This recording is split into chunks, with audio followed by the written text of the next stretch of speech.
The story began in the imperial orphanage at the temple, where many generations of saints were born and raised.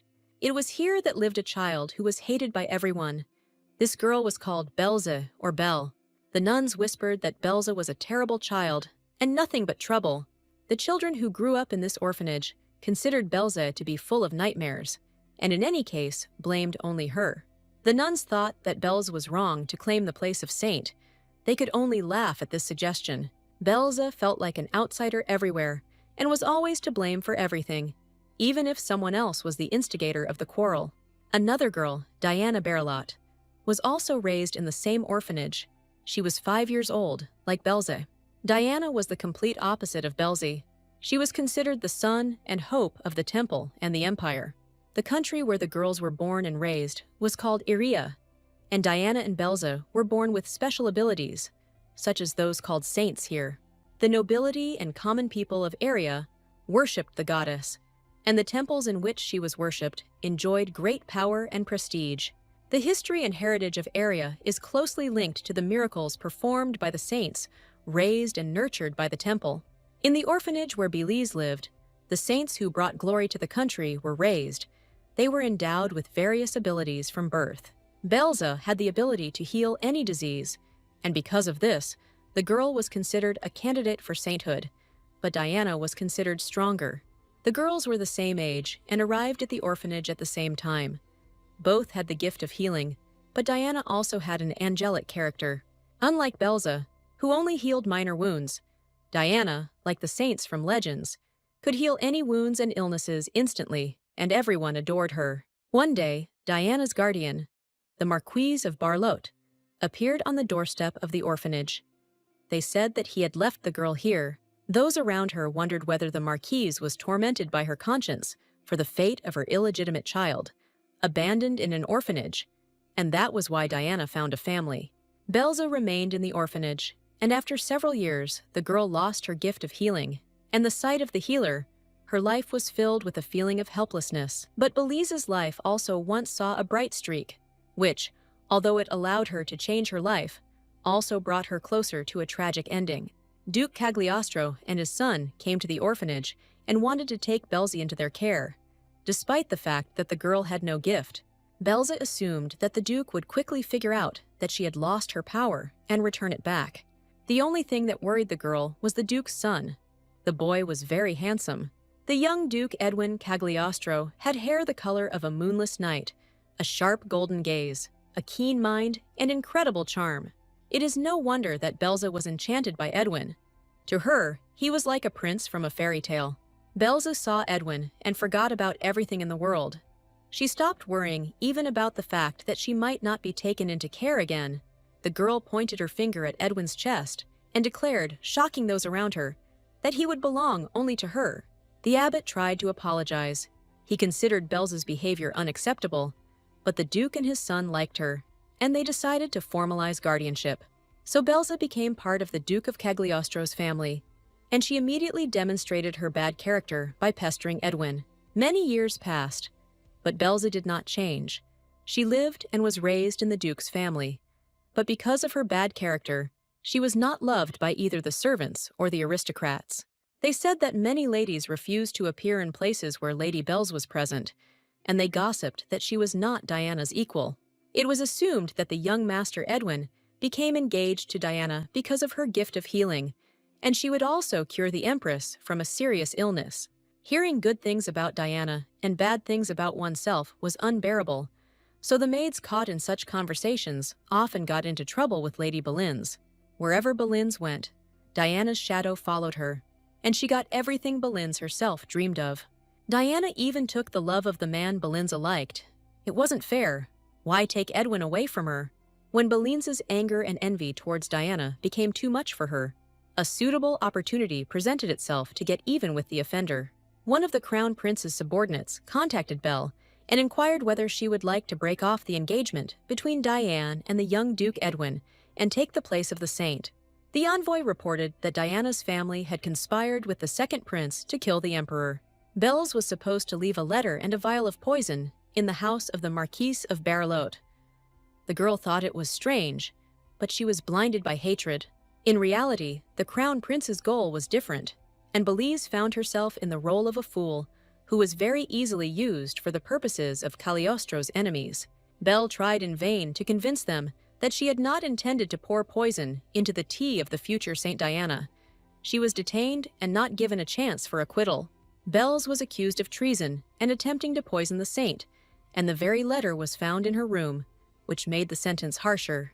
Much later, Esther learned that the evidence implicating Berlot and the second prince had been altered to easily frame the crown prince and Duke Cagliostro. The Cagliostro family, which had preserved a centuries-old history of honor and valor, lost its title due to Belle's stupidity, and the girl herself ended her life on the guillotine. Belle was like the villain in the novella, and at the moment of her death, she realized that this was indeed the case, and the novella was called My Destiny to Become a Saint. But the main character of the novella was Diana, not Belza, and it was she who was supposed to become the saint. Every significant man Belins met belonged to a harem of male characters who surrounded and idolized Diana. In this story, Bells was a second-rate villain, constantly preventing the main character from finding love and happiness. In this world, everything was created for Diana, and for the sake of Diana, and Belle was just the author's puppet and part of the plot. Under the guillotine blade, Belins felt great regret that she had wasted her life on hatred and malice. With that thought, Belle braced herself for the incredible pain and all-consuming emptiness, but found herself in the body of a little girl. The chubby cheeks, small arms, and small legs left no doubt that Belle had come back to life, but how this had happened was unclear. Belinza was taken back to the time when she was only 5 years old and living in an orphanage, and as soon as she realized that she was living in a novel, a rebirth occurred. Belle remembered that, in her past life, there were things that differed from the original plot. For example, there was no fall of the Cagliostro family. They simply disowned Belins, deciding to sacrifice the criminal for the sake of their family's honor. Belle decided that she needed to change her behavior this time. The door opened, and the nun tutor Martina asked if Belza had finished dressing. The woman told Belle to go eat and then sit down to rewrite the 10th chapter of the 6th scripture, after which she would check it. Martha held up Belle as an example to Diana, who had already completed all her lessons and left the orphanage, becoming part of a noble family. While Belle was remembering this woman, Martha grumbled that Belins couldn't read or write properly, that there was a big difference between the candidates for sainthood. Belins remembered that Marta was the very nun who had picked on her the most. Marta warned the girl that if she decided to do something nasty this time, she would punish her severely. The girl looked at Martha attentively, but in return received a scolding for such a close look. The nun screamed at the brat not to dare look at her like that, gave the girl a slap, and started coughing heavily. Martha coughed, but continued to scold Belle, declaring that she was pretending and calling her an annoying little brat. Belle had seen Martha's illness in her past life, and she had the vision of a healer, an ability that allows one to recognize illnesses based on the color of one's aura. Belins saw a blue color around Martha, signifying an incurable disease, and told her that she would soon die if she did not receive treatment. This was her fatal mistake. Instead of gratitude, the girl was accused of being possessed by an evil spirit and was sent to the obedience room. In vain did Belle claim that she wanted to help and said only what she saw. She was locked up in prison for slandering the nun.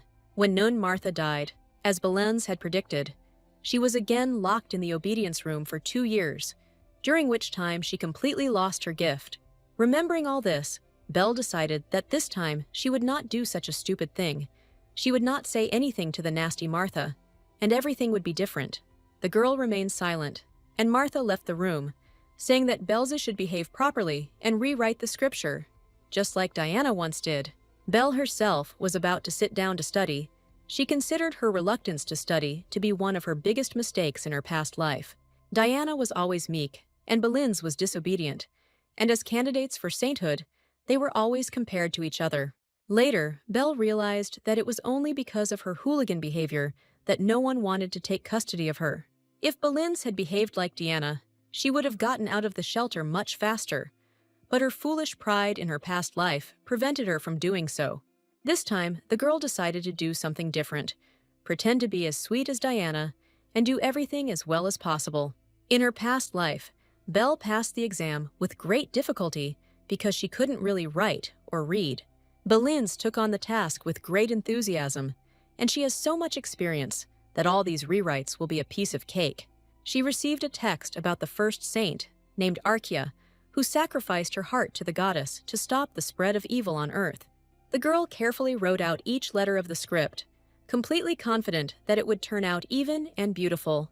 However, from under her pen came pitiful, clumsy scribbles, completely unlike her adult handwriting. Belle assumed that it was because so little time had passed since she had returned to life, and she needed to be more careful and rewrite it again. But in the second attempt, nothing changed. It only got worse. Apparently, the little girl's hands were simply tired. The mind of an adult girl could not synchronize with the body of a small child. It had too few skills and abilities. It was sad, but understandable. Villainess learned to read and write not in an orphanage, but in the house of Duke Cagliostro. Villainess wasn't getting anywhere then either, but Edwin insisted that she simply didn't notice her progress. The guy suggested that the girl start all over again and pick up a pen, but Belle resisted. Why try if nothing works out? There was a knock at the door, and Duke Cagliostro entered the room. He asked the children what exactly they were doing now. Belle hurried to cover her work with her hands, and Edwin asked her to show her father what she had created. The girl was reluctant to show off her scribbles, but Edwin insisted that her father would be pleased to see her progress. Villainess believed and handed the Duke her work for verification. Cagliostro looked into the girl's notebook with interest. The Duke held her mind-blowing scribbles in his hands and praised Belle's efforts, saying that she was doing well. Belle recalled that she had always been harsh with the Duke, but only out of self-doubt. But Edward Cagliostro never scolded her, only calmed her down. That time, too, Belle declared that his lordship was lying and that her work looked terrible. But Edward said that everything looked better than last time. Thanks to the Duke's patience, Villainess was able to open her heart and began to consider Cagliostro her family. The Duke even praised Belle's terrible handwriting. He said that she had clear lines, although long, and if she trained hard, everything would work out. Belle worked diligently on the biography of the saint and thought that she wanted to see the Duke again and ask forgiveness for his complacency and rudeness. A week after Belle's return to life, news spread through the shelter that the novice Villainess had been replaced. The girl decided to change her life and started with small changes that could not go unnoticed by those around her. First of all, Belle forced herself to eat everything they were fed, even though the taste was disgusting, and to be grateful for the food. Dennis, a longtime enemy of Belle, advised the nuns to take a closer look at her and suggested that the girl had secretly thrown everything in the trash. Villainess could barely resist giving the impudent fellow a slap. She was trying to get her life together, but he was getting in the way. Belle made an effort, smiled sweetly, and said that Dennis was wrong. He himself saw that the girl chewed and swallowed every piece. The girl decided to forgive the guy this time and turned everything into a joke. She was now kind and accommodating, Belle told herself. Villainess had a long road ahead of her, but she was ready to take it and meet the Duke's family, so she started this life with a clean slate. The last thing Belle expected was that very soon she would be given a formal dress and ordered to change into it. The outfit was indeed very beautiful. Such dresses were issued only for meetings with noble guests, but it was still early for the arrival of Duke Cagliostro. The nun announced that an important person wanted to see Villainess, and she had to hurry. Villainess hurried, tormented by doubts, as if no one had a reason to look for her right now. In her past life, the girl met Cagliostro at the age of 7, after completely losing her gift. At 8, he took custody of her and took her from the orphanage. She was only 5 now, and no one was supposed to visit her, but the nun brought the girl to the door and announced her arrival. Belle entered the room. She was, of course, starting her life anew, but should that have changed the plot of the novella? In the office of the rector of the church, she saw exactly the man she had dreamed about all the time since returning to life. Belle did not forget Cagliostro. And how could she forget those who saved her and whom she, with her recklessness and stupidity, led to death? In front of Villainess stood Duke Edward of Cagliostro and one of his sons, Edwin of Cagliostro. The girl was told to greet the dear guests, but even without this, she bowed in the most graceful bow that she knew how to make. Belle could never have expected to meet Edward and Edwin Cagliostro so soon. Why did the Cagliostro family come for her now, and not in 2 years, as they did in her past life? Although in Belle's opinion, it was for the best, fate itself gave her the chance to become part of this family much earlier. She needed to make a good impression on the Duke and his son, but then Belle realized that she could not control her emotions. The girl tried to calm down, politely greeted the Duke, and said that her name was Belza. She was 5 years old, and she had the gift of healing. Duke Cagliostro was surprised by the excellent manners of such a young lady. Belle realized that the Duke was looking at her with a kind and warm gaze, and how she had not noticed this before. The Duke's voice was as kind as his gaze. He introduced himself to the girl and bowed his head. Valenza was immediately introduced to the Duke's son, Edwin Cagliostro, who was the firstborn and heir to his father's fortune and title. Edwin Cagliostro, as in his previous life, Belle made a stunning impression on her. The girl understood that if she looked up at him now, she would not be able to hold back her tears. She looked at the floor in front of Edwin when she greeted him. Edwin looked at Belle for a long time, and suddenly asked sharply if she really didn't want to tell him anything. The girl was taken aback, wondering what exactly he wanted to hear. The boy was indignant. Was he not good enough and didn't like Belle? Belle was already on edge. She felt it was unfair of Eddie to remind her of the events of her past life.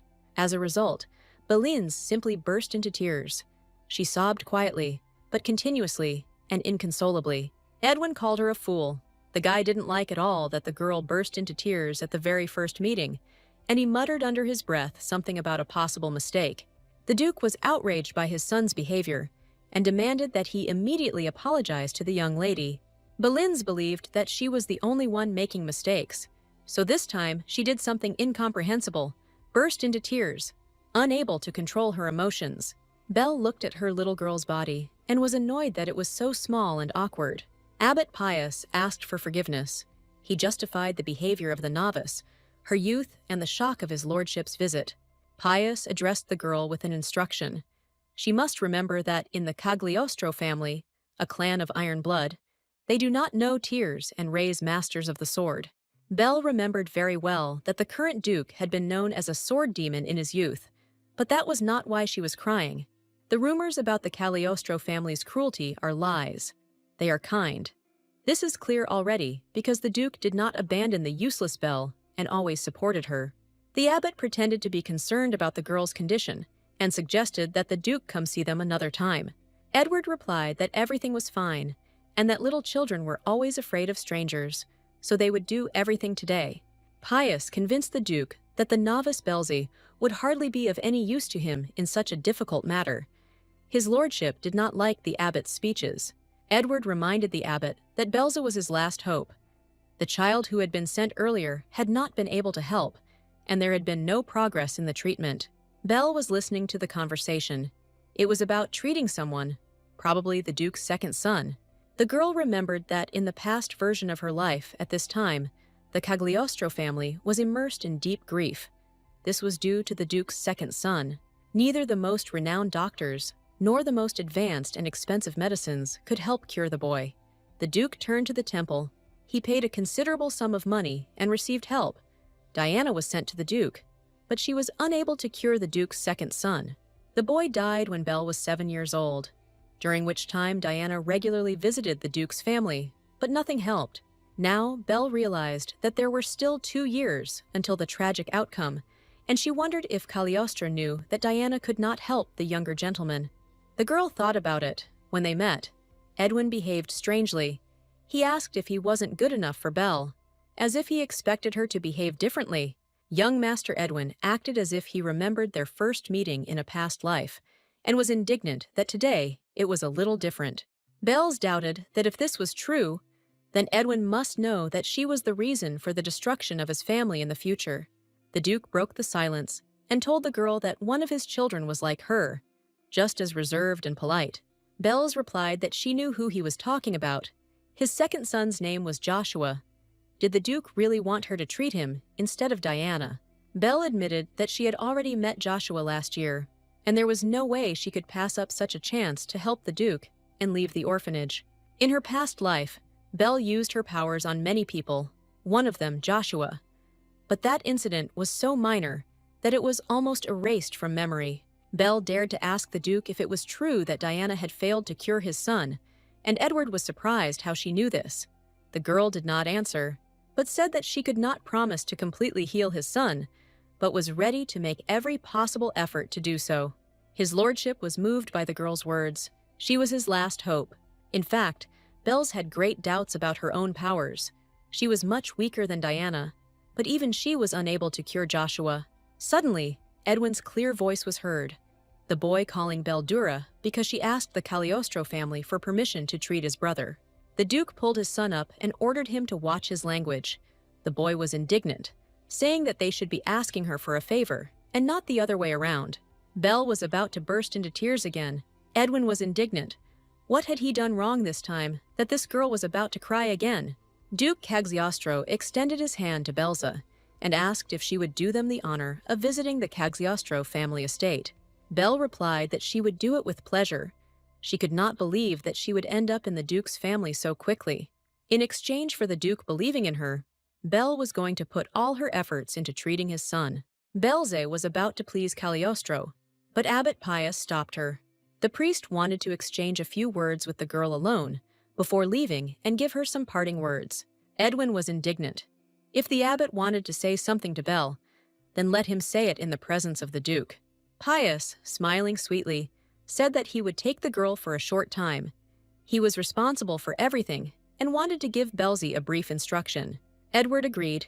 He understood that the girl needed time to get ready, and he and his son went to the carriage. Belza was somewhat taken aback by the behavior of the younger Cagliostro.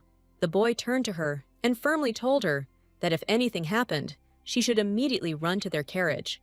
Belzy nodded in response. It seemed to her that Edwin tried with all his might to protect her, or that it was just his imagination that was running wild. Duke Cagliostro went out and took his son with him. He was loyal to the abbot and said that they would wait as long as necessary.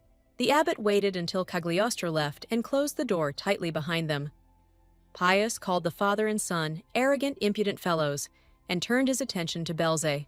The joy of seeing the Duke's family almost made Belle forget the main danger in her life today. Pius sternly told the girl that she should only pretend to treat Joshua and then immediately return to the shelter. The abbot and chief priest Pius was always like this. He demanded that the sick not be treated completely, that they come back to the temple and pay. Pius wanted to show Cagliostro who was really in charge. He was a greedy and evil man, and he thought, Pius didn't believe in Belze's abilities. She could only ruin the temple's reputation.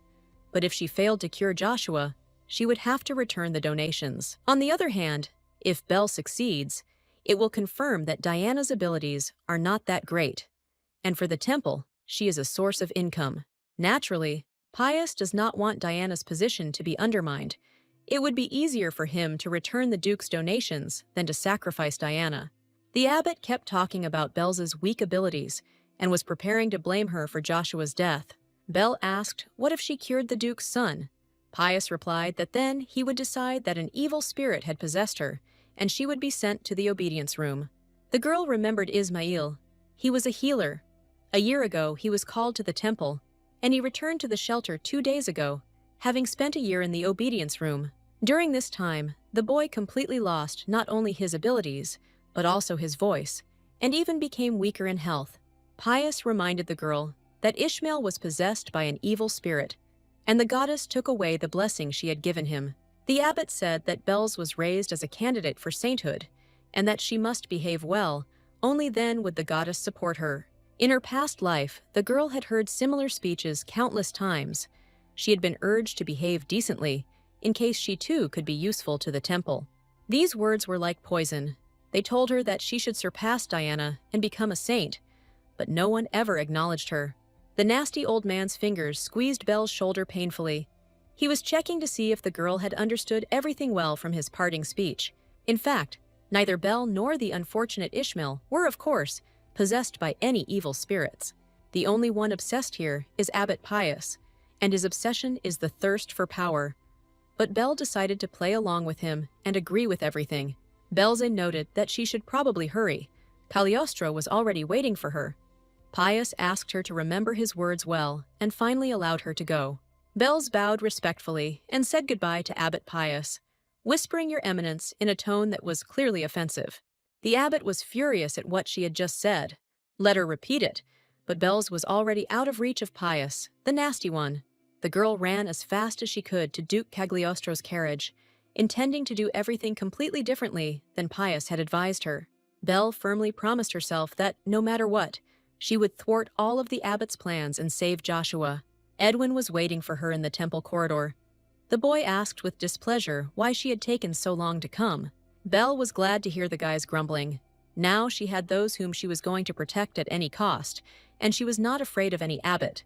Edwin was worried that the nasty old abbot would offend Belle, but the girl refuted his assumptions. She did not want to involve the boy in temple affairs. In his past life, Edwin disliked the temple's servants, but he never explained why. But he became engaged to Diana when she became a saint. The carriage arrived at the Cagliostro estate. Belle was happy. She was finally back home. It was a joyful event. Although the return was temporary, and she had not yet been offered guardianship, the house in the park appeared so familiar and dear to the girl that she almost cried again. The Duke decided to get straight to the point and asked Belzie to go straight to Joshua. He felt uncomfortable insisting on this, but his son's health required attention. Belle immediately agreed, and together they all went to the sick room. Joshua Cagliostro, Edwin's younger brother and the Duke's second son, suffered from a condition that caused profuse bleeding, even from a small wound. Belle had a strange feeling. She saw a person who, in her past life, was dead to her, but she pulled herself together and decided to start with an examination. The girl went to the patient's bed and decided to first check her general condition. Belle discovered that the boy's leg had recently been bandaged, but it was completely soaked with blood, and the bleeding had not stopped for a long time. The girl remembered that, in his past life, Joshua died not from blood loss, but from sudden cardiac arrest. Now his heart was glowing with orange energy, which was usually a sign of an illness of unknown origin. In the past, Belle had only guessed, but now she was sure that when Joshua was injured, his heart was working hard to restore the lost blood. This was a case where the heart needed to be treated, not the wounds inflicted, but the guy could be saved. You just had to figure out how. At the same time, Belle made another disappointing discovery. Joshua's illness emitted a special energy and light.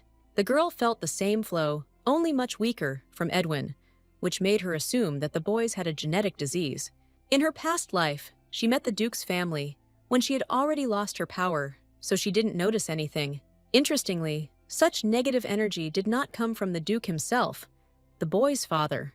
At first, Belle thought it was strange, but then I realized that the disease was passed on to the boys from their mother, who, by the way, had already died long ago.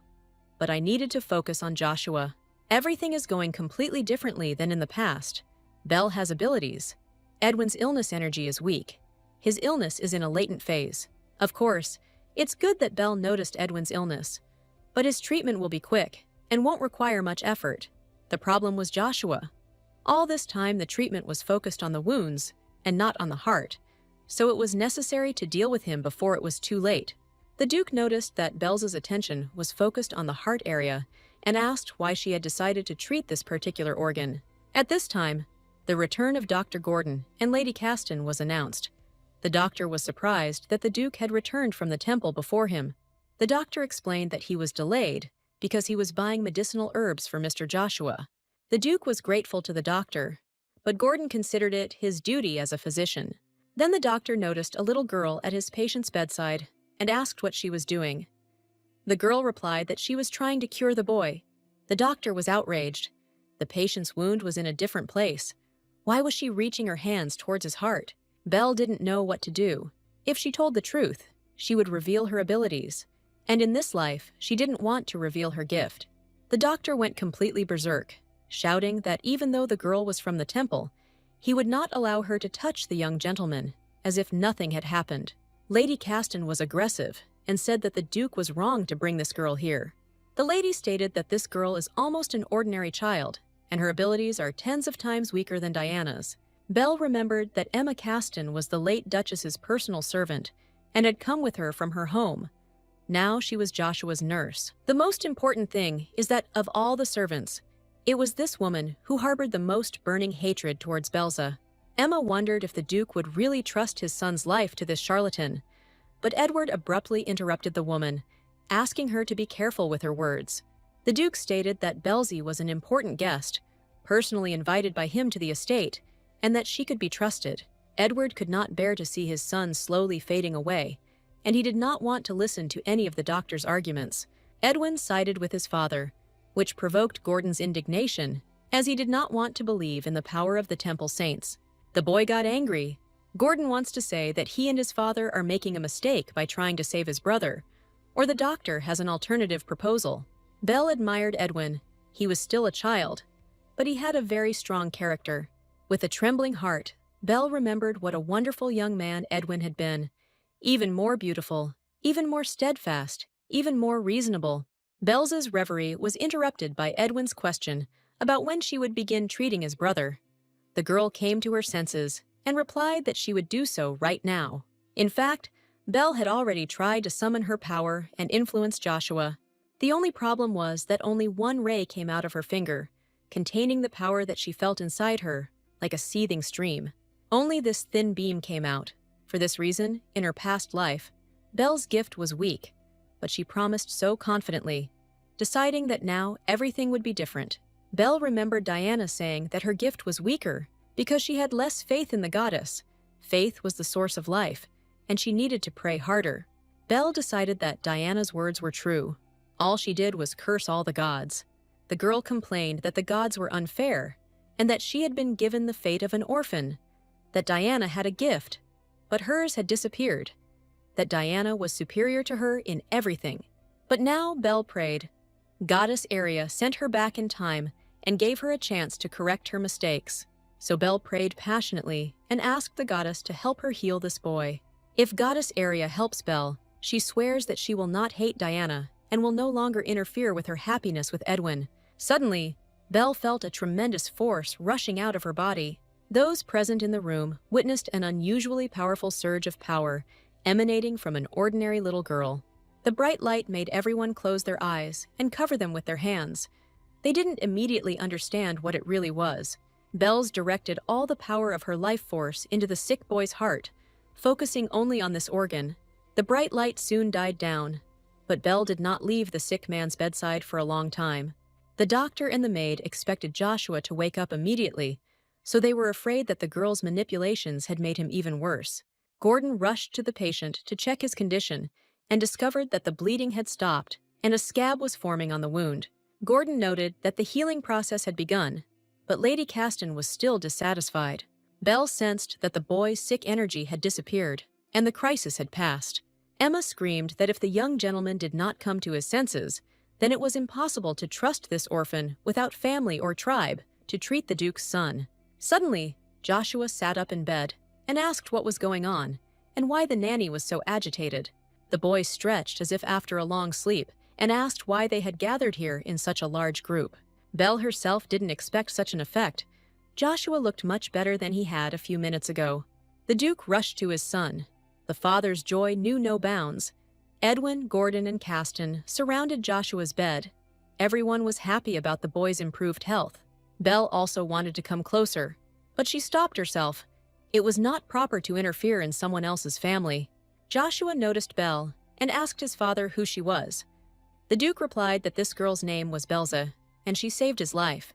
Joshua nodded happily and said that he knew his sister would come and save him. He thanked Belze for keeping her promise. Belle couldn't understand Joshua, why he called her little sister, and what promise he was talking about. The Duke asked his son what promise he was talking about, and Joshua recalled the events of last year at the temple. Edwin didn't listen to his brother. He noticed Belle's sickly pallor and suggested that the girl needed to rest, but Belle denied being tired. However, her body did not allow her to deceive herself for long. A trickle of blood flowed from her nose, and a floating veil appeared before her eyes. The entire Cagliostro family was alarmed when they saw Belzy slowly sink to the floor and close his eyes. The girl's strength left her. This was quite natural. She used power on such a scale for the first time, and now she needed to recover. Unexpectedly for herself, Belza found herself in another, very strange place.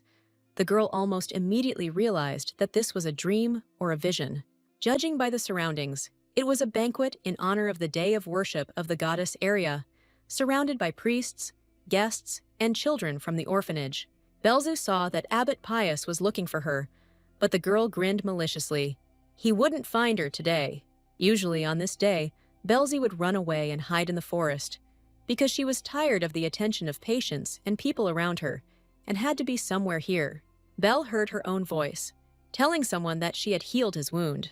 The girl found herself next to Joshua, and heard herself asking him to keep everything a secret and not tell anyone. Belle Real thanked the boy, and said that for his kindness she would heal him a little in the area of his heart.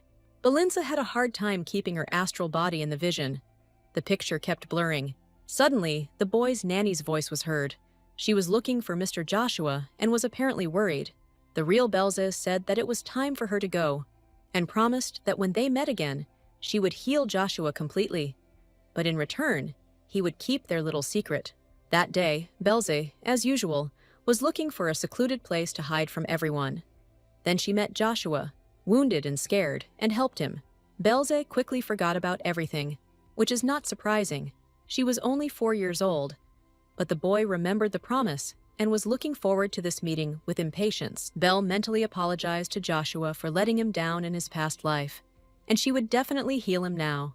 The girl opened her eyes and heard a loud boy's voice shout that her sister had woken up. Right next to the girl's bed stood the Duke's 2 sons, black-haired Edwin and fair-haired Joshua. For a moment, Belza couldn't tell the difference between a dream and reality, but the fog cleared, and she remembered how she had healed Joshua.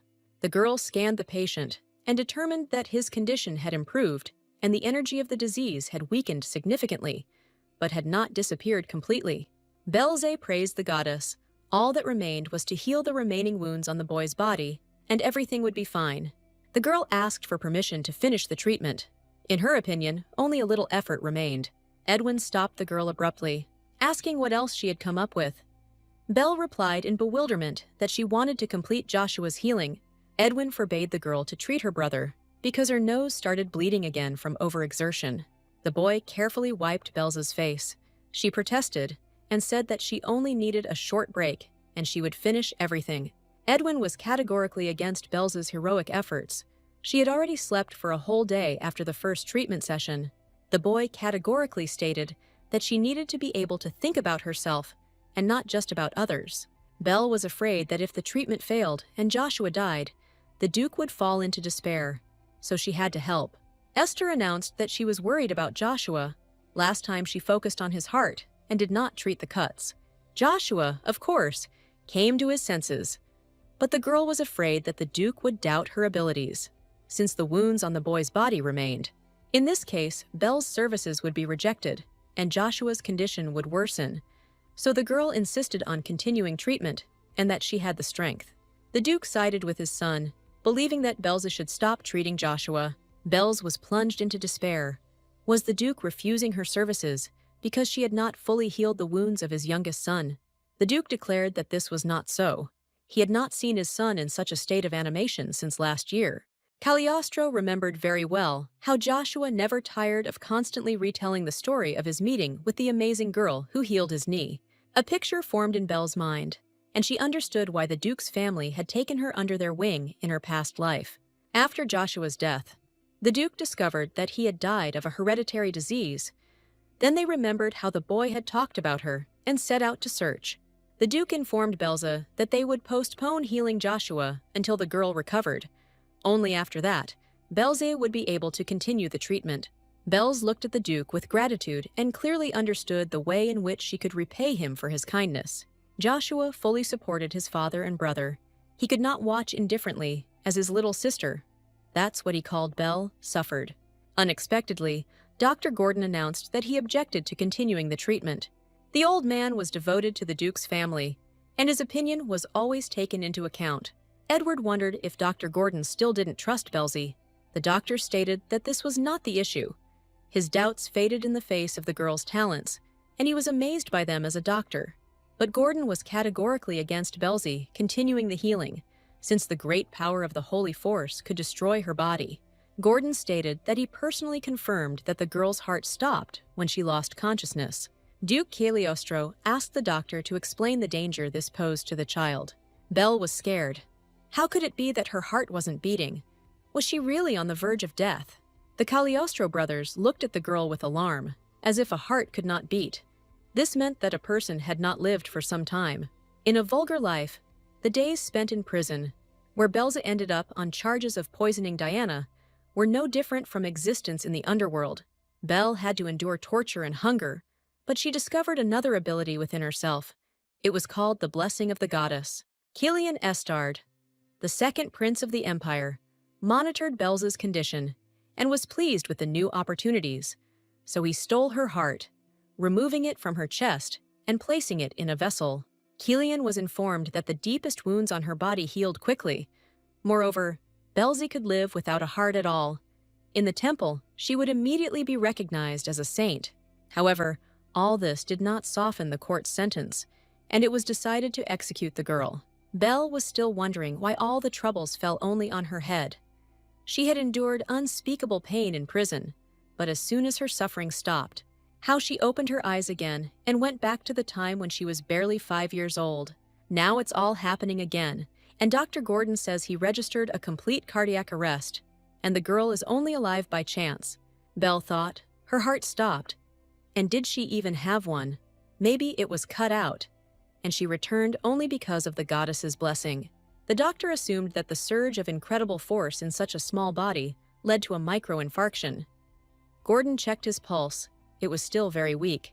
The members of Cagliostro's family were upset when they heard that demanding that Belz heal the young gentleman was tantamount to asking her to give her life for him. Belza was outraged by the doctor's recommendation to stop trying to treat her with holy power and declared that she was healthy. The girl believed that if she stopped the treatment, Joshua's condition would worsen and he would die. Even though her heart remained in another timeline, she herself was still alive. Belle said the condition of Joshua's heart cannot be known without a thorough examination. The doctor got angry. Didn't she understand that if she continued the treatment in the same spirit, it wouldn't all end with her fainting? The girl explained that she felt sick because she used too much force. Now she would be more careful and everything would be fine. The Duke interrupted the doctor and the girl's argument and asked Belza to give them a little more time to make a decision. They couldn't put themselves in danger. Belz asked for permission to continue Joshua's treatment. The Duke ordered that everything necessary for this be prepared, but now she must recover. Gordon relented and promised to make preparations to restore Belza's strength. The girl asked him to use the herb Relius. Gordon declared that this herb was unimaginably expensive, but the Duke ordered him to carry out all of Belza's wishes and instructions. Belz was grateful to both of them. To heal Joshua, she would need the best medicinal ingredients. The girl noted that it would be a good idea to check the health of the Duke's eldest son. Edwin was indignant. Everything was fine with him. He had just recently undergone a full examination. Belle objected. They were siblings with the patient, and it was quite possible that Edwin could suddenly develop the same disease. Gordon didn't listen to the argument for long. He intervened and asked why Belzy had decided to treat Joshua's heart and not his wounds. The girl replied that the patient was suffering from an illness that caused bleeding, and even Diana could not heal his wounds. Belze decided to look for another reason, and she concluded that in this case, the heart was taking on all the load, which meant it was suffering more. Of all those present, only Dr. Gordon understood what the girl was talking about. The rest were stunned by the special medical terms. Edwin immediately asked how she could know all this. She was only 5 years old. The girl said that she had read everything in a book. Edwin was even more surprised. Could Belza really read that well? The girl got out of it. These were special books, with pictures. They give them to them in the temple. The only thing that made the girl happy was Dr. Gordon, who realized that the medical support given to her heart was insufficient. The doctor had previously suspected that Joshua's heart was weak, but he decided that if he healed the wounds, the heart would recover on its own. Belle announced that the problem was not at all in restoring blood, but in the fact that the disease was affecting the heart, which is why it could not restore blood flow. The girl added that the book also mentioned the possibility of heart disease being hereditary, which is why she advised Edwin to have it examined. The doctor clarified that Belza suspects that the disease is genetic, but no one in the Duke's family has ever had it, meaning it's the Duchess's genetics. Gordon was ready to tear his hair out. He had no excuses. He was such an old and distinguished doctor that he had not noticed such an obvious pattern. The Duke asked for a doctor. He knew better than anyone that Gordon had tried his best without sparing himself. Now that the source of the illness was known to them, he would be able to successfully complete the treatment. To Edwin's displeasure, it was decided to conduct a thorough medical examination, although Gordon reminded him that he had skipped the previous medical examination. Belze was happy. Now Edwin's disease would be found in its early stages, and they would be able to quickly cure him. All good things come to an end, and a nun with a carriage was sent for Belze. The girl had not returned to the temple for too long. Belle had no choice but to say goodbye to the Cagliostro family and leave behind familiar and dear faces. Belze did not want to return at all, but the nun hurried her. His Holiness was eager to meet the girl. The girl was consoled by the fact that she had done everything she could, and that Joshua would be completely healthy the next time they met. She discovered the cause of Joshua's illness and prevented his early death. Edwin will also undergo an examination and get rid of this threat. Belle said goodbye to the young gentleman, but Edwin demanded that she not call him that again, and reminded him that she had already addressed him by his first name. Belle remembered that when she came to, she had unconsciously called both brothers by their names, simply Joshua and Edwin. Belle was afraid that such a familiar address to an aristocrat would cause hatred towards her, and hastened to apologize for the mistake she had made. However, the boy asked that next time Belze call him simply Edwin, and said goodbye to her until they met again. Belze promised to fulfill Edwin's request, and was surprised to note that he smiled at her. The carriage moved quickly along the road, and Belle reflected that much had changed, and she was not sure that she would meet Edwin again. And yet the girl hoped with all her heart that she would be able to return to the family of Duke Cagliostro and live happily ever after with them. The Duke put his youngest son, Joshua, to bed, and consulted with his eldest. An important problem had to be solved. The father asked his son what he thought about the issue of guardianship of this amazing girl. Edwin had no doubt that she should be taken into the family. Joshua is now noticeably better, but when Diana was treating him, there was no progress at all. The boy explained his opinion. Logan, Duke Cagliostro's advisor, appeared at the door and refuted Edwin's words. Thanks to Diana, they still managed to relieve several severe attacks. The Duke asked Logan how he could explain the lack of long-term effects from Diana's abilities. Edwin supported his father. If his memory serves him right, it was Logan who was responsible for the temple donation budget. The boy thought Logan was good at making excuses for constantly increasing donations to the temple, even though Diana's treatment was of no use. The Duke recalled that the temple justified this by saying that the power of healing only works on those patients who still have the will to live. If Diana's gift has ceased to work, then apparently the young gentleman no longer has the will to live. The temple stopped all healing attempts and sentenced Joshua to death, a news that caused Edwin to grow up dramatically. For some reason, the boy blamed only himself for everything. It was he who took Joshua for a walk, and he got hurt, and the father could only console his son. After returning from the temple, Edwin locked himself in his room and came out only after several days. The boy immediately hurried to his father. Edwin stated that there was another candidate for sainthood in the temple, and they needed to try one last time and bring her to Joshua. The Duke noted that he was now talking to a completely grown man. There was nothing left of the little child in his eldest son. In situations where his younger brother's life hangs by a thread, he does not show the slightest worry. He is cold, as befits an heir.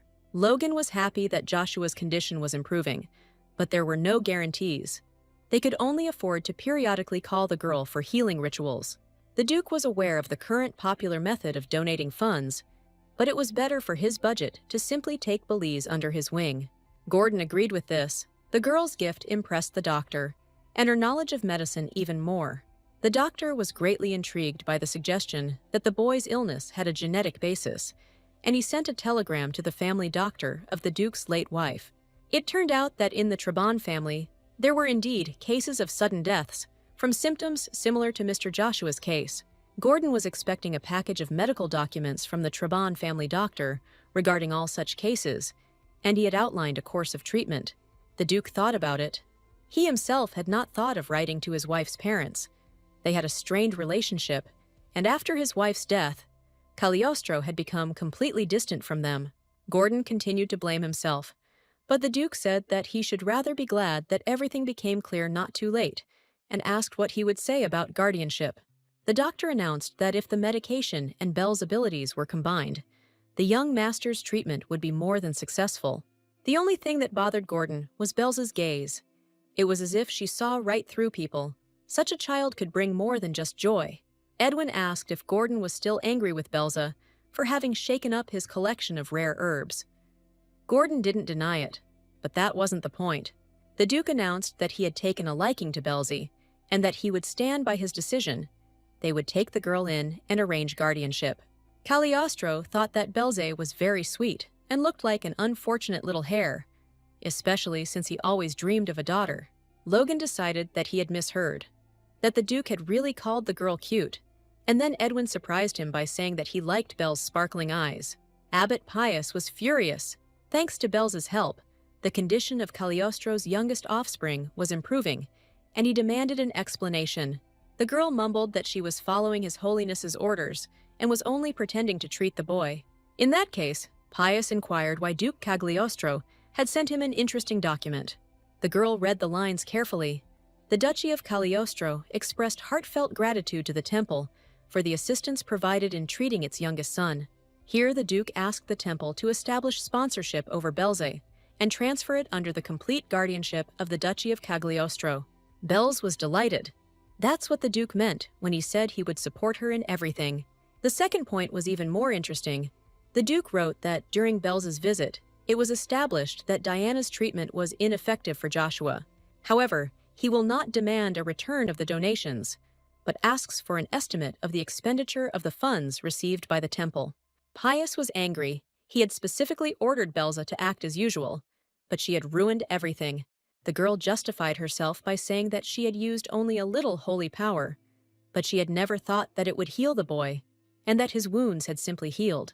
The girl suggested that it was the goddess herself who performed the miracle of healing, and that is why Mr. Joshua felt better. Pius was surrounded by purple flames, and he screamed, "Did Belzy, whose plans she had disrupted by curing this brat, imagine that he was supposed to die?" The girl looked at the abbot in surprise and wondered. She had never seen such a color. What, I wonder, was happening to Pius? Belle understood that the abbot wanted Joshua to die from the very beginning, which is why he ordered her not to treat him, but only to pretend. The girl clarified that the abbot had just said that she should have let the young master die. She had heard correctly. Pius came to his senses. He had said too much in the heat of the moment, and now this girl was an unnecessary witness. The abbot accused Belza of being possessed by evil spirits and ordered her obedience room to be abandoned. It didn't take more than a few minutes for Belzy to find herself where she least wanted to be, in one of the obedience cells. In front of the bars, Pius was blazing with a violet flame. The abbot himself decided to make sure that the locks on the girl's cell were secure. Here, according to the abbot, evil spirits will leave the body of the novice, and she must constantly pray to the goddess for this. Hidden deep in the temple's basements is a room of obedience, but it is not intended for the re-education of disobedient children. This dreadful place serves to strip the abilities of those called the Blessed, where they are locked up by order of the priest. This is how the gift of the divine voice was taken away from Ishmael, and in the same way, Belza was deprived of her gift of healing in her past life. Both gifts faded after a long stay in the obedience room, but this time Belle was determined to keep her abilities. It was feeding time, but Belle didn't want to take any risks. They might have mixed a sleeping pill or some other drug into the food. Belle decided not to eat or drink anything until she figured out exactly how they were depriving the blessed children of their gift. The girl was wondering how long she would have to endure hunger and thirst. The Duke had sent an official letter, meaning he would look for her. Belle's wasn't confident in herself. She was a child and wouldn't be able to endure it for long. According to her estimates, no more than 2 days. Suddenly, a strange, drawn-out sound was heard in the cell. Belzy thought she had heard it somewhere before. It was very similar to what Diana had taught in the past, some ancient dialect with a mysterious meaning. The girl immediately felt the purpose of this sound, and her strength began to drain away. Stunned, Belle realized that this was real magic, and then it dawned on her. Children like her and Ishmael are deprived of their powers. Their abilities are not taken away with drugs. This room absorbs magical power. They most likely add sleeping pills to the food and drain all the strength from the sleeping children.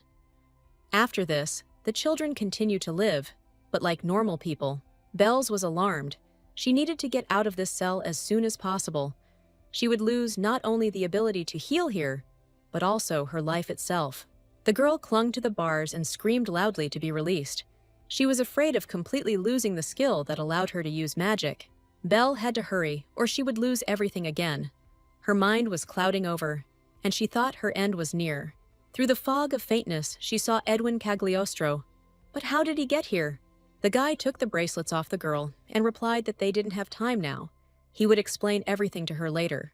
Now he had to get her out of here. Strangely enough, Belza saw both herself and Edwin as adults. The girl said that all this was happening because of her, and Edwin shouldn't have risked himself. Edwin took her out of the dungeon and ordered her to hide in the forest. He would deal with the pursuers in return for her. Belza asked Edwin to believe that she was innocent, that she had done nothing wrong, and swears to it. The girl claimed that she did not try to poison Diana, and did not know that the letter would contain evidence pointing to treason. Edwin ordered the girl to wipe away her tears, and gave her the heart that the prince had taken from her. Belle should not lose it. It would still be useful to her. Belze took the jar with the heart, and asked if Edwin didn't find her disgusting. The guy replied that she shouldn't be afraid. The members of the Cagliostro family didn't know about him. The girl replied that she was not part of this family, but Edwin said that the official adoption papers were ready. It was a gift for her name day. Edwin said that Belle's had long since become an integral part of the family, with all her whims and complexities of character, so there was no need to be sad. At this time, Edwin and Belze were discovered, and they had almost reached the lands of the Cagliostro family. The young men started to run, but the knights of the temple guard were hot on their heels. One of the guards almost caught up with Belze and was ready to deal her a fatal blow. Edwin pushed the girl out of the line of attack. She flew far to the side. The guy dealt a fatal blow to his opponent, and he fell into the bushes. But it was not fate to rejoice. The Templar managed to mortally wound Edwin. Belze tried to heal her brother's wounds, but apparently she had been in the temple prison for too long and had lost all her strength. Blood flowed continuously from Edwin's wounds, and the girl was already surrounded by guard knights. The girl was sobbing inconsolably. Edwin tried with all his might to console her. The guy asked the girl not to cry. When Belle cries, he feels helpless. With these owls, life left the body of the son of Duke Cagliostro. In vain did Belle cry out his name. There was no one left to answer her. Belze tried to hear Edwin's heart, but it was no longer beating. The girl received an order to surrender. She had no other choice. Edwin died trying to save her. He died because of her stupidity and evil ambitions. Belze felt an unbearable grief and began to sob even louder, her body engulfed in flashes of uncontrollable power caused by her grief. These flashes, like lightning, flew around the girl and struck the knights who surrounded her and Edwin's body. The soldiers fled in fear, calling Belze a witch from the Cagliostro family, and the girl prayed only that Edwin would not leave her alone. Reality mixed with the vision, and the 5-year-old girl cried bitterly over the boy who had left her in her past life. Belze opened her eyes and saw Edwin in front of her again, the guy trying to persuade her not to cry. Belle was surprised and delighted that Edwin was alive and well and had come to her aid. The girl offered a prayer of gratitude to the goddess for saving Edwin. Recently, she began to show more respect for higher powers. The fog of cognition cleared, and Belle realized that Edwin couldn't be with her here and now. In this reality, he was still too young. The voice did not belong to him. The girl was held in his arms by Duke Cagliostro himself. It was he who carried Belle out of the obedience room. The temple servants came running at the noise, and Abbot Pius himself appeared. He was more interested than anyone in what was happening. Glowing with an ominous purple aura, Pius declared that the Duke's actions were contrary to imperial laws. Belle was glad she was leaving this place before it drained all her divine powers. Logan entered the basement and reported that the Duke's order had been carried out. All the shelter staff were assembled and ready to listen to his grace. The Duke was going to ask the Templars many questions, but Pia was only interested in how Cagliostro knew about this place. Edward replied that he had found a bag of medicine in the hallway that Gordon had given Belle, and realized that the girl had been hidden somewhere here. Edward placed Belle in front of him and examined her carefully. Fortunately for the Templars, he did not find any significant external damage. The Duke concluded that Belle had been placed in an underground prison and demanded an explanation from the abbot for this fact. The abbot justified himself by saying that they used this place to exorcise evil spirits. Belle was possessed by such a spirit at the Duke's estate, and they tried to help her here. Belze was furious. Pius was talking nonsense, just to avoid the wrath of Duke Cagliostro. The Duke was indignant, even if this was true. How could the temple ministers be so cruel to a little girl? And a candidate for sainthood at that. Edward believed that the goddess had bequeathed to protect the weak in spirit and body, and the Templars, being her direct servants, dared to lock up the child. The Duke began to feel as if the evil spirit had taken possession not of the girl, but of Pius himself, and he was ready to perform the exorcism ritual using his trusty sword. His lordship was about to deliver the fatal blow, but he was stopped by a commanding voice ordering him to stop. It was the pontiff himself, Pope Montanus II, who unexpectedly appeared in the most unexpected place for the participants of the tragedy. Abbot Pius was as surprised as everyone else. The pontiff almost never visited shelters, and suddenly appeared so unexpectedly and so on time. Montanus reported that he had come to congratulate Pius because his novice had healed the Duke's son, but he had encountered strange events in a strange room. Pius rushed to explain that this room was used for educational purposes. It was not for nothing that he was considered the best caretaker of the orphanage for gifted children. The pontiff did not listen to the abbot's excuses. The wise elder had already realized that he was trying to justify his crimes. Montanus approached Belle. The girl was surprised. Did her father himself really want to listen to her? This was a great opportunity to reveal the truth about this room. Belle replied that she had seen the pontiff when she first came to the temple, but that the memory seemed so distant to her. The girl saw that the pontiff was emitting a smooth and bright energy, a terrible purple substance that was not even present in Pius. Montanus asked Belze what happened here. The girl replied that this place was called the Obedience Room. Belle explained to the Pope that Abbot Pius declared children to be disobedient, to be possessed by evil spirits, and locked them up here. The girl began to cry and asked the pontiff to believe that she was not possessed by any evil spirits. Montanus stroked the girl's head. The wise old man saw that the child was telling the truth. The pontiff, without turning to Pius, declared that from that moment he excommunicated him from the temple and ordered that he be detained until the circumstances of the case were clarified. Montanus ordered that all other servants involved in violations be punished in accordance with the laws of the temple.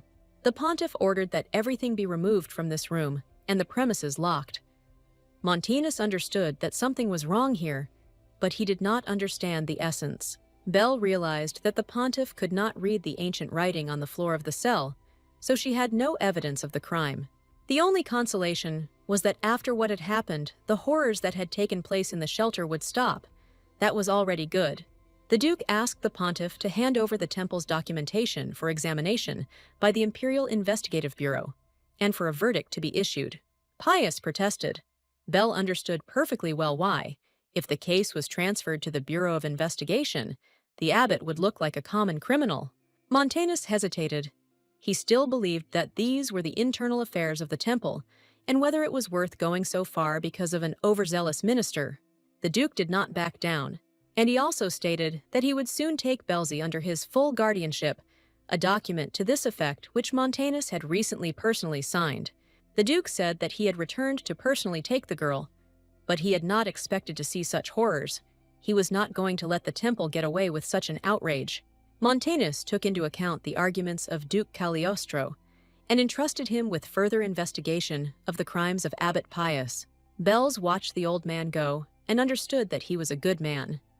It was a pity that he had no more than 5 years left to live, as evidenced by the white glow surrounding him. The girl knew that when a person's life comes to an end, it is impossible to avoid death. She could only pray that the goddess's blessing would be with him. Belle asked the Duke for permission to speak with the former abbot one last time. He was looking after her, and she wanted to say goodbye to him. The girl announced that since the abbot had been demoted, she would only call him by his first name. Pius flared purple and accused the girl of witchcraft. Belle realized that the same energy emanated from him as from the knights who had bewitched Edwin in his past life. Then she managed to destroy them with holy power. Now Belle, ignoring Pius's resistance, tried to rid him of this evil energy. Belle had to protect the Duke's family, and this man was dangerous because he, not the poor children, was possessed by evil. After Belle's manipulation, the former abbot lost all his anger. He fell to his knees and offered prayers to the goddess, not paying attention to those around him. In vain did the Duke's knights order Pius to rise and follow them. The former abbot was in a deep faint. Belle's was happy with this outcome, and wished Pius a successful stay in the cell of the Bureau of Imperial Investigations, and she was also glad that the abilities had not disappeared. Cagliostro eagerly awaited his future daughter. He asked if she had said goodbye to the former abbot. The girl only nodded. Belle's strength had completely left her. Edward discovered that the girl had a fever and ordered a carriage to be brought and Dr. Gordon to be called to the estate. Logan offered to stay at the temple and perform a quick healing ritual on the girl, but Belle begged to be taken away from this terrible place as quickly as possible. The Duke understood Belle's condition perfectly well. Here they could only harm her. Edward declared that he would not leave the girl here for a second, and that they were going home to the Cagliostro estate right now. Belle came to her senses on a huge bed under an incredibly soft and warm blanket. Looking around, the girl recognized the same room in which she lived in the Duke's estate in her past life, which meant that she had finally returned here. While driving the evil out of Pius, Belle used up a lot of energy, so she fell asleep right in the Duke's arms and scared everyone again. A maid Belle's knew from her past life entered the room. The maid smiled sweetly and wished the girl good morning. The girl introduced herself. Her name was Tara, and she was assigned to Belza as her personal servant. Belle remembered this girl. How could she ever forget this wonderful person? Tara treated Belza with warmth. She endured all the whims of her young mistress with a smile, saying that she reminded her of her little sister. Belle treated her rudely, and one day simply fired her. The loss was quickly realized. But it was too late. She was left without a loyal person. Now, upon meeting Tara, the girl's heart was filled with joy. She greeted the maid so warmly that she even felt at a loss. The girl moderated her ardor somewhat and said that her name was Belza. The Duke had taken her under his wing, and she would live with him on his estate. Now she knew how to appreciate people. Belz looked critically at her new dress. It wasn't too fancy, but it wasn't too simple either, just right. In the past, her outfits were constantly complained about and criticized, but now Belle approached their selection more critically, trying to maintain moderation. Tara thought that the dress suited the young lady incredibly. All that was needed was to adjust the sleeves a little. The maid was horrified by the girl's thinness and fragility. Was it really true that the children in the orphanage were not fed at all? Tara decided that she needed to take good care of her mistress. The girl reported that since she had recently fainted, Gordon had prepared a new medicine for her. Milady's temperature is already normal, but since she is often ill, the doctor's medicine will not be superfluous and will certainly strengthen her health. The powder was bitter, Tara insisted. Otherwise, my lady would not be allowed to treat the young master. Belle had to close her eyes and drink it all. Lady Caston entered Belle's room, clearly out of sorts, and declared that she had ordered the girl to be sent to her as soon as she woke up. Tara objected that Lady Caston had asked for Belze to be brought by 3 o'clock, but she objected that Joshua was waiting, and the sooner she came to him, the better. Lady Caston sharply declared that if it were not for the young master's illness, the ragamuffin from the orphanage would not have been allowed to set foot on the estate's threshold. Caston said that since Belle was here to treat the young master, she had to do everything to prove her right to stay in this house. Tara was outraged by the rudeness with which Nanny Joshua spoke to Belle. But Belle decided not to argue with the lady. In fact, she was right. Lady Caston was the late Duchess's personal servant and was respected on the estate. It would have been foolish to behave disrespectfully towards her.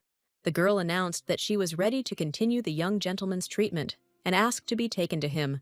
Caston didn't have the best opinion of the girl, but Belle was going to prove that she could help Joshua and thereby change the attitude of this strict lady towards her. Belza found Joshua in the company of Dr. Gordon. The boy had injured himself again. But despite this, he joyfully greeted the girl and called her little sister.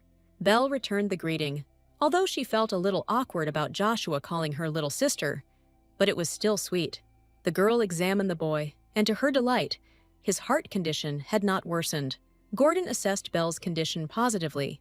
His medications were clearly doing the girl good. Belle confirmed this and thanked the doctor. Gordon, like any scientist and elderly man, was vain and was delighted by the girl's gratitude. He had no doubt that Belle would get better. He is a scientist and knows everything about treatment. If the girl feels bad, she should immediately contact him. Joshua admired his sister's courage. He had a hard time forcing himself to take his medication. Belle stated that if today's session went well, Joshua would not need to take any medication, although the treatment process would not be very pleasant. Belle promised that if Joshua endured everything, she would ask the Duke to reward him. The boy replied that he wanted one wish and promised not to cry. Belzie began treatment. Last time she suppressed the main source of the disease. Now she was going to eliminate the secondary symptoms of the illness. Belle felt the same way as when she was exorcising the evil from Pius. In order to prevent the serious illness from taking hold, she had to act carefully and attentively. Bells found metastases of the disease in Joshua's body and began to methodically and carefully get rid of each of them. There is very little time left until the end of the work. Suddenly, rough female hands threw Belle away from the boy and into the other corner of the room. Caston decided that the girl was not healing, but only causing pain to the boy. Lady Caston called Belle a witch and, ignoring Dr. Gaston's objections, hid Joshua in her arms. Belle rubbed her bruise. Because of this woman, she almost made an irreparable mistake. During the treatment, the patient experienced pain. This is common knowledge. Lady Caston objected to the doctor that if anything happened to Joshua, it would be the girl's fault. The young gentleman suffered from the pain she caused him. Belle asked how Joshua was feeling. The nanny blamed her for the boy getting worse. Gordon loudly expressed indignation at Caston's behavior. Joshua complained that his leg wound was itchy. Lady Caston did not want him to touch the wound. She was afraid that it would bleed again. However, under the freshly applied bandage, there was completely healthy skin. The wound healed completely, and regeneration was instantaneous. Belle was glad. The healing proved that her treatment was helping the Duke's son. All that remained was for Lady Caston to confirm this. Belle calmly turned to the frightened woman and said that she could cure the young gentleman. His condition was better, but the treatment needed to be continued. In this process, Belle will need full concentration. If Caston pushes her away again, the young master could be seriously hurt. Belle sincerely hoped that Lady Caston would no longer interfere with her treatment. Even such a polite speech infuriated Caston. She was ready to throw the scoundrel out of her favorite's room. Only Joshua's insistent voice was able to calm the enraged nanny. The boy claimed that the nanny had pushed Belle too hard, and that his sister had actually been trying to help him. Joshua reminded Lady Caston of her words, that if someone is wrong, they should ask for forgiveness, and the lady apologized to Belzie. The girl understood Lady Caston's anxiety perfectly well, but asked her to trust her. She would definitely cure the young master.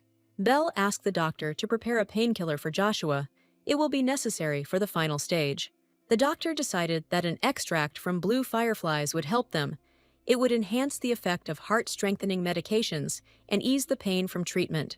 Bells listened attentively to the doctor. She realized that his medicines not only preserved her strength, but also increased the effectiveness of their use. Bells openly admired the doctor and counted on his help in the future. Gordon replied that he was the best in his field, and that there was no doubt about it. The mutually beneficial and pleasant communication between two medical specialists was interrupted by the appearance of another character. Edwin entered his brother's room and asked if his treatment was finished for the day. Joshua was delighted to see his brother. Belle was a little confused. She reacted strangely to Edwin's appearance. The girl didn't expect to see the guy today. She felt awkward in his presence. Edwin asked how Belzie was feeling. Belle wanted to answer that everything was fine, but she didn't know how best to address him. She could continue calling him young master. Edwin was indignant. They agreed to communicate by name. Joshua joined his brother. He demanded that Belle call him by name too. Joshua stated that the three of them could be friends, and Belzie would be considered their sister. Edwin laughed and said that when Joshua grows up, he might regret declaring Belzie his adopted sister. Who knows how the relationship will develop? Joshua didn't pay attention to his brother's words. He had already told how Belzie had shone a miraculous light on him, and his wound had healed. It was cool. Edwin was glad that his brother's wounds had healed and asked to see it. While Joshua was showing Edwin the healed wounds, Belle noticed how negatively Lady Caston was reacting to the Duke's eldest son. Belle's understood her mistrust of herself. But how could Edwin displease this lady? Caston asked, in an indignant voice, if Mr. Edwin should not be at training now. She thought it was time for him to leave. Joshua wanted to object, but the doctor said that he needed rest, and they all had to leave the room. The baby called out to Belle as she left and reminded her that she owed him one wish. Belza asked the doctor if she could stay with the baby and asked Joshua what he wanted. The boy asked Belza to stay and play with him. He knows a very interesting game and wants to teach Belza to play it. Dr. Gordon praised Eddie for finding time to visit his brother, despite being busy, which is a commendable act. Edwin replied that he simply had a break between classes and didn't know what to do with his free time, so he came in. Eddie heard that Gordon had made medicine for Belzy. The doctor confirmed it, and while he was preparing the drugs for Joshua, he decided that Belzy also needed them. Edwin asked to take care of Belle. But when Gordon hinted that he had tender feelings for the girl, he became boyishly indignant. The doctor was worried that Lady Caston's relationship with Edwin had worsened since he had gone for a walk with Joshua. Perhaps he should report this to the Duke. Edwin thought it was unnecessary to do this. He knew that when his mother died, Caston suffered greatly because she had served her all her life.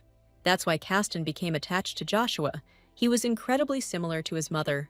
The doctor believed that affection for her younger brother did not justify Lady Caston's negative attitude towards the Duke's eldest son. Edwin believed that the lady was right. That time Joshua got hurt because of him. The boy had not seen Joshua happy for a long time, so he was glad that his brother was not hurt. At this time, Joshua hung himself with jewels and performed a slow dance in front of Belze, imagining himself a prince. The boy laid out all the possible jewelry in front of Belze. At first, they simply looked at them, and then he began to put on tiaras, necklaces, and rings. This was called playing prince. Belze didn't expect that they would be playing with family jewels, but apparently the sick child was allowed everything. Joshua handed Belle the ring and asked her to put it on her finger. He stated that it was his mother's favorite ring. In fact, all of this jewelry once belonged to the late Duchess. Joshua said that he would gladly wear them, but for now he can only play. Belze put the ring on her finger, deciding to play along with the boy. She understood that he was doing this so as not to forget about his mother. Belle suggested that Joshua put the ring on a ribbon around his neck and wear it that way, so he wouldn't have to wait until he grew up. The girl advised Joshua to ask the Duke to make a special chain for this ring and wear it around his neck. The boy was grateful for the idea. The children were happily playing with the jewels, not noticing that Lady Caston was watching them. The lady's gaze did not promise anything good for Belzy. Joshua was amused, declaring that rubies suited Prince Belz very well. The girl bowed politely and replied that she thanked Prince Joshua for the compliment. The fun was suddenly interrupted. Joshua needed to rest, and so did Belzy. Lady Caston and Tara entered the room and asked the young gentleman to stop their entertainment. Joshua was capricious. He wanted to play with Belle again. He had a lot of fun with his little sister. The girl promised that they would play next time. Belz announced to the boy that she would now live in the Cagliostro estate, and they would be able to play every day. The girl announced that they needed to put the jewelry in the box and suggested a competition to see who could do it the fastest. Belle watched Caston. Now it seemed to her that the lady was gradually cooling down. In her past life, the girl rarely saw her talking to Edwin. As she said goodbye to Joshua, Belze pondered the reason for such a strained relationship between the Duke's eldest son and the younger one's nanny. Belze decided to ask Tara about this, what the relationship between Edwin and Madame Gaston really was. The girl was sure that the two did not get along at all, and she wondered what had happened between them and how long it had been going on. Tara couldn't say exactly why Caston was so negative towards Edwin, but she had her own thoughts. Tara assumed that it all started with the brothers' last walk, which is when Mr. Joshua got injured and his condition worsened. Caston had already had a special relationship with Joshua. He reminded her of the Duchess. But after that incident, a chasm opened between her and Edwin. Belze concluded that in the past reality, Joshua died precisely after that walk, and Lady Gaston hated Edwin for it. Tara came to her senses. She had been telling the child some scary things. The girl said that Belze was successfully treating Joshua, which meant that everything would work out between Edwin and the nanny. Tara asked the girl to tell her what they were playing with, and Belle replied that instead of toys, Joshua had jewelry and rings from the box. The maid asked if there was a ring with a blue stone among the jewelry. The girl became alarmed. That had happened. Shouldn't she have touched it? Tara replied that if the young gentleman allowed it, then everything was fine. The late Duchess loved this ring more than anything else, but she didn't tell anyone why. Several days passed. The Duke and his eldest son had to go to the temple and settle some matters with him. A number of papers needed to be signed to finally formalize guardianship over Belzy. The Duke was planning to go alone, but Edwin was categorically opposed to this. Edwin did not trust the Templars and decided to keep an eye on his father, leaving Logan in charge of the estate. The servant promised that everything would be fine. And what could happen? Everything was in perfect order. But he did not know that he was very wrong. Tara reported the departure of the Duke and his son Bel. Joshua's treatment was suspended, and the maid asked what the girl would do instead. Belze considered whether to go shopping or have some tea, but instead decided to do her penmanship and asked for a pen and paper. From the moment Belzy arrived in the past, events developed too quickly, and she had no time to think everything through properly. It so happened that Belze was reunited with the family of Duke Cagliostro much earlier than she expected. Now she was busy every day, mainly with treating Joshua, and Belzy finally had time to make a list of the main tasks for the future. The girl coped with the first two, to be kinder and not to be rude to Diana, and also to punish those who harmed people dear to her. Another task was to earn capital. She even knew where to find the source of this capital. If everything works out, she will get rich. The last point was to find my heart, and there were problems with that. In her past life, Belza's heart remained with Edwin when he died, but the girl couldn't even imagine where it ended up. The girl reasoned that if she knew where and who was hiding her heart, she would do everything to get it back. While Belle was young, she could justify her weakness, but when she grew up, it would be difficult. She needed to find the lost heart without attracting the attention of her family. Belle burned her notes and immediately heard a strange noise in the hallway near her room. A determined and angry Lady Caston, accompanied by several maids, burst into Belle's chambers and declared that they did not need to search the room. Lady Caston stated that the late Duchess's ring had gone missing and that Belza was suspected of stealing it. Tara asked on what basis such conclusions were made. Caston showed the ribbon from Belza's dress, the very one that the girl gave Joshua for the ring. Caston declared that only she, the doctor, and, for some time, Belza knew where the ring was, since the young master himself had shown it to her. Belle understood why Caston was drawing these conclusions, so she decided to cooperate rather than resist, since she wasn't to blame for anything. The girl replied that if the lady considered it necessary to search her room, she could do so calmly. Belle would not hinder her. Belza clearly remembered that she and Joshua had put all the jewelry in the box. Most likely, someone had taken the ring out of there later. The girl did not understand what the thief was pursuing and why he left her ribbon in the corridor. Then one of the maids shouted that she had found the ring. The maid presented the ring to Lady Caston and asked if it was the ring of the late Duchess. Caston had no doubt that it was indeed the ring. Belzy stated that she had no idea where the ring came from in her room and that she had not touched it. Lady Caston did not believe Belza and demanded an explanation of how the ring got into the girl's room. Caston accused Belle of theft. Otherwise, how could she have gotten the ring that was so dear to the young master? This was bad. Belle shouldn't have known where the ring was kept, and now it was found in her room. She was sure that she would be the one to blame. Joshua came running to the nanny's screams.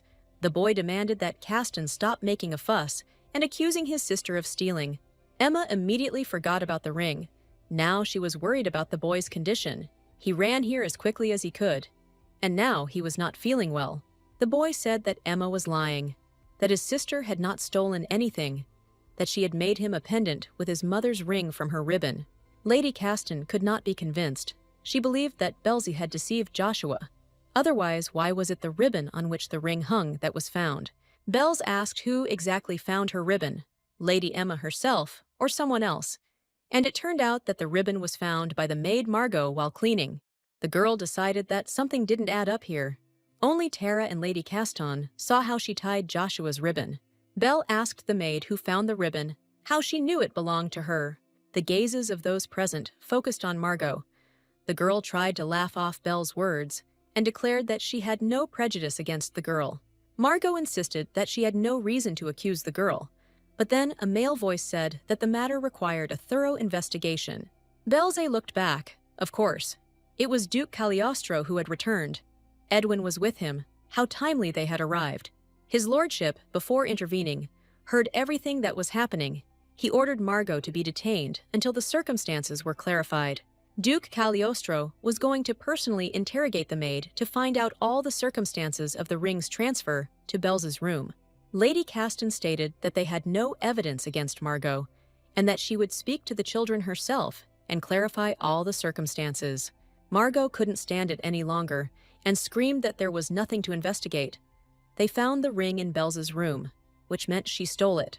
The Duke was outraged by what Margot was saying. How could she accuse a small child without evidence?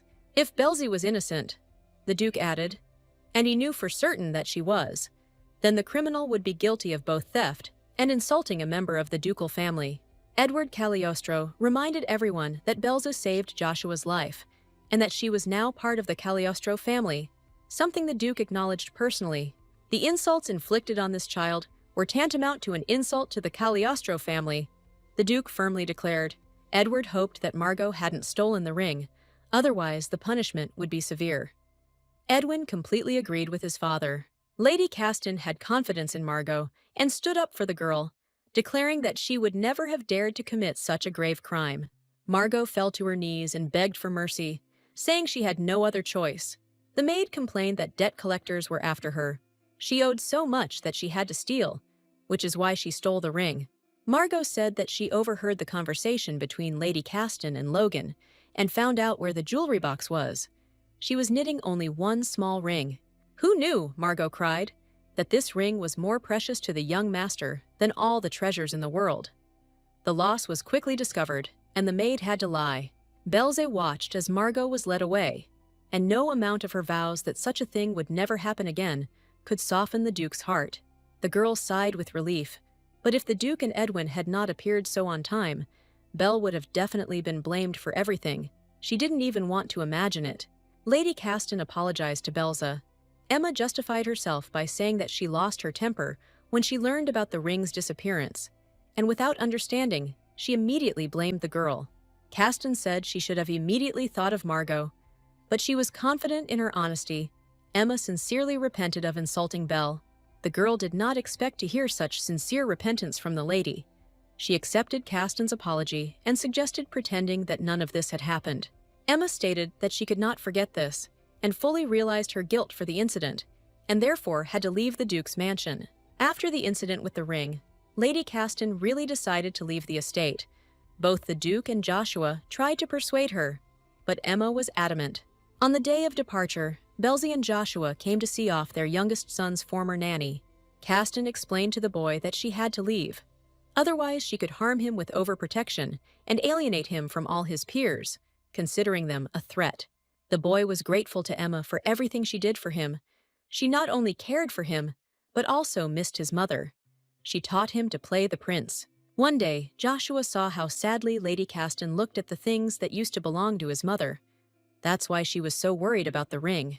Belle was sad to part with Caston. She had hoped to get along with her, but since Emma had decided so, the girl promised to take care of Joshua and cure him.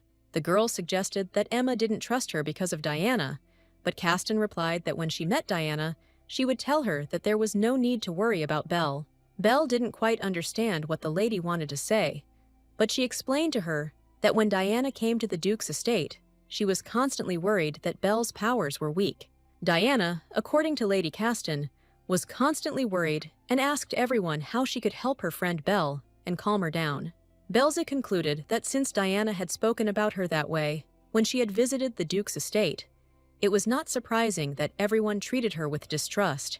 The girl saw Caston's carriage off and wondered why Diana had said she had almost no strength, whether she was really worried about Belle or something else. From her experience with Diana, Belze could assume that the reason was not only concern. Diana was too cunning for that. Joshua asked if everything was okay with his little sister. She looked out the window for too long and was silent. Belle replied that she was simply sorry about Lady Caston's departure. The boy said that he was sad too. He was incredibly upset by the departure of his beloved nanny. Belle had never seen Joshua so sad. Bells decided that in order for Joshua not to be so lonely, she would simply spend more time with him and they would play. The girl remembered that she hadn't seen Edwin for a long time. Joshua replied that he was probably sparring, but he didn't like it when people watched his training. Bells remembered that Edwin had shown a talent for sword fighting, and she wanted to watch him practice. But it might be rude of her. Several days passed, and everything calmed down again in the estate. The servants began to treat Belza more respectfully, and another nanny was hired in Caston's place. When she had free time between Joshua's treatment sessions, Belle would go into the woods that grew on the estate. These walks were not idle. The girl was looking for a very rare herb that would make Bells rich. The source of Belza's future wealth was supposed to be fairy grass, but the girl could not find it. This herb was a magical plant, famous for its effects when used in skincare, and it grows only on the Duke's estate. Bells had been hunting for this herb for a long time. The novella had almost precisely indicated its growing place, but so far the search had been in vain. The girl heard the clanging of swords and remembered that there was a training ground nearby where Edwin practiced sword fighting. Bells decided to definitely look at this, approached the sound of swords, and saw Edwin. Belle assumed that there would be nothing scary if she looked quietly. Belle couldn't justify her curiosity in any way. Edwin fought amazingly. The girl expected nothing less from the guy. Suddenly, Belle heard Edwin's mentor yelling at the boy, saying that the boy had the wrong stance, that he was not fighting, but crawling. The mentor scolded the boy. He will not be able to become the heir of Cagliostro. Since he cannot move normally, he will only disgrace his father. Belzy didn't like this. Training is training, but you can't insult the young master like that. The mentor shouted that Edwin was not trainable, that when fighting a strong opponent, one must take a stable position. Bells watched this disgrace and remembered the name of Edwin's mentor. It was Sven Zoriak. Once upon a time, Sven was a knight of the Duke and fought shoulder to shoulder with him, but was wounded in the leg, retired, and trains young knights, including Edwin. In her past life, Belle had never seen Edwin train, so she didn't know how hard they trained the boy. But for some reason, the girl felt that Sir Zoriak was simply making fun of the Duke's son. In the end, Belza could not stand to hear insults directed at Edwin, came out from behind the bushes, and demanded that Sven apologize to the boy. Belza indignantly shouted that Sir Zoriak had no right to speak like that about the Duke's son and future heir to the title and estate. The girl declared that Edwin would become a most worthy duke and lead the family to prosperity and glory. No one has the right to insult the eldest son of Duke Cagliostro, and Sven doesn't have it either. Zoriak must immediately apologize to Edwin, Belle shouted. This case was handled by Duke Edward Cagliostro himself. It was strange to hear both sides. The famous Sir Sven was beaten by a little girl. Zoriak laughed. Rumors about this candidate for sainthood were true, but the brave knight did not expect such aggression from a small child. The girl turned out to have rather heavy fists, and Belle justified herself by saying that she was defending Edwin from Sir Sven's insults. Edwin claimed that he had specifically asked his father and mentor to conduct the training in this manner. The boy said that he wanted to become strong as soon as possible, but now he was so weak that he could not protect the people dear to him.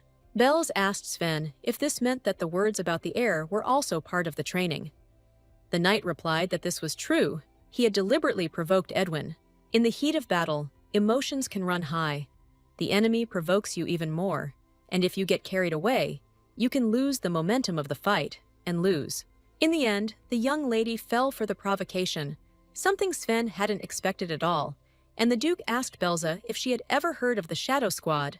Bells knew that this was what they called the Duke's men, who stood guard over order in the country. They were the most trusted people, and always acted from the shadows. Belle didn't understand why the Duke remembered them so much.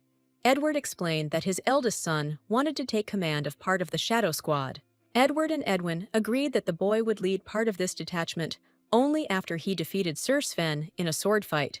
So Sven increased the intensity of his training, adding elements of psychological pressure, and rightly so. With the Shadow Squad at stake, Edward considered Sven his faithful comrade. He had saved the Duke in battles more than once. Cagliostro trusted him as he trusted himself. Belle felt a little ashamed. How could she have been so wrong? The Duke had entrusted Sven with the most precious thing, his son, and the girl had treated him so rudely. Bells asked Sir Sven for forgiveness for this misunderstanding. The knight was not angry with the girl. He asked if she wanted to become a knight. The Duke asked Sven not to mock the girl. The knight replied that he was not joking. Belle had shown herself to be a fearless person, and she was strong beyond her years. Sven said that he greatly appreciated Belle's courage in rushing to help Edwin, but sometimes the desire to sacrifice oneself can lead to disaster. Zoriak patted the girl on the head. She shouldn't make others worry about herself. Belle was annoyed. She almost slandered a good person. The girl understood and accepted everything. But then Edwin asked what she was doing on the training ground and how she ended up there. Belze replied that she had found a plant reference book and decided to see what species were in the estate's forest. Edwin asked if they were looking for a specific species. Belle replied that she was looking for a herb with heart-shaped pink leaves and a pleasant, sweet aroma. Edwin said that if this is what he thinks, then he knows where this herb grows and will be happy to show this place to Belza. Belle was overjoyed to have found what she wanted. Edwin didn't quite share the girl's delight. Was this herb really that rare? Belle said that this plant was so valuable that even Gordon's collection didn't have it, and the girl was very interested in how Edwin found it. Edwin had no idea that ordinary grass could make a person so happy. The boy said that even before Joshua became really ill, they often wandered through the forest. They liked to explore it and find different things. During one of their walks, the brothers came across this clearing. Belle noticed a cut on Ed's cheek. The boy thought it was nothing and that it would heal on its own. Bells replied that this was not possible and that she would heal his wound immediately. She moved closer to the guy and began to use force. Suddenly, Edwin pushed her away and stepped aside himself. He sharply declared that Belle should not dare to do this. The boy reminded her that the use of force had a negative impact on Belle's health and that this minor scratch was not worth her health. Belle explained that she gets sick if she uses a lot of power at once, but now she is completely healthy and Ed's treatment will not harm her. The boy said that Belle always said that, even when she was completely out of order, she was too often fearless. Edwin was outraged that Belle was not taking care of herself. Last time she overexerted herself and lost consciousness, everyone was worried and waiting for her to wake up. Edwin winced in annoyance. He didn't want to scare Belle and swear at all. He just wanted to say that he was worried about the girl's health. The boy asked Belze to remember that she must take care of herself for the sake of him, her father and brother. If something happened to her, it would be unbearably painful for them. The girl was pleased that they were all so worried about her, and she promised to do everything possible to worry her loved ones as little as possible. The children agreed that Edwin went to see Dr. Gordon, who treated the wound on his cheek and put a bandage on it. Belle couldn't calm down, even though command of the Shadow Squad was at stake. But she still felt that Sven was too rude. Gordon agreed with Belle. Sven often goes too far. Edwin is absolutely sure that everything is fine. The boy was annoyed. They discussed everything. Why again? Belle thought that Edwin should know better, since he was the one training, but she was worried about the boy's safety. Dr. Gordon called the girl to him and handed her a bag of medicine from the Relius plant, which she asked for. Now she will not faint. This was wonderful news.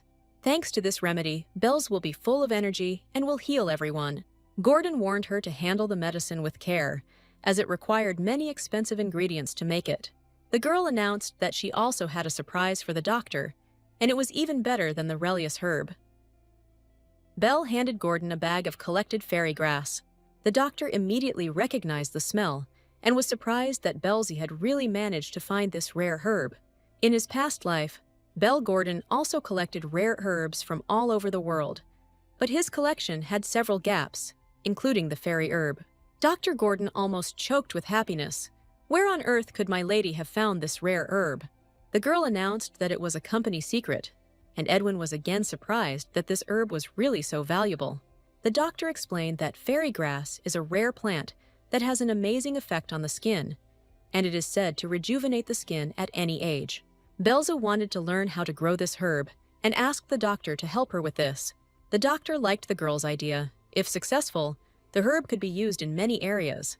But how to do this? The seedlings would definitely wither. Gordon believed that if there were a lot of seedlings, then success was quite possible. The doctor tried to find out where the grass grew, but the girl did not say. Belle was about to leave. If the doctor wasn't going to help her, then she wouldn't tell him anything else. Gordon didn't refuse to help. He needed information at least about the conditions in which the fairy grass grows. The girl said that she found the grass where there was little sunlight and an old tree grew nearby. Will this information be enough for Gordon? The doctor asked if there were other plants or a water source nearby, but the girl replied that there were none of those. Gordon concluded that the fairy grass was a parasitic plant and asked the girl to bring him some bark from the tree under which the grass grew and a soil sample. The doctor asked how Belza was going to use the fairy herb. It helps the skin, but it is not good for tea. The girl said that she knows a way to preserve the wonderful aroma of the herb with a small amount of it, but this is another of her secrets. The doctor was offended again, but Belle immediately handed him a bag of fairy grass and said that she was giving it all to him as a gift, and Gordon's resentment disappeared. Belle joked that this was not just a bribe. It was a bribe to the doctor, and now they were accomplices. Gordon understood that the plant he was holding in his hands was priceless. In addition to its scent and skin-improving properties, it had many beneficial properties. Edwin asked if Belle was sure it was necessary to give Gordon such expensive gifts. The girl had no doubt, especially since she knew where to get more. Dr. Gordon was suddenly overcome by a fit of uncontrollable euphoria and promised Belle that he would plant the entire estate garden with this herb. Belle's had no doubt that Gordon would solve the problem of growing fairy grass. But this was only the beginning. In this world, there were medicines, doctors, magic that saved from diseases. But there was no drug that slowed down aging and cared for the skin. Belle planned to use the fairy herb as a basis and start her own cosmetology business. Gordon would be the chief physician of the clinic, and she would be the director. The doctor no longer doubted that Belle would not tell him why this herb needed to be grown. She was determined to keep it a secret. Gordon was no longer interested in this. He dreamed that if he succeeded in cultivating this herb, it would be a huge breakthrough in medicine and plant growing. The doctor became Belle's partner, but he believed that if he knew where the herb grew, things would go faster. But the girl decided to keep this place a secret. Tara appeared in the room and declared that Gordon had to stop arguing with his lady, as they were shouting so loudly that the entire estate was in an uproar. Tara announced that Milady Belzy wished to see his lordship as soon as possible. Edwin was about to go to his father with Belle, but Tara warned him that the gentleman wanted to discuss something important alone with his lady. The girl hurried to Duke Cagliostro. He was patiently waiting for her in his office. Edward reassured the girl that this wasn't about the incident with Sven, but rather that he wanted to show her a family secret. The Duke openly said that he had wanted to do it later, but so much had happened recently that he changed his mind. The Duke manipulated the books on the shelf, and a secret passage into a deep but bright basement opened up before the girl. Edward invited Belzy to follow him. The Duke wanted to introduce her to someone the girl would definitely like. Belle followed the Duke down. She figured that this passage had always been in the estate, but in her past life she knew nothing about it. The secret passage was long and deep. Its end was lost in the flickering light of the torches. Then the Duke took the girl in his arms. He was afraid that she would stumble. The Duke and Belle continued on their way, and Edward explained that the passage led to a vault that only members of the Cagliostro family had access to. Edward recalled that their family had participated in religious wars many years ago, and this vault contained trophies left over from those battles. Bells didn't expect to see so many ancient artifacts at once. First, she recognized Archia's arrow. With its help, the saint defeated the demons of darkness. In another display case, the girl discovered a ring from a dark heretic cult. It turns out that there were also objects from a heretical cult from a past era. Belle was incredibly interested. She had read about everything in old chronicles. But why was the Duke showing her all this? Edward drew the girl's attention to a cute teddy bear in one of the display cases and said that he was giving it to Belza.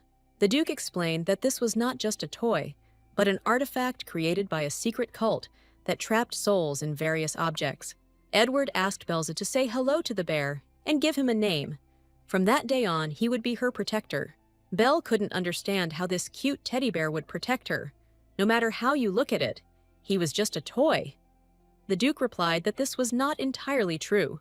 First, Belle must imbue it with power. Once she does, it will become her protector and a symbol that she is under the protection of the Cagliostro family. Edward said that she would do almost the same thing as during Joshua's healing. and the girl promised to try.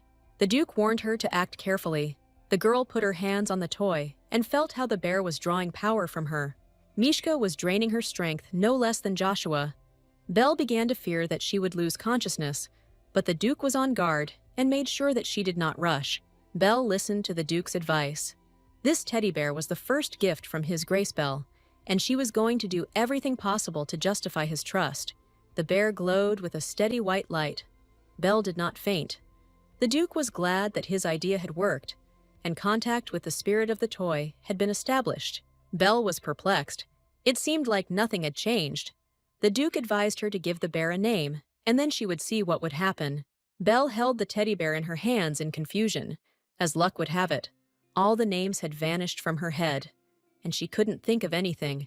Belza stuttered and said that his name was Mimikailo, and then the bear sewed brightly. The bear flew high to the ceiling of the vault, performed an intricate somersault there, and landed next to Belza. Not only Belle, who saw everything for the first time, but also the Duke was amazed by such unprecedented agility of the pagan god. The bear waved his paws, said hello, and announced that his name was M.I. Mikhail, and that he was Milady Belza's personal guard. Belle was delighted. She had a talking teddy bear at her personal disposal, and he took her hesitation as part of the name. From that day on, the Duke simply showered the girl with gifts. He insisted that it was all just to maintain the family's honor, but there was too much of it. Every day, the servants bustled about, putting away new things and toys. Tara hurried everything, convincing them that it was impossible to put it off until tomorrow. Belle was moved to a larger room and given dresses, accessories, and furniture.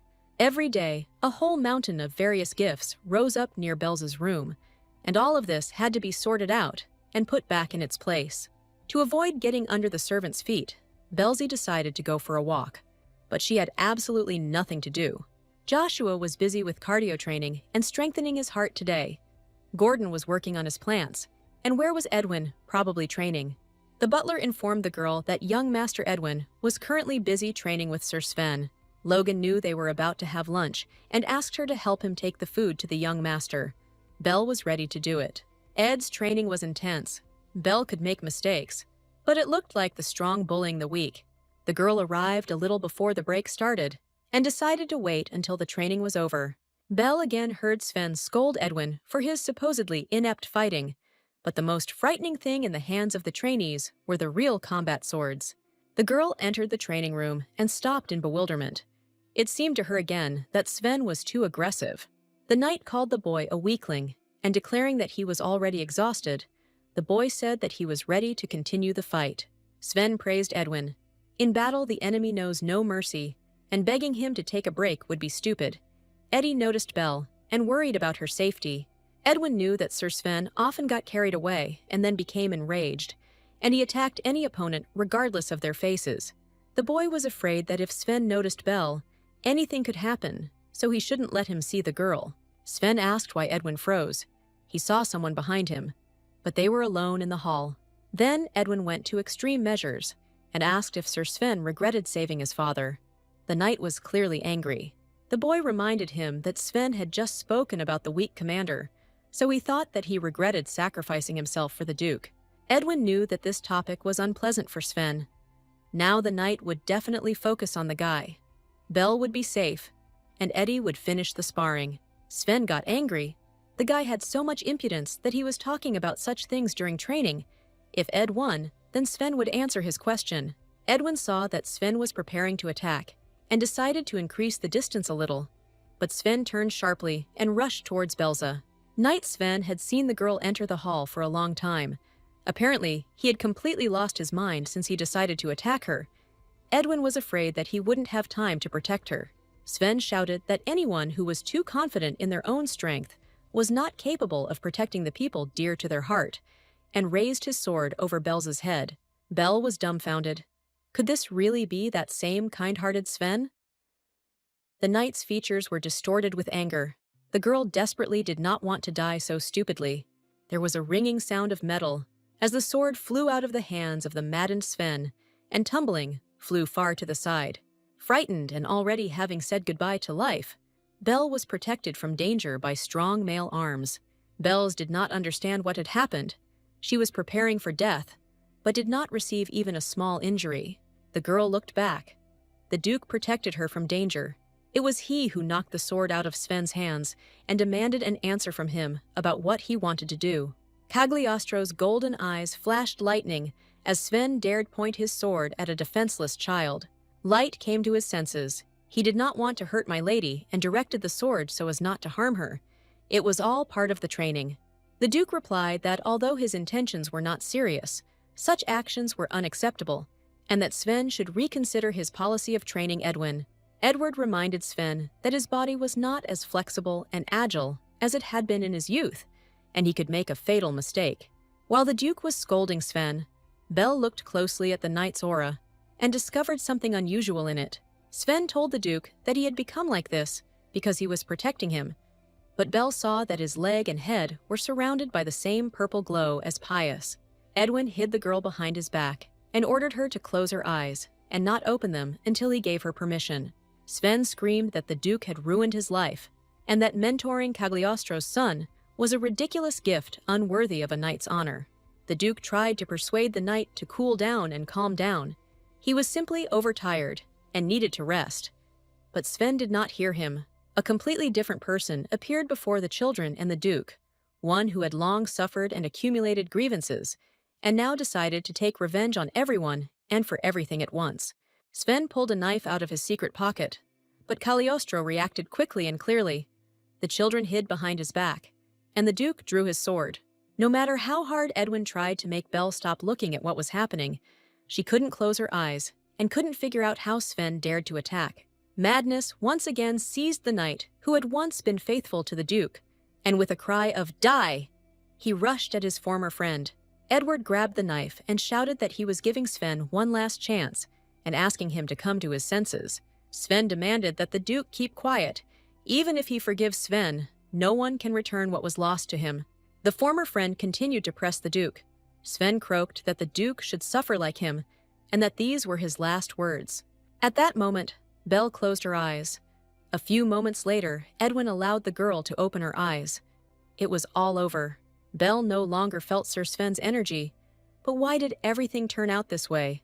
For what reason did the knight attack the Duke? Edward rushed to the children. He was sorry that they had to witness the bloody drama. The Duke was interested in how Edwin and Belle were feeling. The children replied that they were fine. But before going into the house, Edwin handed his father a note he had found in Sven's room. The note contained a clear instruction to kill the children of Duke Cagliostro, so that he would experience the same pain and despair as Sven. The note set Sven on the Duke. Belle admired the boy's courage. He knew that the mentor was plotting murder, but he did not stop sparring. Belze treated Edwin's wounds. The boy complained that the medicine stung, and Belle replied that he himself had forbidden the use of force, so he should endure it. If left untreated, scars would remain, Belle said. But the boy considered scars to be a knight's adornment. Belze protested that the scars on Edwin's face were a great loss to the nation, and that the best medicines were needed to treat the Duke's son. But Gordon was not in the mansion. Belle asked Edwin if the two of them could have stopped Sven if the Duke had not come to the rescue. The girl remembered the purple glow around the knight and regretted that she had not managed to use holy power on him. Edwin replied that everyone understood Sven's condition and knew that sooner or later he would break down, and it just so happened that this happened today. Belle asked why Edwin hadn't changed his instructor. He should have told the Duke right away. Edwin replied that his father owed his life to Sven. This knight was a comrade in arms of Duke Cagliostro, and was proud of his swordsmanship more than anything else, and sacrificed himself on the battlefield for his father. Edwin knew that his father felt guilty towards Sven, and let him get away with all his rudeness, so the boy decided to endure it until it all ended somehow. His training would soon be over anyway, but now Edwin realized that his successes were only driving Sven deeper into despair. And then someone unknown took advantage of Sven's weakness and pushed him to betrayal and murder. So Belze had nothing to do with it. Belle hugged Edwin gratefully. He had also suffered something similar in his past life. She asked the guy what he would tell her if something like this happened. Edwin promised that he would tell Belle about any suspicious events in his life, and together, they are strong. Edwin understood that Belle's sadness was caused by the incident with Sven, and tried to think of how to distract the girl from this event. The boy saw a familiar toy in the room and asked if Belle's father had given her this teddy bear. Belle was curious how Edwin knew that the bear was from the Duke. The boy said that his father once showed him this bear. Edwin asked if Belle had already activated the bear, and if she knew about its other modes besides the guard one. Edwin explained that the bear has toy, guard, and warrior modes, and his favorite is giant mode, which is very useful when you need to get higher.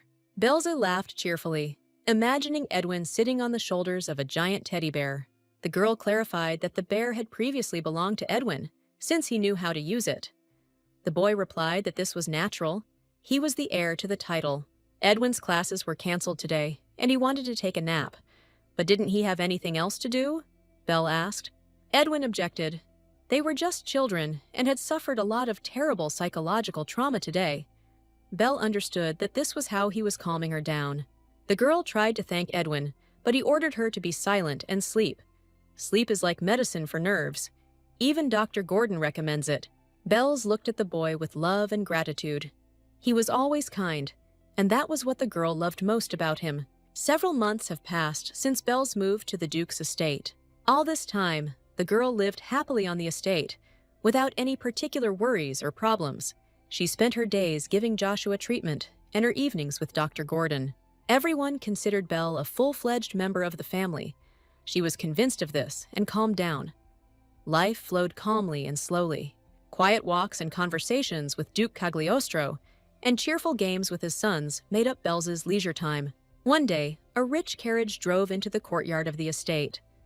Belle saw it through the window and wondered who it could be. The girl knew that no one had announced their visit today, and no guests were expected at the estate. The butler looked into Belle's room and informed her that a visitor was waiting for her downstairs. The girl was perplexed. She certainly wasn't expecting anyone to visit. The butler reported that a lady from the Berlot family had arrived to see Milady Belzy. She introduced herself as Lady Diana. Tara tried to dress Milady Belzy in something magnificent. The young lady's outfit evoked only admiring emotions from the servants. Belle didn't quite understand why she had to dress so nicely. She was absolutely sure that Diana had come to see Joshua. The reason Diana decided to visit Duke Cagliostro's estate unannounced was because she learned that Belle had healed Joshua. Diana came to apologize for not being able to cure the boy. Of course, Diana's strength is greater, but the chance of failure is not excluded. One does not apologize for that. Tara explained to the doubting Belle that Lady Diana was asking for a personal meeting with a childhood friend. That is, with her. So she decided to choose the best dress. Belle remembered well that since Diana moved in with the Marquis of Berlot, they had never crossed paths. Maybe Diana was bored. Belze decided to use this chance and show Diana how much she had changed. In this life, they would definitely become friends. Belze waited with bated breath to meet her friend. She sincerely believed that Diana had only good intentions. The girl knew that Diana was waiting for her outside the door, and for some reason she was nervous. She really wanted to make a good impression on Diana. The girl couldn't figure out how to start a conversation with her old acquaintance. Should she just say that they hadn't seen each other for a long time? Or maybe it would be better to apologize first. Before Belle could say a word, Diana rushed towards her, with hugs and shouts that she missed Belle very much. Diana's maid confirmed that her mistress had not slept all night before meeting Milady Belzy, and she believed that Diana was now happy. Diana reminded her maid Lily to get the cake they had just bought from the capital's most fashionable pastry shop. Lily confirmed that Milady Di had bought it especially for Milady Belle, as she had certainly never tried anything like it. Tara found these words offensive and stated that their estate employed the best pastry chefs, and that was why they did not buy takeout food. Lily replied that it was a chance to try something new. Tara announced that she had tea from the Imperial Palace, and she would now serve it with cake. Belle found it strange that Tara had decided to finish off poor Lily. Diana meant that they weren't fed cakes at the shelter, so why get so worked up about it? The maids brought tea and served cake, and left the girls alone, wishing them a pleasant conversation. Belle felt awkward. She had never spoken to Diana in an informal setting before, and didn't know how to start a conversation. The girl decided to apologize for the past first. This was supposed to be the beginning of a new relationship. Belza said that she regretted a lot and asked Diana for forgiveness for bullying her at the orphanage and would like to be friends with her. Diana replied that she was very worried about Belza. Even before listening to the end of his friendship proposal, Belle was sure that Diana was interrupting her on purpose, or maybe she was just imagining it. The girl asked why her friend was so worried about her, and Dee replied that it was because she had to live on the Duke of Cagliostro's estate. Diana stunned Belle with the news that the Duke was holding the girl in the estate against her will, because Diana had not cured Joshua. This is what the Marquis told her to Diana.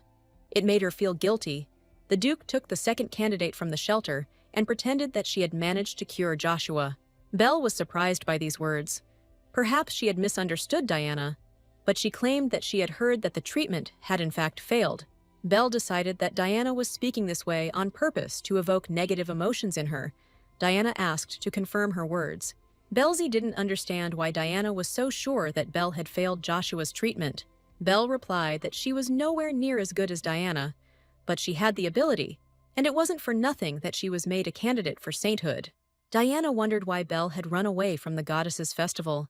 If it was because she was unsure of her gift, Belle ran away then, because she was fed up with the constant comparison with Diana, but she didn't say it out loud. She simply replied that Diana was wrong. Belle explained that she was simply bored at the festival, and she had always been a troublemaker and couldn't stand being boring. But she really did heal Joshua. The cure was not instantaneous, Belle said, which is why she lives on the estate, monitors the boy's condition, and continues to treat him. Diana didn't believe it. She said that Belle could be frank with her. Di knew that the Duke found Belle in the obedience room, took pity on her, and brought her to him. Belle was surprised where such information came from. In fact, every child who passed through the obedience room took an oath to remain silent about it. All the other pupils of the orphanage, and especially the most obedient Diana, were not supposed to know anything about this place. Belle asked Diana how she knew everything. Di admitted that an employee from the Imperial Palace came to see the Marquis, and he told her everything. There was a discrepancy. The Duke said that the existence of the obedience room would be strictly classified, so as not to damage the reputation of the church. Diana continued to chatter. Now Belle was under the Duke's protection, and she was happy for her friend.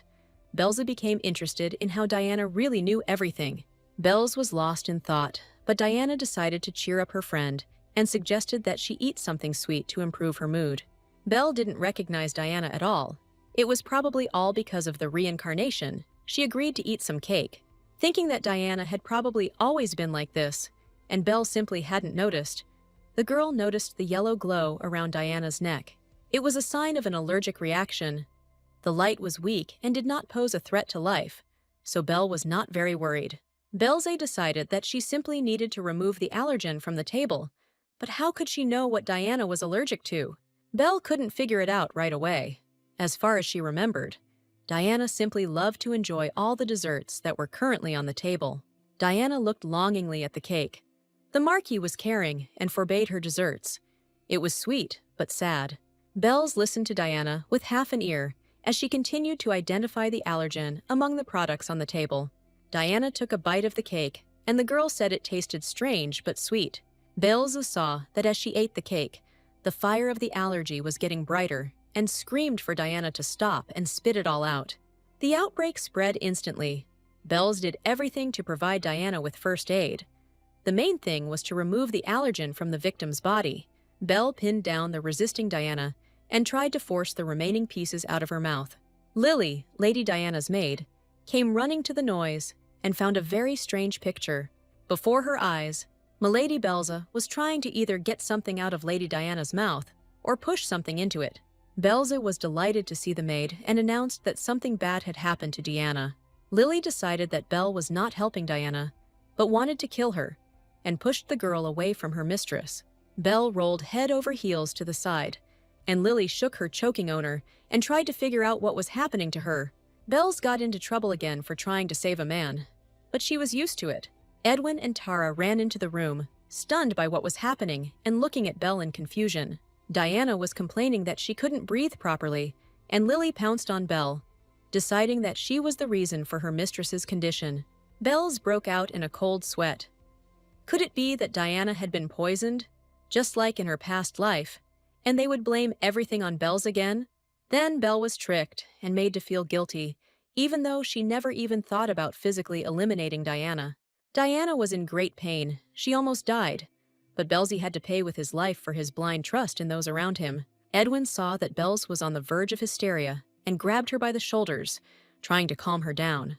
The girl cried and tried to convince her brother that she had not harmed Diana, but the boy replied that he knew that Belle was not guilty of anything. Lily screamed that Madame Diana showed signs of poisoning and that it was definitely Milady Belz's fault and no one else's. Edwin demanded that Dr. Gordon be called immediately to determine what had happened to the guest. The young Duke Cagliostro was no less terrible in his anger than his father, and he demanded that Lily watch what she said. Edwin stated that Lily would answer for slandering a member of the Calypso family and asked Tara if she had tested the food for poison. The maid replied that everything had been checked thoroughly. There was no hint of poison anywhere. She swore to it. Belzy noted that Edwin, as in his past life, stood up for her and forbade her from making baseless accusations. The girl nevertheless decided that she could not rely only on Edwin and announced that Lady Diana was having an allergic reaction. Belzy approached the victim and wanted to influence her with her power, but Lily did not allow her to do so. Belzy stated that if they did not do something immediately, the swelling would spread and Diana would die. The girl asked Lily whether she wanted her mistress to die or whether she would still allow her to be cured. The maid allowed her to take Milady from her and put her on the bed, where Belza could help her cope with an attack of allergies. Belle finished. The whole difficulty was that allergies can never be cured completely. You can only avoid or dull the attack. The girl said that she had done everything in her power and provided first aid, but it wouldn't hurt to pick up some allergy medication from the pharmacy. Diana came to her senses and called Lily to her. The maid ran up and asked if everything was in order with her mistress. Edwin was worried about Belle's condition. She reassured the guy. Everything was fine. He just needed to rest a little. Diana complained that some places on her body were itching so much. It was simply unbearable. Lily turned to Belza with a request to relieve her mistress from this terrible feeling. The maid was incredibly kind and polite, as if she hadn't just been screaming and accusing Belle of all mortal sins. Belzy agreed to help, confident that she could handle it quickly and easily. Edwin intervened and forbade Belle from continuing to treat Diana, stating that she had just treated her at full strength and that overexertion would be bad for her health. The young Duke suggested waiting a little. His father and the doctor would come soon. They would decide everything. Lily winced with annoyance and expressed dissatisfaction with the young gentleman's decision. The Marquis, Diana's guardian, burst into the room. He was told that his ward was ill, and he rushed in as fast as he could. In her past life, Belle saw the Marquis of Barlotte. Then he was next to the prince, so this was Anne's first meeting with him. The evidence Belle's was shown at the time indicated that the Marquis and the second prince were planning to revolt. Later, things turned out that the crown prince and the family of Duke Cagliostro were portrayed as conspirators. There was a possibility that the Marquis was involved.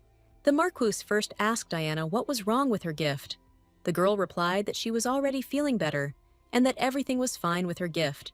Now, as in his past life, the Marquis of Barlotte was obsessed with making Diana a saint. The doctor and the Duke appeared at the door. Edward was outraged. The girl had just come to her senses, and the Marquis was only interested in her gift. It was disgusting. The Marquis justified himself by saying that he was thus expressing his concern for Diana and allowed Dr. Gordon to see the girl. The doctor examined the victim and praised Belzy for the timely and skillful assistance he provided, which made it possible to save Diana. Now Diana's life is not in danger. The swelling of the airways has gone away. The rash remains, but it will be removed with medication. The Marquis was perplexed. There was a second candidate for sainthood here, and why any medicine was needed at all. As far as the Marquis understood, it was Belle's who was to blame for the incident, so let her take responsibility and treat Diana's rash. Duke Cagliostro was perplexed as to why the Marquis had decided so, and Berlotte replied that Diana's allergy had begun after drinking tea in this house. The Duke asked what was wrong with giving tea to a guest, even though she had come uninvited. Cagliostro understood that the Marquis was panicking. The child under his care had almost died, so the Duke would ignore the accusation this time. For the future, Edward recommended that the Marquis change his ward's maid. This woman does not know that Diana has allergies and feeds her whatever comes to hand. The Marquis was angry. Was the Cagliostro family really trying to blame his ward's maid for everything? It was low on the Duke's part. Berlot claimed that Lily had no way of knowing that the sweets served at the table contained apricots. Gordon intervened.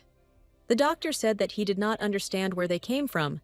They never use these fruits here because Joshua is allergic to them. Everyone was confused about which dessert they were in. Belza guessed that the apricots were most likely in the pie that Diana and Lily bought at the cafe. The Marquise was furious. He warned Lily that she should not dare to buy this pie for Diana. Lily justified herself by saying that it was not her fault. Suddenly, Diana herself intervened and took all the blame on herself. For some reason, she didn't think about herself. Diana said that Belle always loved sweets, and she gave her her portion, no matter what she took away from others, so she brought a pie. The Marquise announced that Belzy had behaved terribly at the shelter. Diana had wholeheartedly wanted to treat her to something sweet, and this is what came of it. The Marquise suggested that Belz had eaten her fill of pie and fed the rest to Diana. Lily confirmed this, as she had seen Belle force the pie into Diana's mouth. Belle was indignant. How much more nonsense could they talk? She tried to make Diana spit out the pie, but in the orphanage she never took sweets from anyone. Edwin and Tara confirmed that the girl was pulling the pie out of Diana's mouth, not the other way around. The Marquis believed that everyone was talking complete nonsense, but in reality, they were simply shielding the culprit. The Duke ordered him to be silent. He had forgiven the Marquis's stupidity only because he believed that Diana was Belz's girlfriend. But now Berlot was going too far. The Duke had no intention of asking why Diana was lying. At that age, frightened children often lie when they are frightened. In the future, Duke Cagliostro hoped that he would never see either the Marquis himself or his ward in his estate or in its surroundings. The Marquis tried to object, but Cagliostro was adamant in his decision, and Barilotto had no choice but to understand that he was not welcome here. Berlot ordered Lily to take Diana. It was time for them to leave this now inhospitable house. Before leaving, Diana wanted to say goodbye to Belle. She had to apologize because she had accidentally hit her and now wanted to heal the abrasion. Belle just wanted to rest. But for the sake of Diana and improving relations between their families, everything had to be done to resolve the conflict. Diana directed her power at Belle and at the same time asked for forgiveness. She was sorry that everything turned out this way. In fact, she just wanted to chat. Belza felt a strange sensation, maybe because she had never been treated with divine power, but she felt like bugs were being released onto her skin. Belze stopped Diana. She had enough. She leaned over and whispered that Belzy had become much smarter than before. Belle saw a purple glow around Diana, and there was a whisper in her ears that she was again trying to take away from Di what should belong only to her.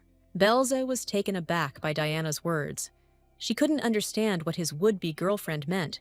Marquis Berlot called Diana sharply. If the girl had finished her manipulations, then they should leave. Diana left victorious. Her eternal enemy had already become weaker. She tried. The Marquise and Diana would show her who was worthy of becoming a saint and repay her for today. Diana stopped again and asked the Marquise to give her a couple more minutes to talk with Belzy.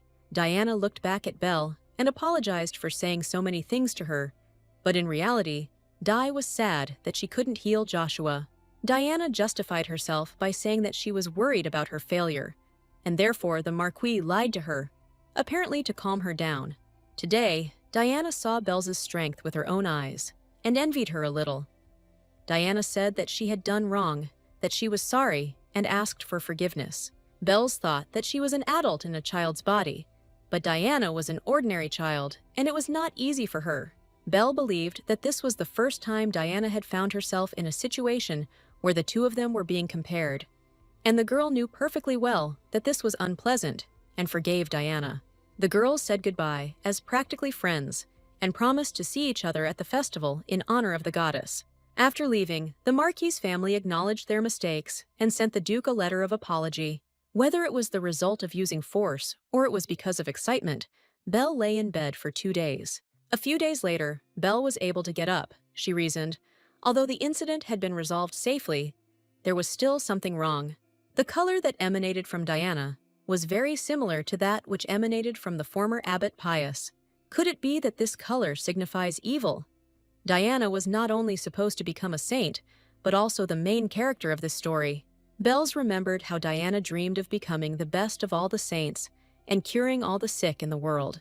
Belle couldn't believe she was starting to doubt Diana because she was acting a little different than she had in the past, but the Marquis was clearly a suspicious type.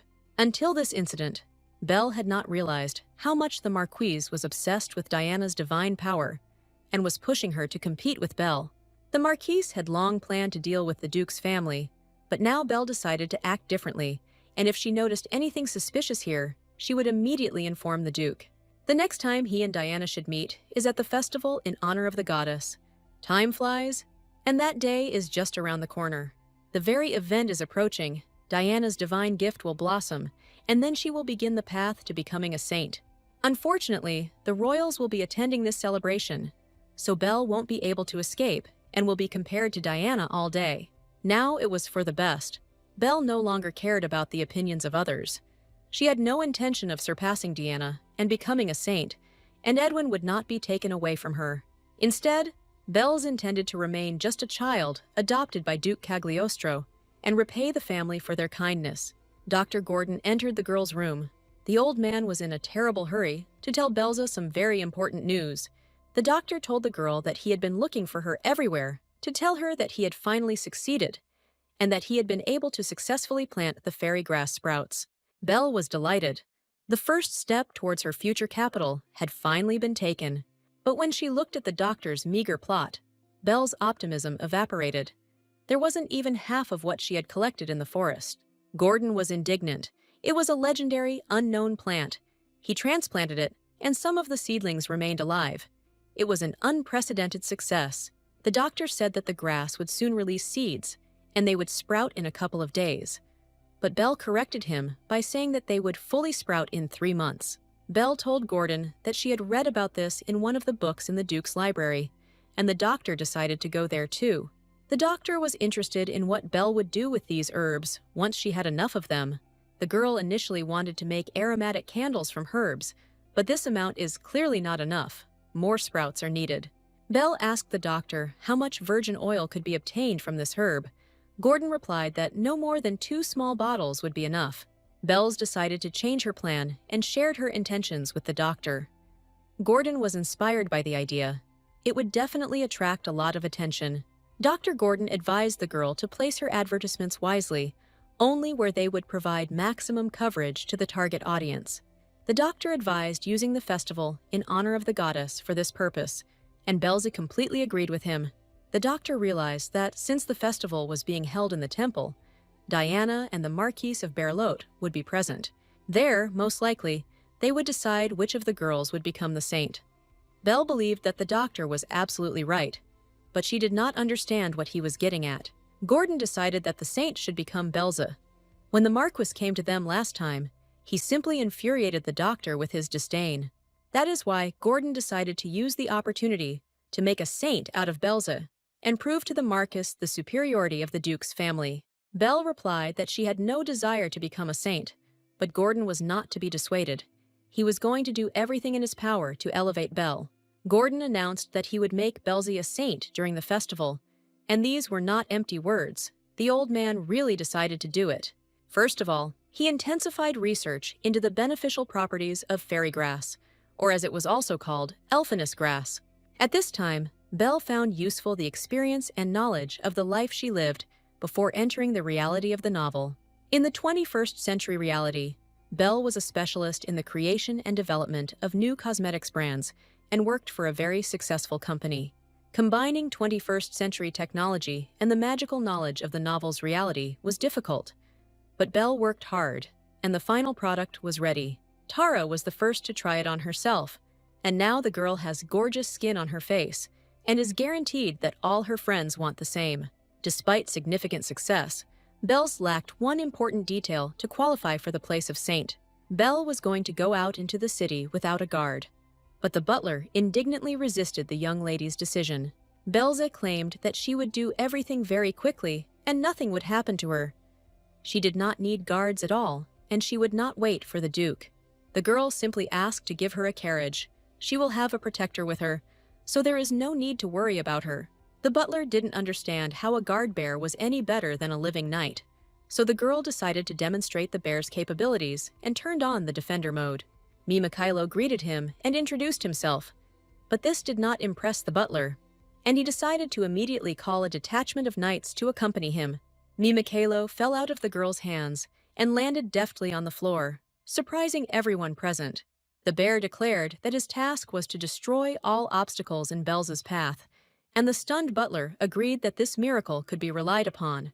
Belle went to the capital's trade guild to obtain a license and certificates for the finished product.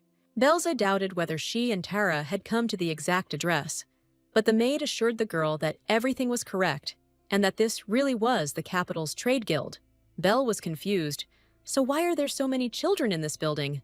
What is really going on here? Tara assumed that some kind of event was taking place and decided to go get a ticket for now. While Tara was away, Belle looked at the visitors with interest and noticed a lonely boy. Apparently, he came here unaccompanied. The boy was the same age as Edwin, and suddenly, his and Belle's eyes met. The ticket number was announced, and Tara hurried Belze. It was their turn. Belle decided that the boy was waiting for his parents and forgot about him. The receptionist was polite. She asked the purpose of the visit and heard that it was necessary to register a patent and trademark. After reviewing the documents provided, the manager promised that everything would be ready within a day. Belze had to fill out the appropriate form and put the name of the guarantor in one of its columns. The girl decided to use the name of Dr. Gordon. The manager announced that registration would take some time and that Belle could participate in the event that was being held at the guild in the meantime. It was a competition organized by the imperial family for the title of the best young entrepreneur, with a prize fund of 500 gold coins. The sum was significant for the empire. Belze immediately agreed, and she was immediately added to the list of participants. Belze needed startup capital. If she won, it would mean that the imperial family would be helping her. The girl felt someone's gaze on her, looked around, and realized that the same lonely boy was looking at her. Belze took a closer look and decided that he was certainly not as handsome as Edwin, but he was quite attractive and most likely also a participant in the competition. Belze felt a little uneasy competing with the kids, but it would be stupid to lose the money. Belle raised her head proudly and announced that the prize fund would belong only to her, a statement that somewhat stunned the unknown boy. The hood moved off the boy's head, and Belze saw that he had bright red, almost red hair. The manager gave Belze the documents for participation in the competition and wished her success. The girl looked around. The mysterious red-haired guy was no longer in the guild room. Tara asked what was bothering her mistress. Belle didn't tell her anything. It was time for them to return home. On the way, the girl realized that bright red hair and light green eyes in area are a sign of belonging to the imperial family. The purer the blood, the more pronounced the signs are. So the second prince was distinguished by slightly reddish hair and dull green eyes. The guy Belle met had bright red hair, which meant it could only be one person. The crown prince of Area, Caesar Estelord. Belze wondered if this was really the prince and what he was doing in the guild. The girl did not recall any information about his participation in the competition. There was only talk of an attack by mercenaries sent by the Empress. Belle jumped up as if scalded and told Tara that she had forgotten something and would pick it up and come back. Belle knew that after the attack, Diana would heal the crown prince's wounds. But during his illness, he would lose all his allies and end up in prison. And this was also her fault. The girl decided that if an attack happened today, she just needed to warn the guards, and she would be able to calmly return back. Belle looked around, but did not see the prince. The girl intuitively looked into one of the alleys. Here, Belze discovered a silk scarf and a precious brooch, items that could only have belonged to the crown prince. It was necessary to hurry. It was too late to rely on the guards, and Belle, with the faithful Mikhailo behind her, set off on the trail of the crowned youth. She didn't have to walk for long. Soon the girl came across the prince and his pursuers. The boy was on the verge of death. Caesar Estelord, the young crown prince of the Area Empire, was saying goodbye to his life. What could a small child do against a warrior armed to the teeth and trained? The attackers laughed at why the crown prince would come to such a banal competition. But for them, it became an opportunity to get rid of him. The children's entrepreneurship competition was positioned as an event to identify talented children, while simultaneously seeking intelligent advisors for the nobility. Anyone who was in any way connected to the imperial family was under the authority of the empress, and because of this, no one could be trusted. Therefore, Caesar needed a gifted man, outside the empress's sphere of influence, a peer who shared the same values. The crown prince had been observing the event's participants undercover, but apparently a leak occurred, leaving Caesar in a dangerous situation. The guy only had to manage to escape the clutches of his pursuers and find himself in a crowded place, which is what he tried to do. The empress's agents were experienced people, and Caesar was unable to escape far. He was surrounded again. The heir to the throne fought with the desperation of a cornered wolf cub. But what could he do against the warriors? When his fate was already decided, a miracle happened. A shrill, girlish scream rang out, commanding some teddy bear to join the fight, and the bandits flew apart from the blows of the funny teddy bear. The bear cub delivered precise blows, not forgetting to politely introduce himself to each of his opponents and inform them that they had better get out of there. Mikhailo loudly declared that he felt a pleasant tingling sensation in his paws and that he needed comrades for further games. But there were no more volunteers. Caesar did not understand what had happened, how this amazing girl with a wonderful bear appeared here, admiring her pet no less than the prince himself. The little girl turned her wonderful eyes to the prince and asked how he was feeling. He recognized her as the stranger from the guild. Bells was not surprised by Caesar's wariness. The assassins had caught him by surprise, and the boy was frightened and confused. Belle was just as scared as the prince, so she ordered the bear to activate assassin mode. The girl told the prince that they were safe now, and that he should not worry, but Caesar said that he did not need her help. Belle wasn't offended. Such behavior was natural for someone who had miraculously escaped death. She had stopped the killers, the prince was fine, and that was enough. Treating royals was not Belle's job. It was time to leave before she became even more embroiled in the imperial family's intrigues. Belle decided that since the prince was standing on his feet and being rude, he was quite capable of getting home. And apparently, he had a way to call the servants. The bear continued to beat up one of the bandits, more out of sport than from any sense of danger. Mikhailo told the owner that he had defeated all the bandits in this alley and received praise from the girl. It was time to return. Belze was about to leave. But at that moment, Caesar swayed and fell right onto the pavement. It was impossible to save the crown prince from the assassins and just leave him to die on the street. Belle found a deep wound on Caesar. He was simply bleeding out. She stopped the bleeding, but the situation was still critical. Bells hoped that the crown prince, as a candidate for the place of the main character of the novella, would not die. But there was no certainty of this. So much had changed in the plot. Leaving the boy here was out of the question, and Belle remembered the giant mode the bear could switch to, which Edwin had told her about. This was a great way out of the situation. The bear could easily carry the guy out of the dangerous place. Mikhail received the necessary command and immediately carried it out. It seemed to Belle that he did it with great pleasure. A second later, Belle, sitting on the paws of her faithful guard, was giving instructions to the bear to carefully carry her and the prince to the backyard of the Merchants' Guild. Belle had hoped that if she moved the prince to a crowded place, he would be replaced and helped. She herself had given him some strength, leaving Diana with a lot of work.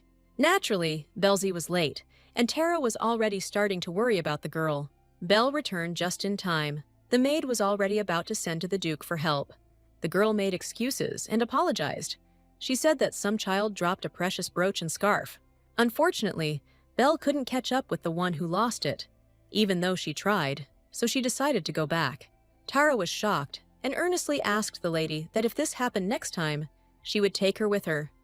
Belle promised and asked for forgiveness. It was a little white lie. Well, Belle couldn't tell Tara the truth.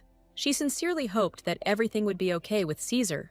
A few days later, the day of the festival of the goddess Taishine arrived, and the festival was held on an incredible scale. On the second day of the holiday, Belle had to take the first step towards her future capital. There was no news about the heir, and Belle was not worried. Tara asked if the lady was sure that she needed to wear a simple dress. After all, she was going to celebrate the goddess's birthday.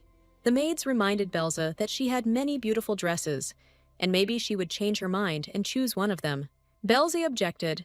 She wanted to dress simply today, and the bracelet the Duke had given her would be enough jewelry for her. This is a ruby tracking bracelet. Belle was told to wear it after her last adventure. She thought it was too much, but she did not upset the Duke by refusing. Belle told the maids that today she was meeting her friends from the orphanage. No one there wore expensive clothes, so she should dress simply. In her past life, Belle envied Diana's outfits, so when she got the chance to dress up, she came to the festival in an overly rich outfit. The dress was simply pretentious, and the looks directed at the girl were unfriendly. She did not understand why they treated her like that, and was upset.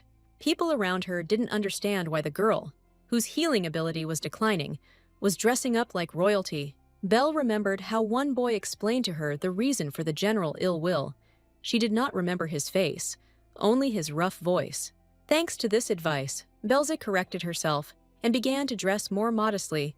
But even then, she was labeled as a Diana imitator. One thing Belle couldn't understand, either then or now, was how that child knew that her ability to heal was decreasing every day. In her past life, Belze's healing abilities grew weaker and weaker, to the point where she found it difficult to heal even small scratches. At first, the girl could not understand the reason, but after her last confinement in the obedience room, she realized that her abilities had simply been stolen. In her past life, Belle focused on comparing herself to Diana, and didn't notice her strength waning. Maybe the guy knew something and was saying it because he hated her. The butler announced that the Duke had asked Belle to join him and the young gentleman for breakfast before she went to the temple. The girl was surprised. Since she had lived here, she had to have breakfast alone, since all the men of Cagliostro were always busy. The family usually gathered in the evenings. So what happened today if the Duke decided to gather everyone together for breakfast? Belle was late and tried to apologize, but the Duke replied that it was his fault. He invited the girl too late.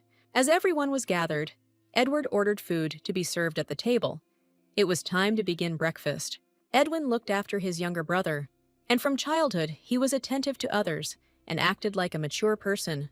In her past life, Belze rarely ate with the Duke and his sons. It was more of a duty than a pleasure. Now Joshua was present at the table. He was alive, healthy and cheerful, and this added joy and optimism to everyone present. Belle saw the difference between the House of Cagliostro in her past life and now, and this gave her confidence that she could change the course of history. Duke Edward Cagliostro praised Belze's manners. She had a good understanding of the instruments and used them skillfully. The Duke wondered if Belze had learned this at the temple orphanage. The girl answered positively, and the Duke noted that at least here the temple had done something useful. In fact, Belze lied again. She learned etiquette in the Duke's house. At the orphanage, the children used a plate and one wooden spoon to eat. She didn't know that there were different types of utensils and that they were used for different dishes. Belle also didn't know that the servants cleared away the used dishes. So on the first day, she used the cutlery so ineptly that she felt ashamed. Instead of reprimand, Belze received a patient teacher in the Duke, who advised that if she was in doubt, she should start with the extreme devices. The Duke explained that small utensils were used for desserts and ribbed ones for fish. Belle remembered only good things about Duke Cagliostro. Edward admonished his youngest son, "Joshua will have to learn good manners. Otherwise, he will not be able to be a worthy son of the Duke." The Duke promised to take care of the boy. When he grew up a little more, Belle knew that he spoke of this with joy, care, and love. Belle knew how unpleasant it was to be compared to someone else, and she didn't want Joshua to feel uncomfortable, so she dropped her fork on the floor. Belze asked for forgiveness. Her hands were still weak. The Duke noted her youth and said that she and Joshua would definitely learn everything. Belle asked what holiday they were all celebrating at breakfast. The boys unanimously announced that today was a very important day, and Belle was afraid that she had forgotten some important date. The Duke explained that they had gathered here to support her. Today was an important day for Belze. The Duke reminded that the child who has earned the most service talents is chosen as a saint, and a talent is the temple's currency, equal to gold. During the days of services, the nobles exchanged gold for talents, and only then were they able to sell things made by the orphanage children and their abilities. The child who received the most talents was chosen as a saint. Belle appreciated the Duke's support, but did not want to become a saint in this way. Belle wasn't eager for the saint's place. The Duke noted that her words differed from what Gordon said, but Belle worked hard, wasn't it, for the saint's place? Belle realized that the doctor had told her everything, and she decided to ask permission to use the fairy herb commercially. The girl promised the Duke to tell her what she was for when she made a profit. Edward remarked that if she was able to pay for the raw materials, she was counting on making a profit. Cagliostro allowed Belle to use as many herbs as he needed. He was eager to see how much this child could earn. Edwin wondered why she didn't want to use her abilities. If she was a candidate for sainthood, then she should take up healing and earn talents. Belle replied that her purpose for the event was to promote the product and thought that she didn't want to be compared to Diana again. The girl told the Duke that she was not as good at healing as Diana and did not want to claim someone else's place. The girl assumed that she had disappointed Duke Cagliostro and his sons and asked for forgiveness for this. Edward was angry, who told Belza that she was weak in healing, who dared to instill such thoughts in the child. Joshua supported his father. Belle was able to cure him. Isn't that proof of her strength? Edwin said that he completely agreed with everyone, but Belle could do whatever she wanted, and he would always be on her side. The Duke smiled. Belzie shouldn't worry. She should think of it as a game. In any case, she will become a saint today. The saint's place can be bought. The Duke exchanged enough, so she just needs to wait. Belle reminded that they only exchange 100 talents per family. Edward announced that it didn't matter. He would come to the party, and she would see everything for herself. Belle was surprised that they would really come to the festival. It turned out that the Duke and his sons had canceled all their business for the day just to attend the festival. In the original novella, the Cagliostro family rarely participated in public events. They were not interested, and Gordon went there instead. Joshua complained that he also wanted to go, but the doctor forbade it because the boy had not fully recovered his health. Belze didn't expect that, at this festival, she would not be alone, but with such a powerful support group. The children participating in the festival had to prepare their own stands, so Belle's first stop was the temple. Quite a lot of time had passed since the girl's last visit to the temple, but everything there remained the same and did not bother Belle at all. The doctor grumbled that his old and sick man was being forced to carry heavy things, but Belle believed that Gordon had no other choice. He was her business partner. Gordon objected. This did not mean that he was obliged to carry Belle's things. Of course, he was still strong enough, but he already had to hide her secrets from the Duke. After breakfast, the Duke tried to become Belle's assistant, but the girl couldn't even imagine him in that position. She stated that Dr. Gordon had agreed to help her. The doctor suggested that the girl visit her friends and mentors. Other children certainly did this. Belle explained that she didn't have any close friends here, and she didn't get along very well with the mentors, so she didn't want to see anyone. The doctor was sure that the teachers loved Belle because she was a sweet child. The girl thought that no one remembered her because Belle was completely ordinary. Suddenly, Lorraine, the director of the orphanage, intervened in the conversation and informed Gordon that Lady Belle's was wrong. She was a special child. Lorraine suggested that Gordon tell a little about how Lady Belle's used to live in the temple. Belle had expected something like this. Now that she was under the protection of Duke Cagliostro, the headmistress was naturally interested in how she was being treated.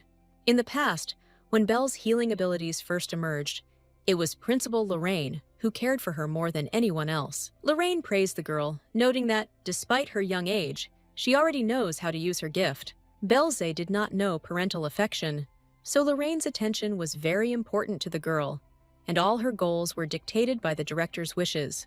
The director's interest in Belze faded the moment Diana arrived at the shelter, and now all of Lorraine's attention was focused on her new favorite. If they had forgotten about Belle, it would have been half the trouble.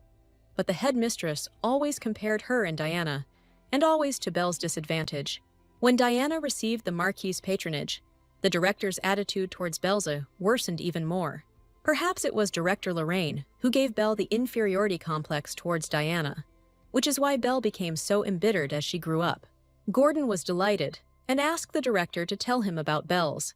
The girl did not want this and said that it was better not to be distracted, but to put things in order. The doctor decided that Belle was simply shy, and the girl was sure that the director was going to laugh at her and her appearance.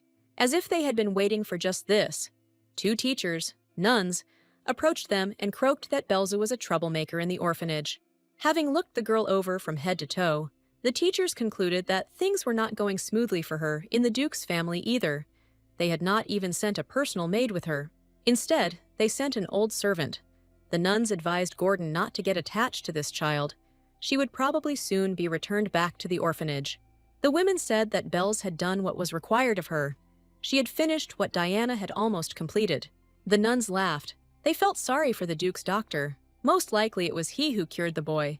And Belzy took credit for his achievements. So nasty and rude.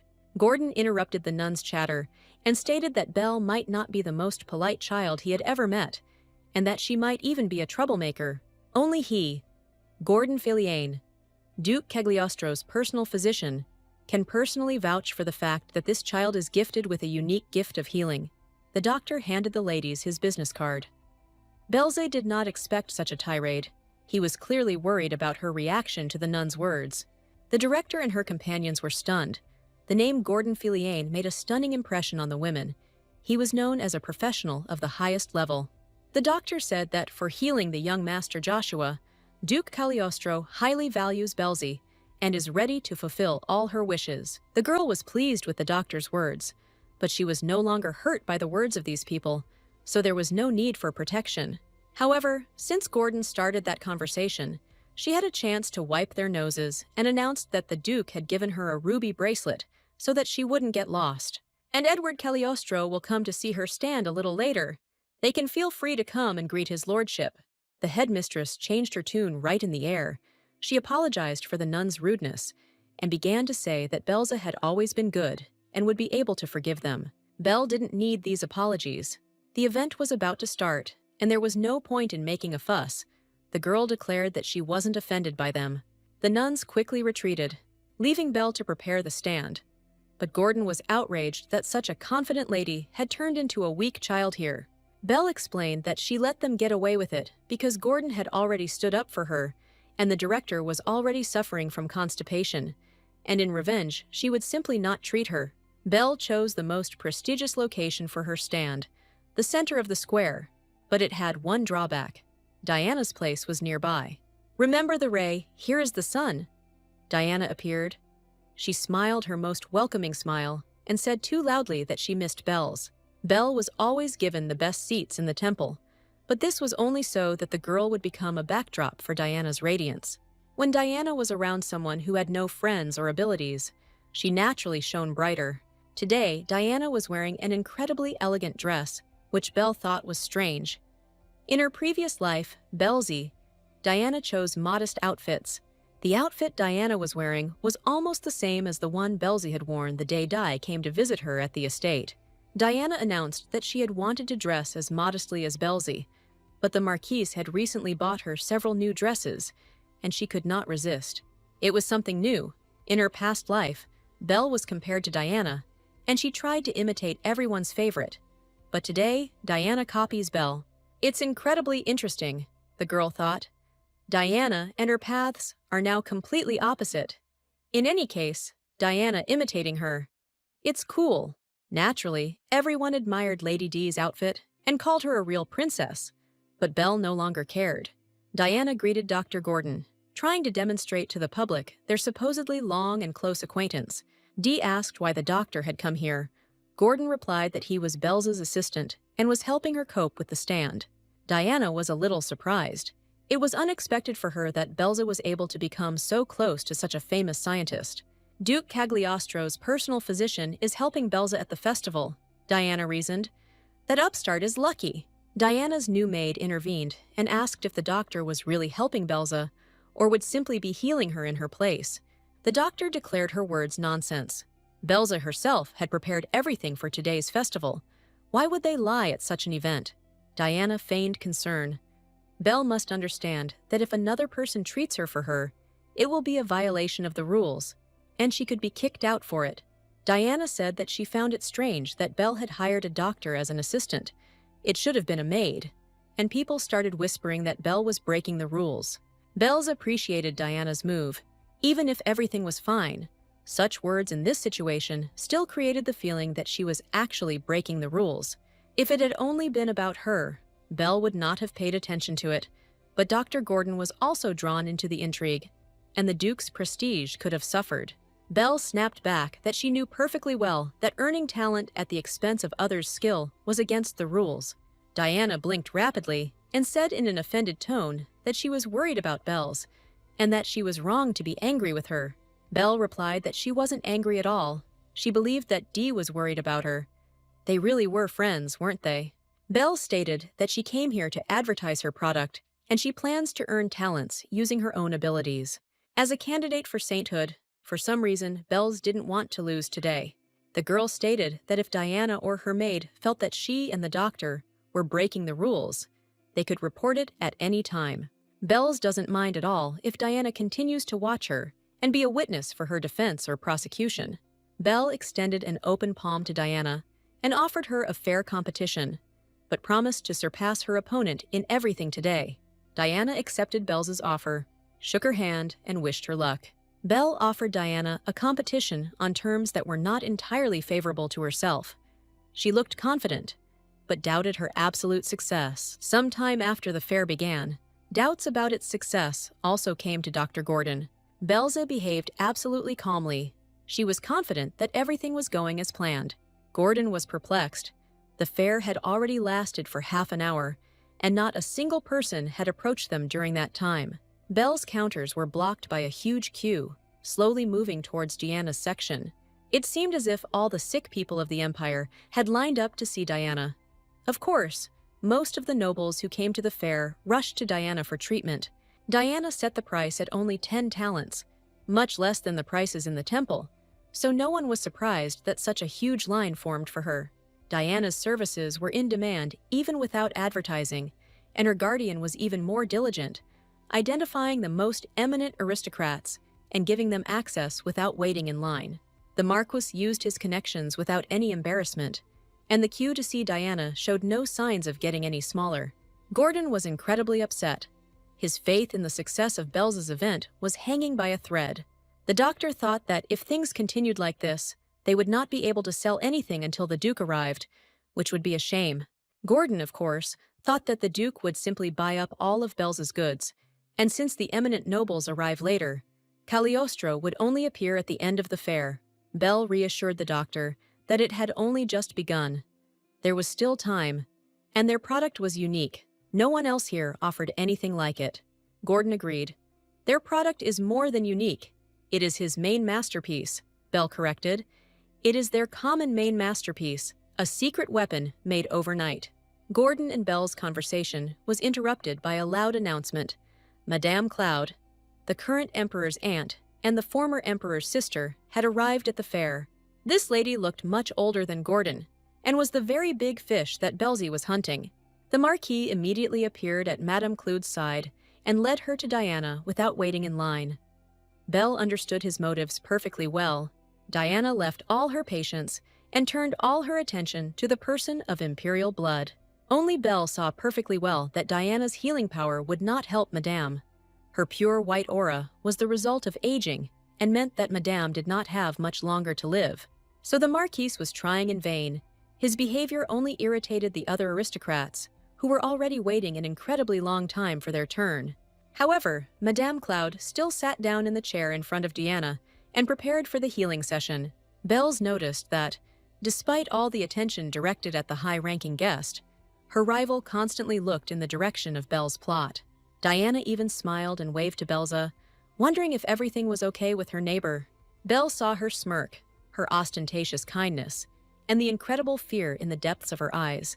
Belle had the same feeling towards Diana the last time she came to visit her at the Duke's estate and heard her say words that denigrated her reputation. In Belle's past life, this would have been unthinkable. Diana recognized her as an equal rival and is now nervous. Belza wondered if she herself had changed, then perhaps Diana was also very different from her previous version. In her past life, Belle had hated being compared to Diana, but now she felt a slight gratitude for the same thing, and she was confident in herself. Belle told Diana that she was fine and that she could safely continue receiving people who needed help. Gordon asked why Belle kept looking towards the line of people lined up to see Diana, and the girl replied that it was time to show people their wares. Belle picked up the megaphone and grinned slyly at Gordon. The doctor decided that he had teamed up with the treacherous devil. It was midday. The sun was shining brightly, and the nobles were exhausted from the long wait for Diana to heal them. Suddenly, the silence of the fairground was broken by the loud sound of a girl's voice, amplified many times over by a megaphone. All the attention of the aristocrats was immediately riveted to the little girl who was being held in the arms of a gentleman of a very respectable age. Belle announced that right now she is giving away a bottle of a product that can energize you from the first sip to the first 10 clients. For today's fair, Belle and Gordon prepared drinks from fairy grass, which was a remedy for fatigue. Since the quantity of the magic herb was extremely limited, the remedy was created in a hurry, but its effectiveness surpassed all known drinks. In addition, the drink made from fairy grass had an incredibly fresh and pleasant taste, which should have further attracted customers. Belle announced that the remedy helps with mild colds and minor ailments, and its effectiveness is guaranteed by Gordon Feliacci himself. The Marquis immediately launched an anti-advertisement. He hissed that all these were made-up characteristics, just to sell sweet water. The exhausted nobles were glad to have the opportunity to refresh themselves, and for free, too. Many immediately went to Belle's counter, drank, and returned the empty bottles. Belle calculated that since about 600 nobles were taking part in the event, 500 vials to relieve fatigue would be enough. Selling half of this amount of drink will give the girl a good chance of winning first place. The idea was that patients would come to Diana with hope of being cured. Belle would infuse the drink with healing power, and people would instantly feel relief. Minor ailments, such as a runny nose or a slight migraine, passed instantly. The drink's taste was pleasant. The nobles who tried it for free returned and bought several bottles at once. People were convinced that the remedy was working, and the man next to the girl was Dr. Gordon, and the line quickly moved from Diana's station to Belle's station. The free bottles sold out quickly, and Gordon was worried that they were selling a fatigue reliever and calling it a medicine, which was a scam. Belle's reassured the doctor. Everyone understood perfectly well that this was not a real medicine, but just the name of a drink. The advertising worked. Perhaps the nobles bought the drink because they were thirsty, perhaps because of the low price, perhaps because they hoped to be cured. But sales were brilliant. People kept coming, and Belle waited for the moment when she could find a buyer for the goods from which she intended to make real money. Then the Marquis showed up and made a complaint that Belzy was taking advantage of Diana's proximity and trying to steal clients right from under her nose. The man shouted that if Belle was a candidate for sainthood, she should use her healing abilities and not push some ridiculous drink on him, calling it medicine. Belle understood why the Marquis had come to her kiosk and was saying all this so loudly. He was trying to make it clear to everyone that she was unworthy of a place as a candidate for sainthood. Now it didn't matter. Belle managed to attract the attention of everyone present. The whole fair knew about the medicinal drink with excellent properties. The Marquis's erratic behavior played into Belle's hands.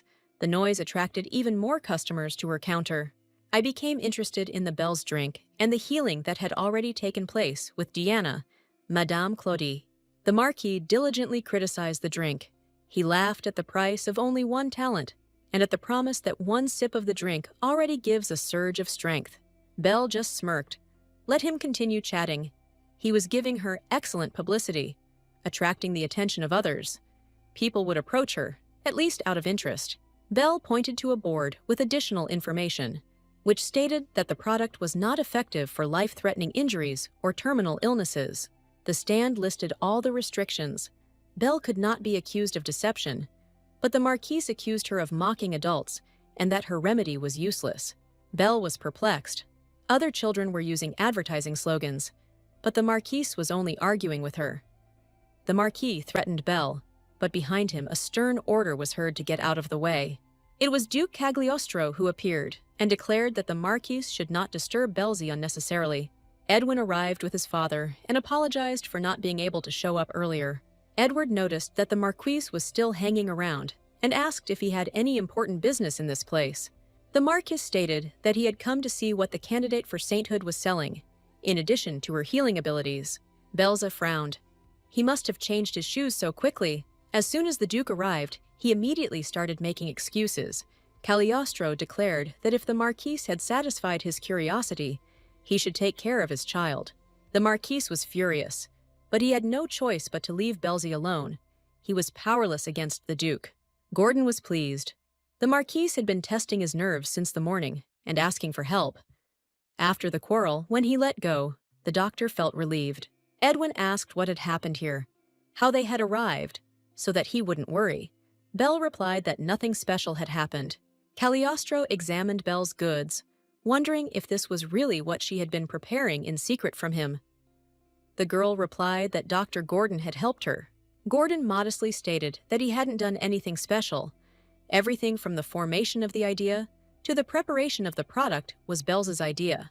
The Duke was amazed that such a small head could contain so many amazing ideas, and asked Belle to sell him and Edwin her drink.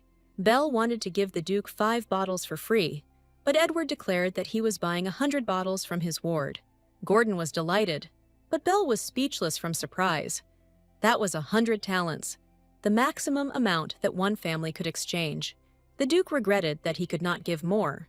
Belle objected that if he bought her drink, he would not be able to buy anything else at the fair. Cagliostro declared that there was nothing else here that he needed. Edwin confirmed that he had not found anything else interesting to spend money on. Belle's had decided to package the goods beautifully, especially for the Duke, when Madame Cloud approached her counter. The Emperor's aunt addressed the Duke with a greeting. They had not seen each other for a long time. Cagliostro hastened to bow to the member of the imperial family. The Marquis tried unsuccessfully to keep Madame Cloud's attention near Diana and prevent her from visiting Belle's counter. Madame told the Marquise to stop treating her like an old woman and stated that after today's session with Diana, she had not noticed much improvement.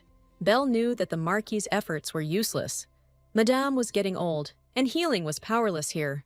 Most likely Cloud knew this, and that's why he was upset. Madame turned away from the Marquis and continued her conversation with the Duke, asking how Cagliostro had managed to get here. Due to his son's illness, he had stopped going out in public. The Duke replied that he had not attended social gatherings when Joshua was ill, but thanks to this girl, his son had gotten better, and he had been able to attend. Edward introduced Belze to Madame and informed her that she was a candidate for sainthood, whom he was sponsoring. Madame Cloud was pleased to meet her. In a past life, Madame had been an important client of Diana's, but now Belle saw her for the first time, but did not remember her playing an important role in the original plot.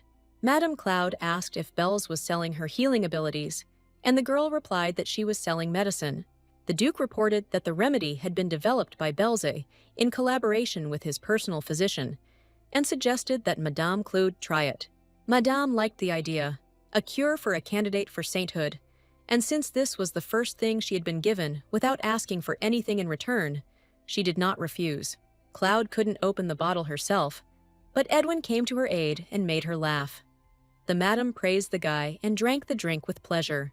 Belze considered Madame Cloud the most suitable person to present her secret weapon and hoped that she would like the fairy grass drink.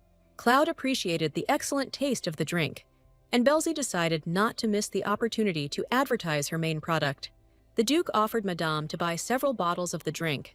Madame had already agreed to the purchase, but then Belze intervened. The girl suggested that the Emperor's aunt try another of her products.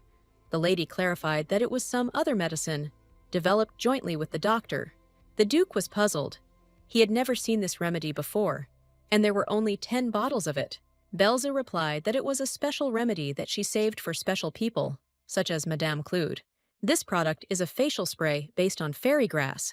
Its effectiveness is linked to the power of the plant and allows you to treat your face without touching it with your hands. Madame Cloud was loudly surprised by such an original use of a rare plant, and the ladies walking around Belle's counter heard about the herb and began to whisper. It was said that there was a legend that fairies accidentally dropped pollen from their wings onto this herb, and it became the legendary beauty herb.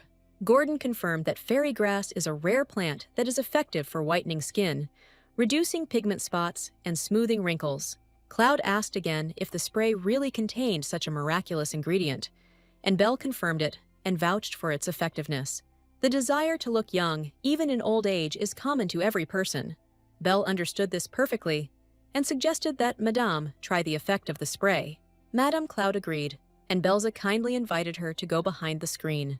Belle treated Madame's face and warned that it would take at least an hour for it to take effect.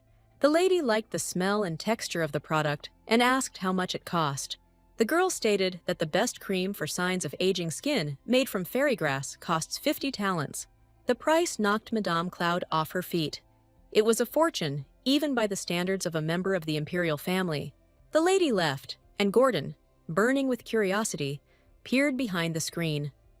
The doctor was incredibly interested in how the presentation of the spray went. Belzy announced that the deal was made. If the effect appeared within an hour, then the product would be bought. The doctor was surprised. She really managed to sell it, and what did she tell Madame? Of course, Cloud was stunned by the price. 50 talans was half the amount one family could spend at the temple fair. Belle knew this perfectly well, but she needed to win over Diana. And most importantly, her product was exclusive and high quality. The girl guaranteed Madame Cloud that she would return to her in an hour for the product, and later she would want to buy more. Belza fearlessly declared that if nothing happened, she would pay Madame Cloud 50 talents. The madam liked the little girl's courage. She believed her word and promised to return in an hour. Gordon was worried. He had no doubt that there would be an effect, but the price seemed greatly inflated to him. Edwin asked how much Belle had asked the lady for the spray, and why Gordon had been hanging around. The girl named the price, and the guy was no less surprised than everyone else. Gordon reported that while Belle was busy with Cloud, the Duke and the young master sold another 50 bottles of the drink. This was good news. They had already earned 200 talents just from selling the drink. Belle was happy and thanked Edwin. The boy modestly claimed that he had not done anything special for her yet. Belle wanted to thank the Duke too, but he went away on business.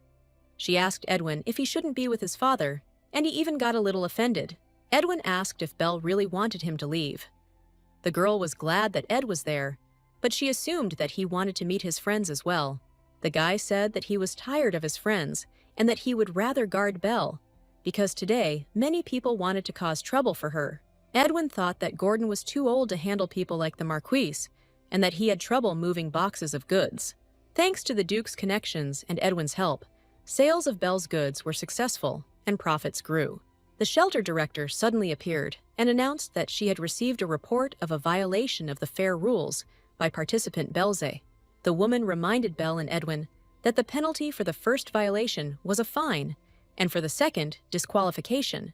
Gordon asked how they had broken the rules, but he believed they were following all the rules.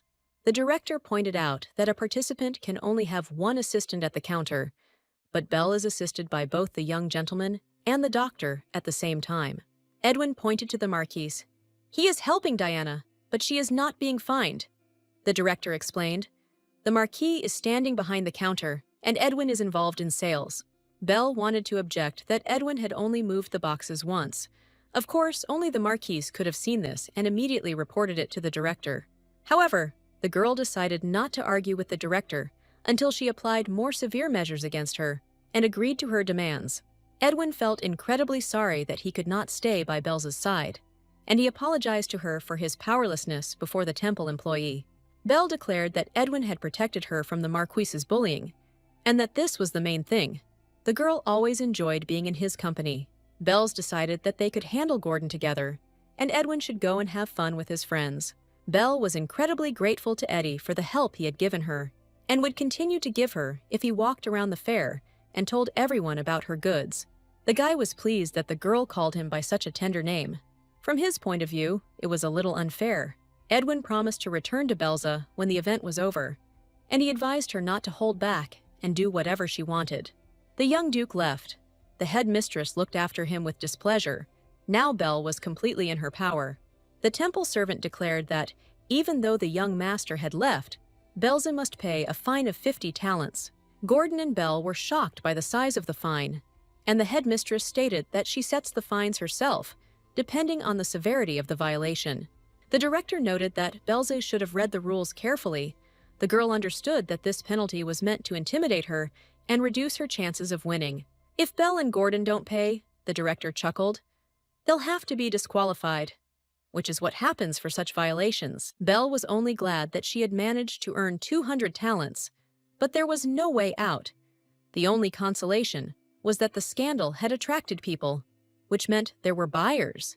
Belle's agreed to pay the required amount, and the upset doctor began counting out the coins. Suddenly, a commanding female voice was heard. asking whether a fine of 50 talents was too much for a children's event. Madame Cloud approached the counter and handed over the money. The nun objected, saying that this assistance was against the rules and that the lady should not pay the fine for Belza. Madame Cloud announced that she was simply paying for the girl's merchandise and told the director that she must now leave because she was disturbing the customers. The headmistress left, and Madame said that she was pleased with the effect of the spray. She really did look younger, and Belle herself was amazed at the changes that had taken place. Cloud wanted to take all the spray herself, but her friends were interested in it, so she brought them here. The ladies who came with Madame Cloud were interested in purchasing the rejuvenating product, and they were delighted with Madame's transformation. The noblewomen bought up all the rejuvenating spray. The Duke and Madame advertised Belle's products throughout the fair. Sales were going well, and talents were accumulating. Gordon was surprised that not only had they sold all 10 sprays, but there were only 180 bottles of the drink left. The doctor was confident that with so many talents, they could take first place and defeat Marquis Berlot. Belle would have been happy with 200 or 300 talents. She wasn't eager to become a saint, but now she had more than 700 talents, and that was awesome. The girl suggested that Gordon complete the sales, but the doctor believed that they should sell everything they had. Belle didn't object, especially since the customers weren't declining. She only warned Gordon that she had to leave for a short while to take care of her natural needs. In fact, Belle wanted to go to the library because she needed to check some information in the scriptures. There were many strangers in the shelter today, and all the staff were busy with an event, so no one was guarding the temple library. It was the perfect moment for the girl to secretly visit the library and find the information she needed there. Belle entered the hall. She knew approximately where the Holy Scripture was. The scripture was divided into 2 parts. 5 volumes: the teaching about the goddess, the doctrines of the order and the lives of the saints. The 6th and further, the description of historical eras. The 6th volume is only in the temple library. That's why Belle came here. The Duke could arrange a visit for her any day, but her interest had to remain a secret. No one was supposed to know what information Belle was looking for here. The girl was interested in her missing heart and the reason for returning to the past. Archaea was the first saint to turn back time by offering her heart to the goddess, something Belle had previously thought was just a legend. Now the girl saw in her a direct analogy with herself. She also had no heart, and she also returned to the past. If Belle could find information about why Archaea did what she did and what happened to her afterward, she would be closer to solving the mystery and her heart. The first part of the scripture told of Archaea's childhood, meeting with the goddess, and awakening of her abilities. During the reign of Emperor Esterod I, the demons were at the height of their powers, and in order to save the world, Archaea, together with the House of Cagliostro, led a campaign. The girl sacrificed her heart on the altar of the primordial plateau where the goddess Aria slept, and time was turned back. Archaea returned 4 years ago, when the enemy was weak, and destroyed the demons and all their allies. After the victory, Archaea returned to the capital and founded the first orphanage there, where orphans from the previous war found a home. A year after the end of the war, the saint returned to the bosom of the goddess.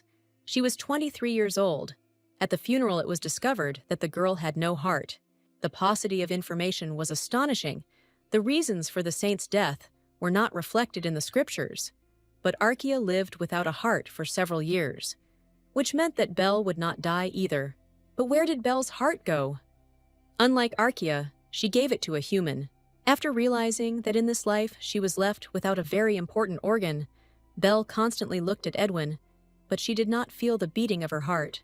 The library did not shed light on the mystery, and the girl wondered where to go now, to find out where her heart was and get it back. Belle remembered that Archaea had left her heart on the original plateau, now called the Shalabat Plateau, a place of pilgrimage for clergy. The girl suggested that she could get information there, but it was not a place where a child could go on her own. Did she really have to wait until she grew up? Belle didn't notice how half an hour had passed. She needed to hurry to Gordon. He was probably already starting to worry. The girl was in a hurry, but she heard the sounds of a fight and decided to find out what was going on. It was Tommy and the other boys who were bullying Ishmael. Belle felt sorry for the boy. He was mute, and now Tommy was starting to bother him too. Everyone except Tommy was afraid to touch Ishmael, Thinking they might become mute or end up locked in the repentance room, Belle immediately recognized Ismail as the same guy who had been locked in the repentance room before her and the first to be deprived of his abilities.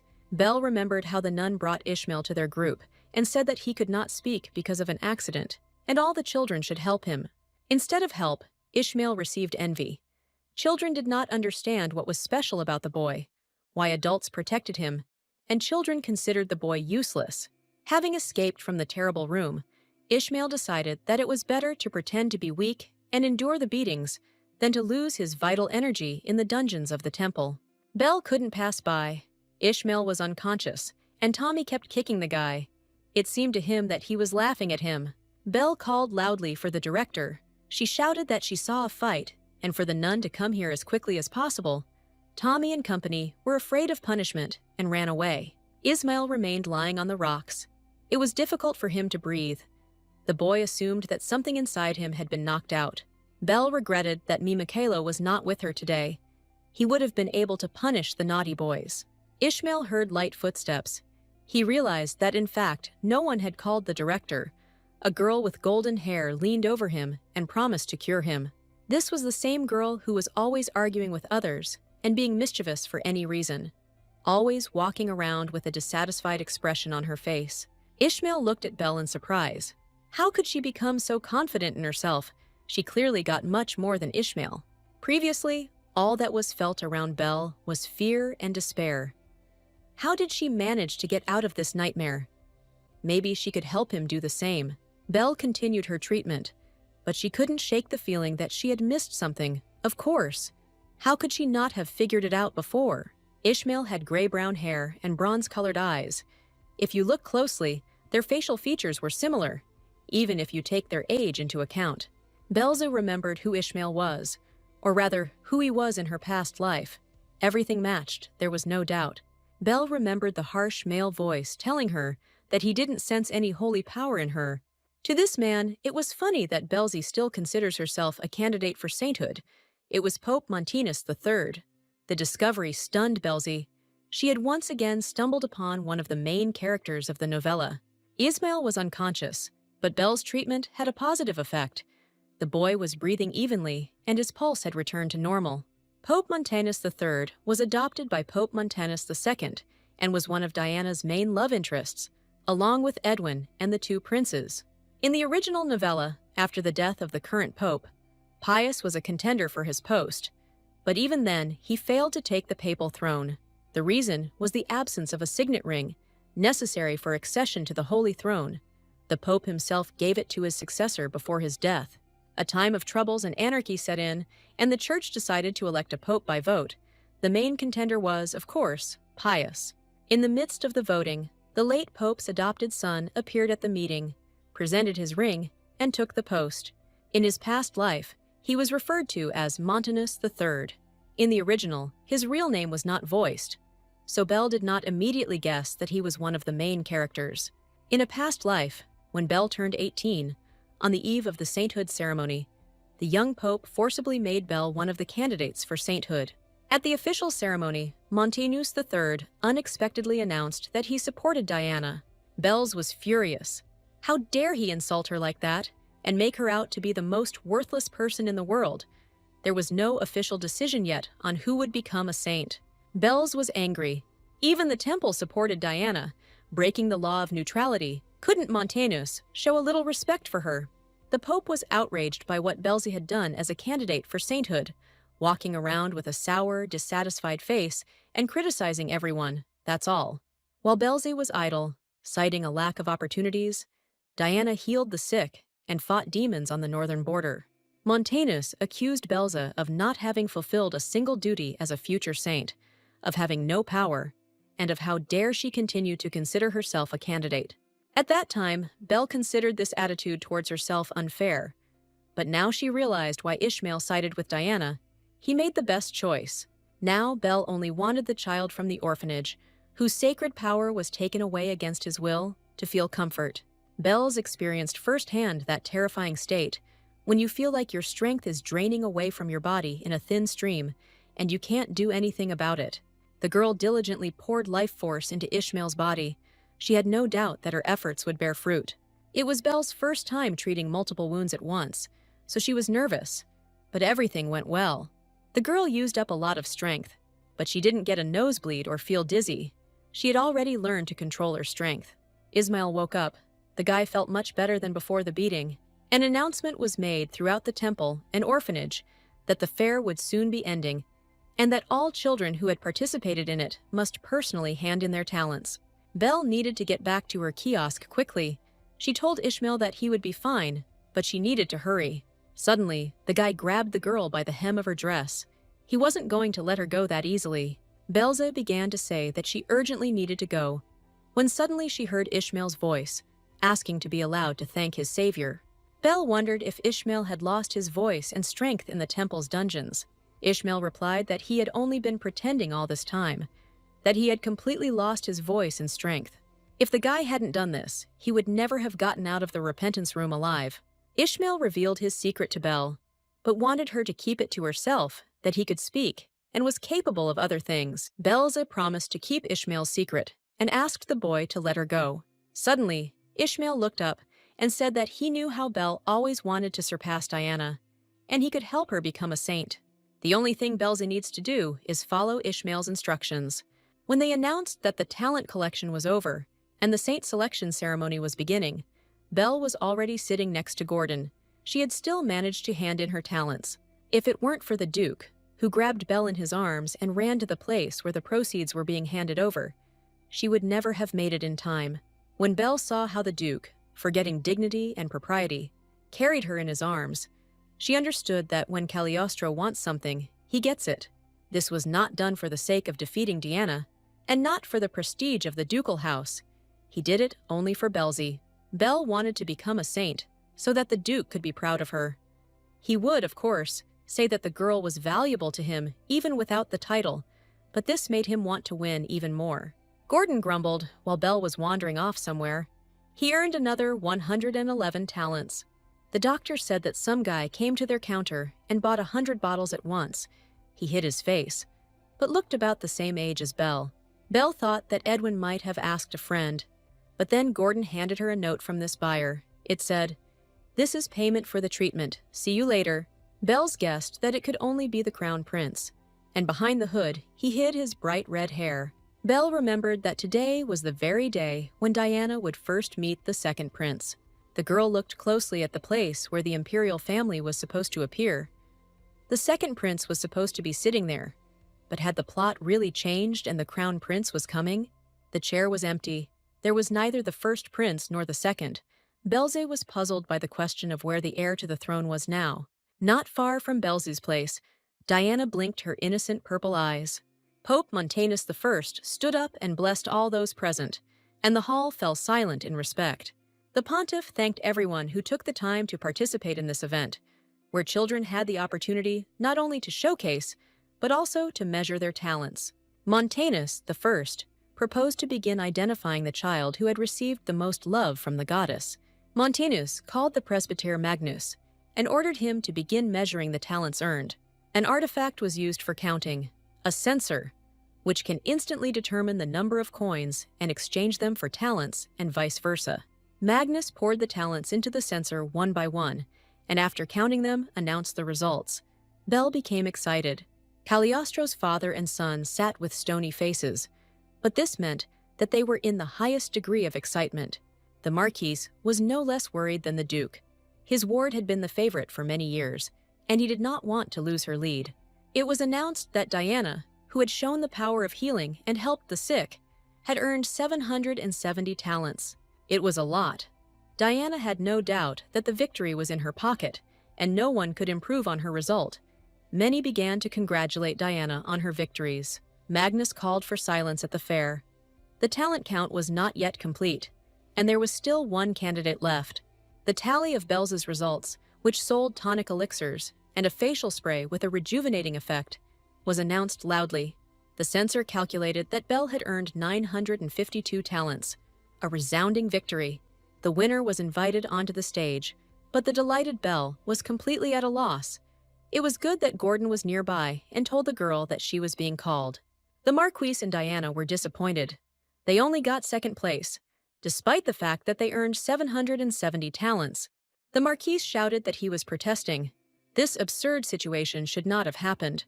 The pontiff told the Marquis that a complaint could be filed after the event, but the Marquis stated that Diana definitely had 100 coins more. The pontiff clarified that the Marquis claims that a theft was committed in Lady Diana's pussy. He is sure of it. The use of talents outside the temple is forbidden. No noble would risk their honor for profit. The Marquis looked sincere. It was unlikely that this was a setup. The Marquis claimed that he had been counting the number of visitors and had concluded that the thief was one of the children. But it was unclear who could have committed such a sacrilege. The director was growing closer to the Marquis. She argued that such issues should be discussed after the event. And besides, 100 talents would not be enough to change the outcome. Montanus called on everyone to remain calm and quiet, and the incident would be dealt with immediately. Montanus said that this news tainted the celebration, but none of the participants in the event left the hall or the temple grounds, meaning the truth will be revealed. The pontiff ordered assistants from each kiosk to bring him the accounting books. Montanus I began a careful study of all the records and came across the Belle's ledger. The girl did not expect such a turn of events. Would she really be charged with theft? Papa didn't blame her, but according to records, Belle was the only one who received 100 talents at once twice. Belle's did not deny that she was indeed lucky and had 2 wholesale customers. Montanus announced that one of these buyers was Duke Cagliostro. There was no question about that. But the second one had no name recorded. He was listed as anonymous. The second customer arrived last. Could Belle tell who he was? The girl knew it was the Crown Prince, but she was afraid to say it out loud. Who knows what the mention of a prince she is not officially acquainted with might lead her to? And the girl decided not to reveal the identity of her last buyer. The Marquise did not miss the opportunity and accused Belle's of stealing money from Diana's shop. If she was silent, that meant she was guilty. The headmistress decided to add fuel to the fire and suggested that Belle was probably jealous that another candidate for sainthood had earned more. Belle was bombarded with accusations. Could she really have committed such a vile act for the sake of first place? She had disgraced the name of the house of Duke Cagliostro. Belza did not know what to answer or how to defend herself from the accusations that were raining down on her from all sides. Duke Cagliostro was once again forced to intervene and stand up for his ward. Edward accused the Marquise of luring clients from Belza to Diana. Everyone saw it. The Duke believed that by declaring the theft, the Marquis was flaunting his stupidity, since he was not even capable of keeping an eye on the tent. Cagliostro was indignant. Could the Marquis really claim that Belza, this 5-year-old girl, was a great thief, capable of stealing 100 talents from a grown man? Perhaps the rumors about the Marquis's financial problems are true, and he is reporting the theft, hoping that the non-existent money will be exchanged for gold. The Marquise was indignant at the Duke's words, and Belle admired her guardian's resourcefulness. The pontiff ordered the Marquise and the Duke to stop their quarrel. They must remember their noble honor and not disgrace themselves. It is not fitting for such eminent gentlemen to cause a scandal in the Holy Temple, especially in front of children. The pontiff apologized to Belza for the adults who had frightened her so much and asked her to tell him at least something about the last customer. Belle decided that she would show the note she received. The pontiff would see that the paper was imperial and would understand that the girl was innocent. Suddenly, a boy with a low-drawn hood emerged from the depths of the hall and announced that he was Lady Belza's last customer. The Crown Prince took off his hood and announced that he had been feeling unwell lately, and, having heard that they were selling a universal remedy at the fair, he bought 100 of them at once. Everyone greeted the little son of the Empire, and the boy declared that all the vials were now in the possession of Baron Lancelot. Anyone who wanted to could check it out. The Crown Prince explained that he did not want to reveal his presence until after the ceremony, so as not to distract attention from the essence of the event.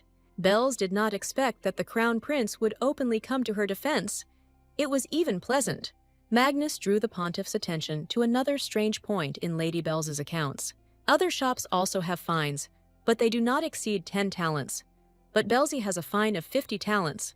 The award ceremony was suspended, and the pontiffs and all those involved in the scandal retired to a separate room for discussion.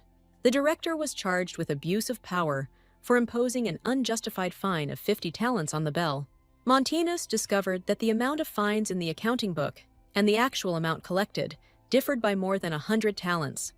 The director was engaged in large-scale embezzlement. It was decided to conduct an investigation and punish the culprit. The headmistress fell at the feet of Montanus and declared that the Marquise had incited her to commit the crime.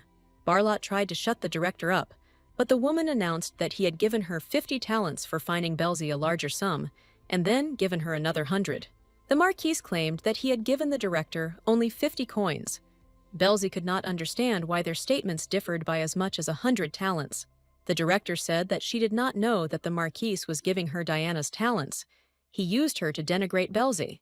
The Marquis suspected that it was the director who stole the 100 talents. The pontiff got tired of hearing this and concluded that at least both Director Laurent and the Marquise were guilty of giving and receiving a bribe. Montanus ordered the former headmistress, Lauren, to be taken away for punishment according to the laws of the temple, and the Marquis, as a secular person, was to be dealt with by the imperial court. The pontiff believed that the Marquis of Barlot had brought dishonor on a nobleman and should be held accountable for it. Belz still believed that someone had stolen Diana's money, but she had no intention of finding out the truth. For her, this story had been resolved in the best possible way.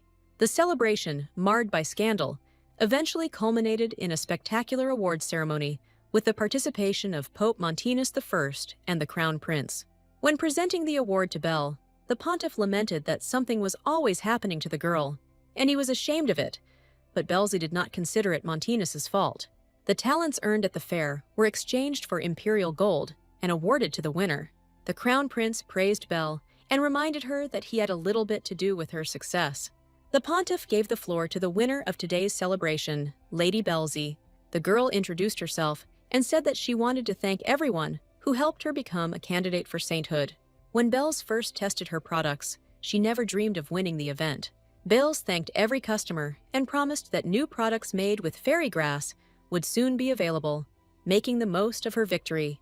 The girl did not forget to express her gratitude to everyone who helped her become a saint and to the best customers of the Belz brand products. Belze was sincerely grateful to her guardian Duke Cagliostro, Madame Cloud, and His Highness the Crown Prince, and she dedicated this victory to them. The Crown Prince even blushed. He was so pleased that Belzy was talking about him in his welcoming speech. Edwin was indignant and angry. Not only had Belle not said anything about him, but she had also given the laurels of assistant to the Crown Prince. The young Duke Cagliostro could not believe it. He suffered from jealousy and suspicion. Belle ran skipping towards the carriage. She was now rich. It seemed to the Duke that the girl was happier with the money than with the status of a saint. The girl agreed. This was her first money. Duke Cagliostro was proud of his pupil. She had worked hard and deservedly won this victory. Belle replied that it was all thanks to the Duke. He helped her when she needed to hand in her talents, and he took her side when the girl was accused of stealing. Edward stated that it was natural for a family to help each other and asked Edwin to confirm his words. The boy was in a bad mood. He didn't answer his father. He only reminded him that he had to go. People were waiting and headed to the carriage. Belle didn't understand why Edwin was so angry. Maybe because the girl called him by a cute nickname without permission and in front of witnesses. The Duke would have been glad to return to the estate with the children, but he still had to take part in the banquet. Cagliostro said goodbye to his ward and promised that they would see each other at the estate very soon. The girl was already glad that this long day was over and she could return home when she was suddenly called. It was Diana. She came to congratulate her rival on the title of saint awarded to her. Belz didn't expect her biggest rival to appear. She had to force herself to talk. The girl thanked Diana and admitted that she was also magnificent. Having earned 800 talents, she healed more than 80 people. This is impressive. Diana was grateful for the praise, but she felt offended. If she had set a higher price for her services, she would have easily surpassed Belze and become a saint. Belze replied that Diana should not be upset. There are always new chances and opportunities in life. Belle had no intention of competing until the Duke's name was mentioned. In fact, the girl wanted to correct the mistakes of the past and restore her relationship with Diana. But in the end, Belle understood the main thing. Even for the sake of a good relationship, you can't sacrifice something truly important. So Belle let go of the feelings of guilt and inferiority that she felt towards Diana. She had hurt those close to Belle, and now everything would be serious. Belle's no longer intended to live looking back at the past. Everything had changed and required new solutions. The girl saw Ismail signaling to her from behind the column. The guy was clearly in a hurry and wanted to talk to her. Belle's decided to say goodbye to Diana. She told her that she still had things to do and needed to hurry and promised to see her later. Belle attacked Ishmael, the Marquis's strange behavior. It was not his doing by any chance. The guy didn't understand anything, and the girl explained. Lauren claimed that the Marquise gave her 100 talents, but the Marquise didn't remember that. The main thing is that she knew for sure that Ishmael was trying to influence her. He promised to make her a saint and tried to force her to do everything he said. Belze was angry with Ishmael. She could become a saint without his help, and to introduce him to the Duke, the girl did not need to be hypnotized at all. Ishmael pretended not to understand what was being said, but was surprised that his power had no effect on Belze.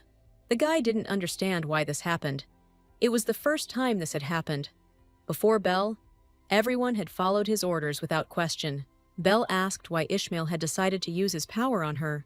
Ishmael didn't know what to answer, but he actually wanted to make sure everyone was happy. Belze stated that she wanted to defeat Diana personally, without anyone's help. For her, it was a matter of honor. Ishmael apologized and admitted to Belle that he could control people with words. If a person didn't suspect anything, he wouldn't even remember it. Ismail wanted to negotiate with the Duke and force the Marquise to make Belle a saint in exchange for her taking him with her to the estate. But he had no guarantees. Belle was indignant. Did Ishmael really think everything through and just want to use her? The guy admitted that this was indeed the case, but his power had no effect on the girl, and she would have won without his intervention. Ishmael asked for forgiveness. Belle was not angry. She understood that he was afraid to be in the shelter, and he dreamed of getting out of here. Belle knew that even without her help, Ishmael would become a pontiff and succeed in everything. But he asked her for help, and she would try to come up with something. Edwin appeared and asked what Belle was doing there, and who this young man was. The young Duke asked menacingly why Belze was making him wait so long, and why he found her here with this strange boy. Edwin grabbed Belze's hand and told Ishmael not to touch it, and not even dare to come close. Belze didn't understand why Edwin was so angry, and what Ishmael had done to him. The young Duke said that she shouldn't protect this guy. Ishmael grew gloomy and was ready to defend himself. Belle was afraid that it would come to a fight. Edwin demanded that Belze tell the truth. The girl said that this guy was her friend, and she was not lying. Edwin looked back at Belle and asked again if he really was a friend. This was her chance to prevent a conflict. Belle called out to Ishmael that they would see each other later, and then she ran into Edwin and pushed him out of the alley. Edwin and Belle walked to the carriage. The girl sighed with relief. She managed to prevent a fight. Edwin asked if that guy was really Belze's friend. She said that she didn't have any close friends at the shelter. The girl replied that this was her new friend, whom she had only met today. But in general, Belle did not remember telling Edwin about her lack of friends.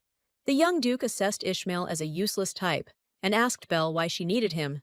It seemed strange to Belle that Ishmael and Edwin had met for the first time today.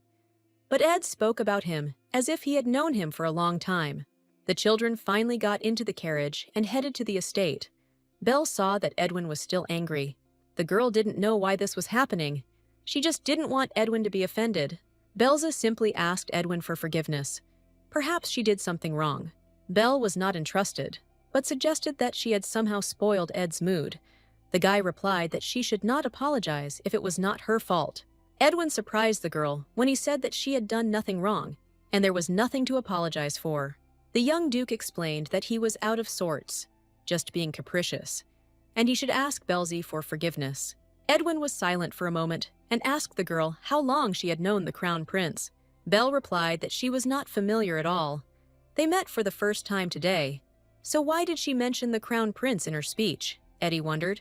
The boy was annoyed. Belle mentioned someone she was seeing for the first time, but never said his name.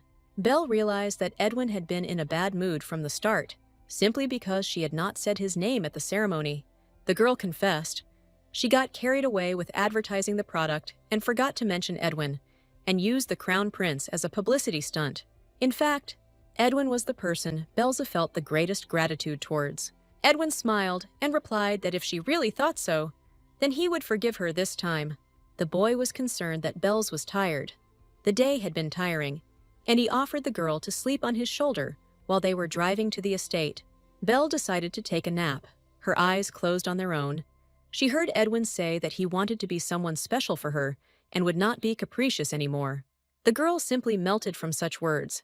She wanted to tell the guy that he was already like her heart, and it was simply impossible to be more special. Several days passed after the fair. Belzy hurried down the corridor, and Tara and Gordon rushed after her, persuading her not to hurry.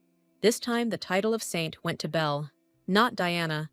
The girl urgently needed to meet the Duke, and she was in a hurry. Belle, out of breath from running, tried to tell Edward that she needed to talk to him about the usage fee she had mentioned earlier.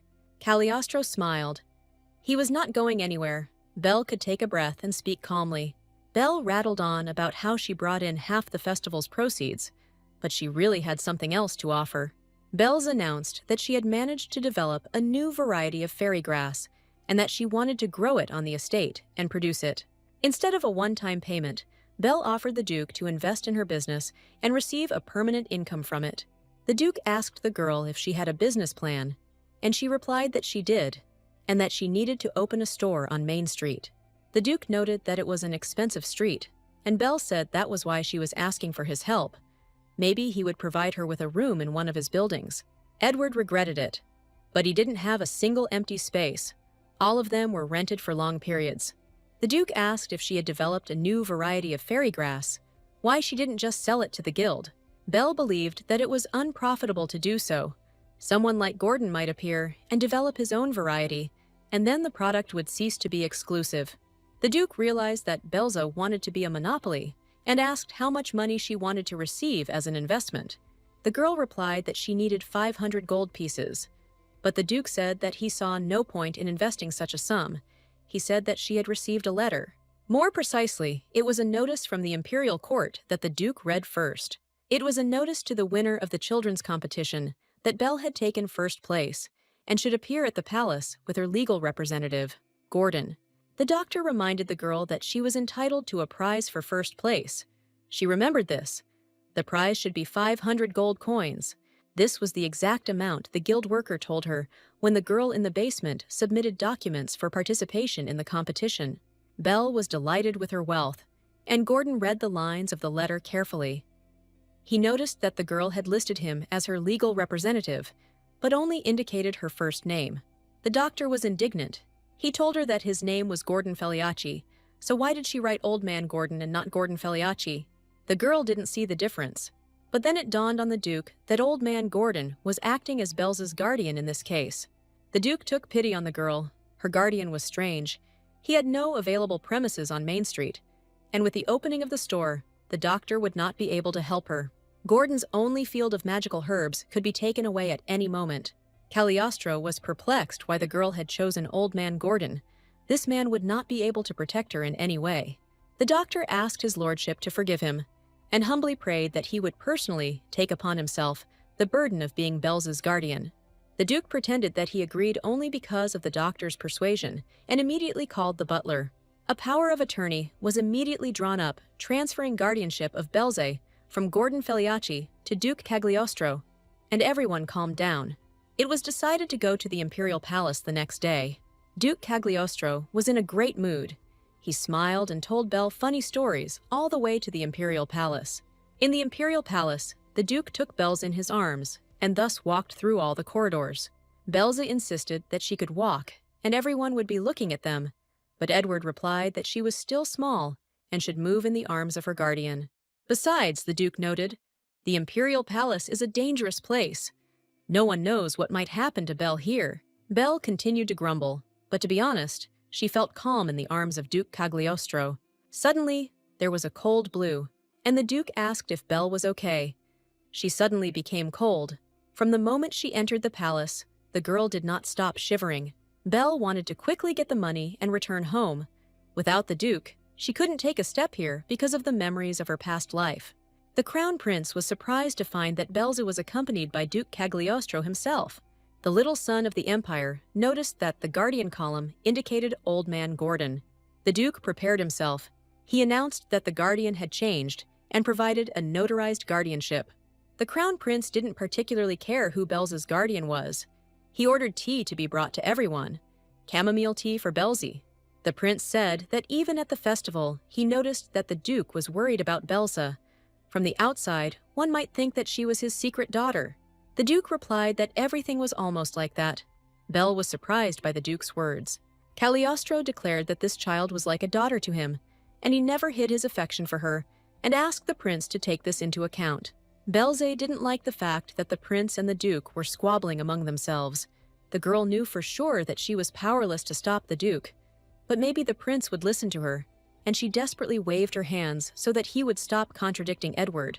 The prince noticed that they had not yet greeted each other, and Belle was glad that he had thought to change the subject of the conversation. The duke and Belle ceremoniously greeted the little son of the empire. The prince replied that such ceremonies were not necessary between them. He was glad to see Mishka.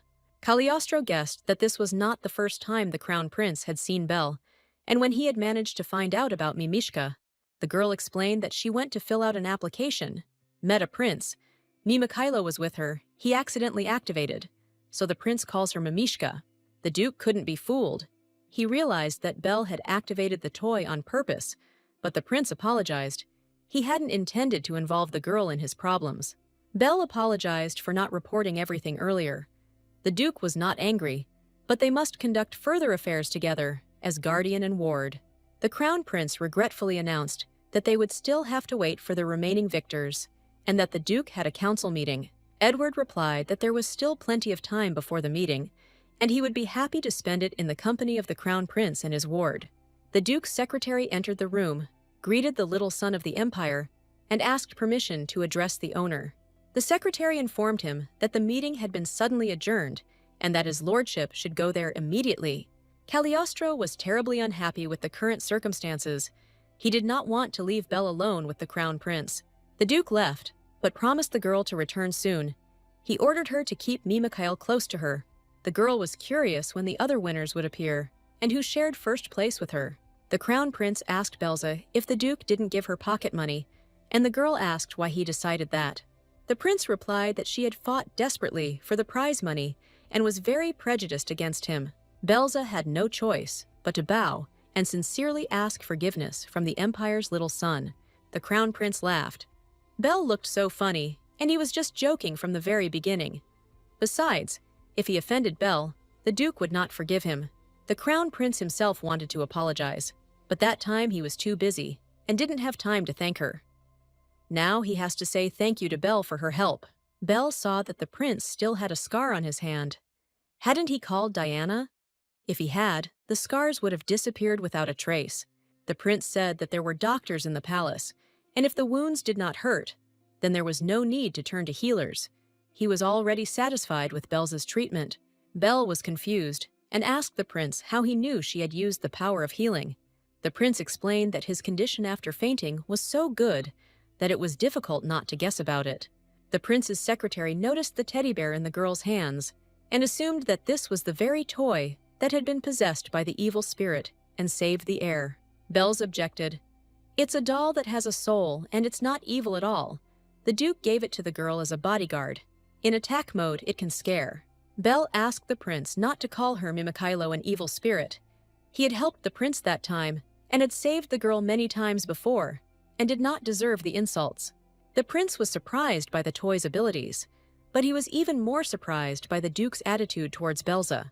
The crown prince thought the duke was helping the girl in exchange for healing his son, but he gave her a rare artifact, meaning he values her more than just a healer. His Highness was annoyed that Cagliostro had gotten ahead of him. If he had found Belle first, he would have left her with him. The girl did not hear what the prince was muttering, and His Highness did not voice his wish. The crown prince said that as a token of gratitude for saving him, he wanted to offer Belle something. The girl reminded him that he had already repaid her by buying her a drink. The prince was offended. He had only paid 100 talents. Did Belle really value the life of the heir to the throne so little? The secretary handed Belle a lease agreement for the building. The prince knew she was looking for a vacant space on Main Street. It turned out that the actions of the contestants were being recorded. His Highness offered to give the entire building to Belle for her needs. It was tempting, but what would the prince demand in return? Belle clarified what the prince would demand from her for this. His Highness liked how quickly his new acquaintance understood. His Highness wanted Belle to collect information about the aristocrats and pass it on to him after the store opened. In addition, the Crown Prince hoped that Belle's would help him create a secret fund. Of course, this fund would be created at the prince's expense. He was going to give her part of his personal funds, which she would have to manage. Belle's was convinced of her suspicion that the competition for young entrepreneurs was organized to find talented allies for the prince. This was mentioned in the original novella, but if the prince is willing to ask such serious favors from a child, it means he has no allies at court at all. Belze acknowledged the prince's sad situation, but she had no desire to get involved with the imperial family, much less work with the secret fund. Belle replied that she could not take on such responsibility. She explained that it was difficult for her, and the Duke had provided her with premises for the store. It was not in the Crown Prince's interests to quarrel with the Duke, and the young man decided not to insist that Belle preferred his support. But how sorry he was. He understood perfectly well that Belle would eventually become a very strong ally. She could be useful to him even now. Besides, Belle was a beautiful girl. The prince invited her to sit next to him. He was not offended. He had another winner. While Belle was clarifying who the second winner was, the prince's secretary saw a carrier pigeon in the window and let the bird into the room. The prince told Belle that the second winner should arrive soon, and then he would introduce him to the girl. The secretary apologized for interrupting the prince's conversation and announced that an urgent dispatch from the second winner had just arrived. He reports that the ship of the Galagos Trade Guild encountered a kraken on its way back, and therefore the second winner will not be able to arrive at the palace today. The prince became worried. He asked if Adolf himself and his ship were okay. If there was any serious damage, fortunately, there was no major damage. Belle never thought she would hear that hated name again. Adolf Galagos was the one who pushed her to commit rash acts. This man in a past life gave her poison and a letter so that she would simply leave them in the Marquise's house, which turned out to be an execution for Belze. Adolf seemed to be a loyal ally of the Crown Prince. The heir trusted him as himself. But soon after, the influence of the Duke of Cagliostro's family was ended. The heir to the empire fell into a coma, poisoned by the same poison that Galagos had given to Belze. Belle put two and two together, and it turned out that the Crown Prince had staged a competition to find an ally, but ended up with someone who had betrayed him. His Highness sighed and explained to Belle that the second winner would not be coming today. Thoughts about the prince and Adolf made Belle turn pale. His Highness noticed this and became concerned that the girl looked ill and that she might be unwell. The prince wanted to call a doctor, but Belle replied that she didn't need it. Her head was pounding. The Crown Prince wanted to find support, but ended up tightening the noose around his neck. Stunned by such thoughts, Belle sat silently on the sofa, and the upset prince had no choice but to postpone the award ceremony scheduled for today. The prince asked his secretary to call the Duke from the meeting when the office door suddenly opened and Edwin burst into it. The young Duke was alarmed. For some reason, he was sure that the Crown Prince would certainly offend Belze. Edwin said that his father had called him and that he wouldn't be able to come because of a meeting, so he asked him to do it.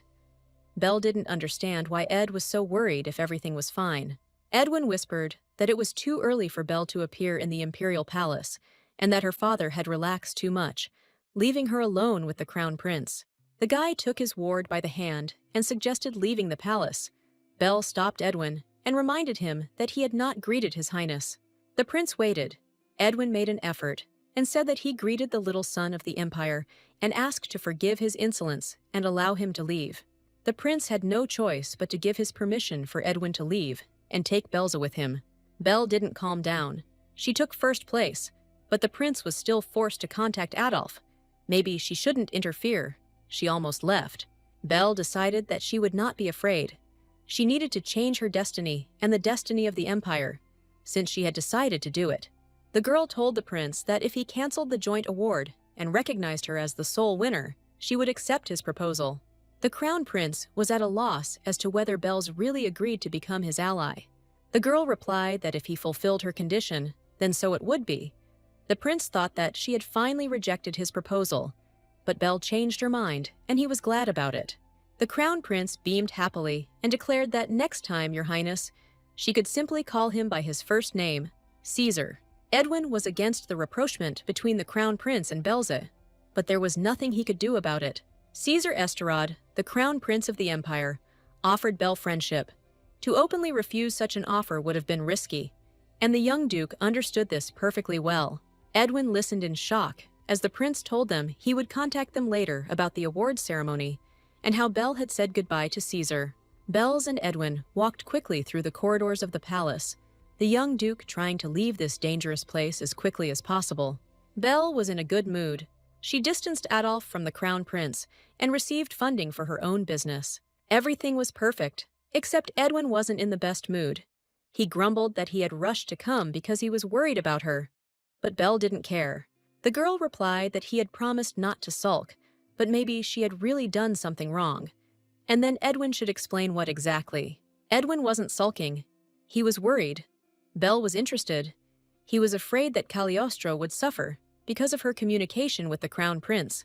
Edwin replied that Cagliostro could not suffer because of her. The duke's influence was great. In fact, Edwin was only worried about Belza. She was small and inexperienced, and it was so easy to deceive and offend her, and erase from the girl's face something that was noticeable only to him. Edwin was sure that the crown prince would be interested in such a talented girl as Belle, but he preferred that she not get close to the people from the palace.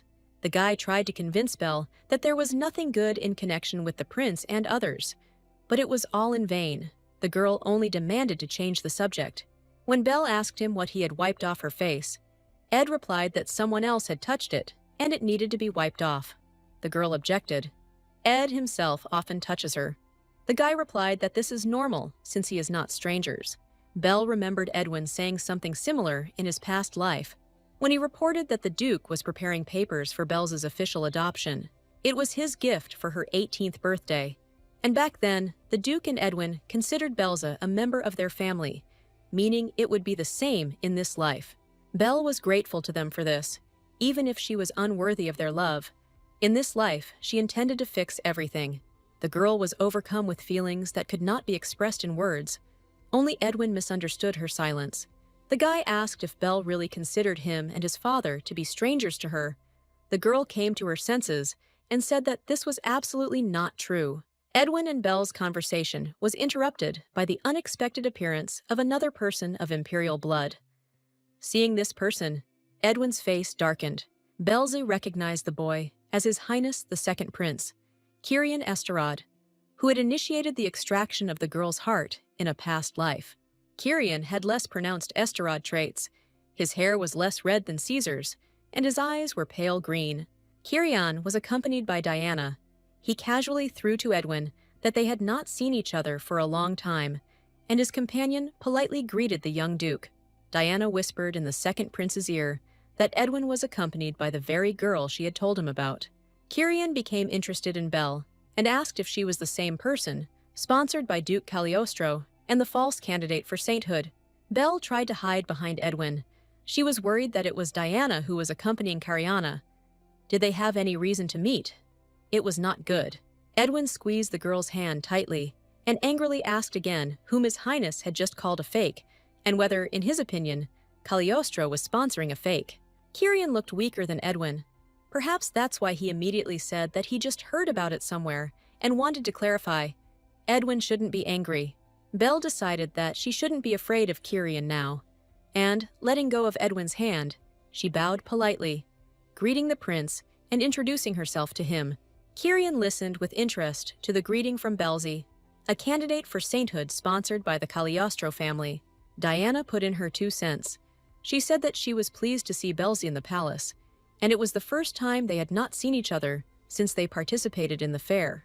Diana boasted that she came to the palace at the invitation of the Empress, who needed her gift, and at the same time, the girl planned to heal the crown prince.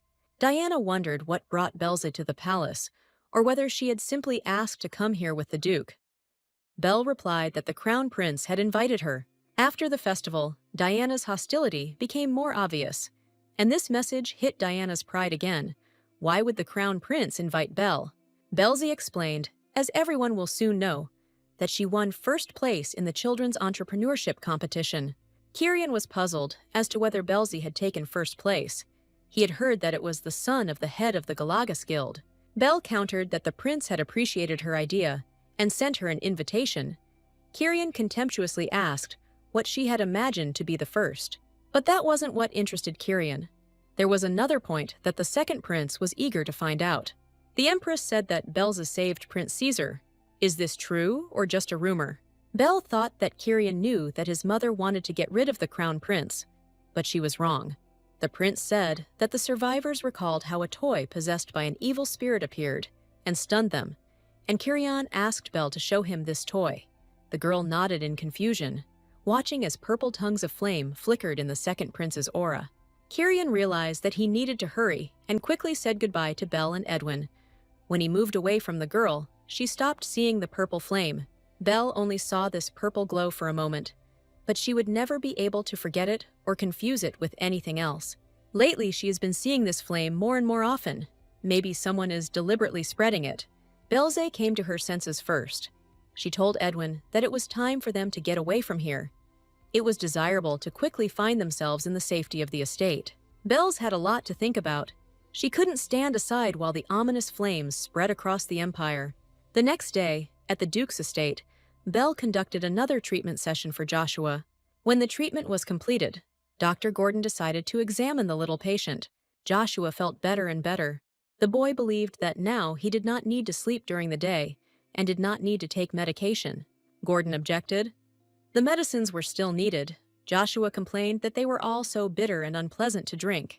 Everyone was worried about Joshua's illness, but thanks to the doctor's medications and Belle's treatment, the boy will soon be able to live like all healthy people. Belle's explained to Joshua that although the medicine was bitter, it was necessary to avoid the return of the disease, and he had to take it constantly.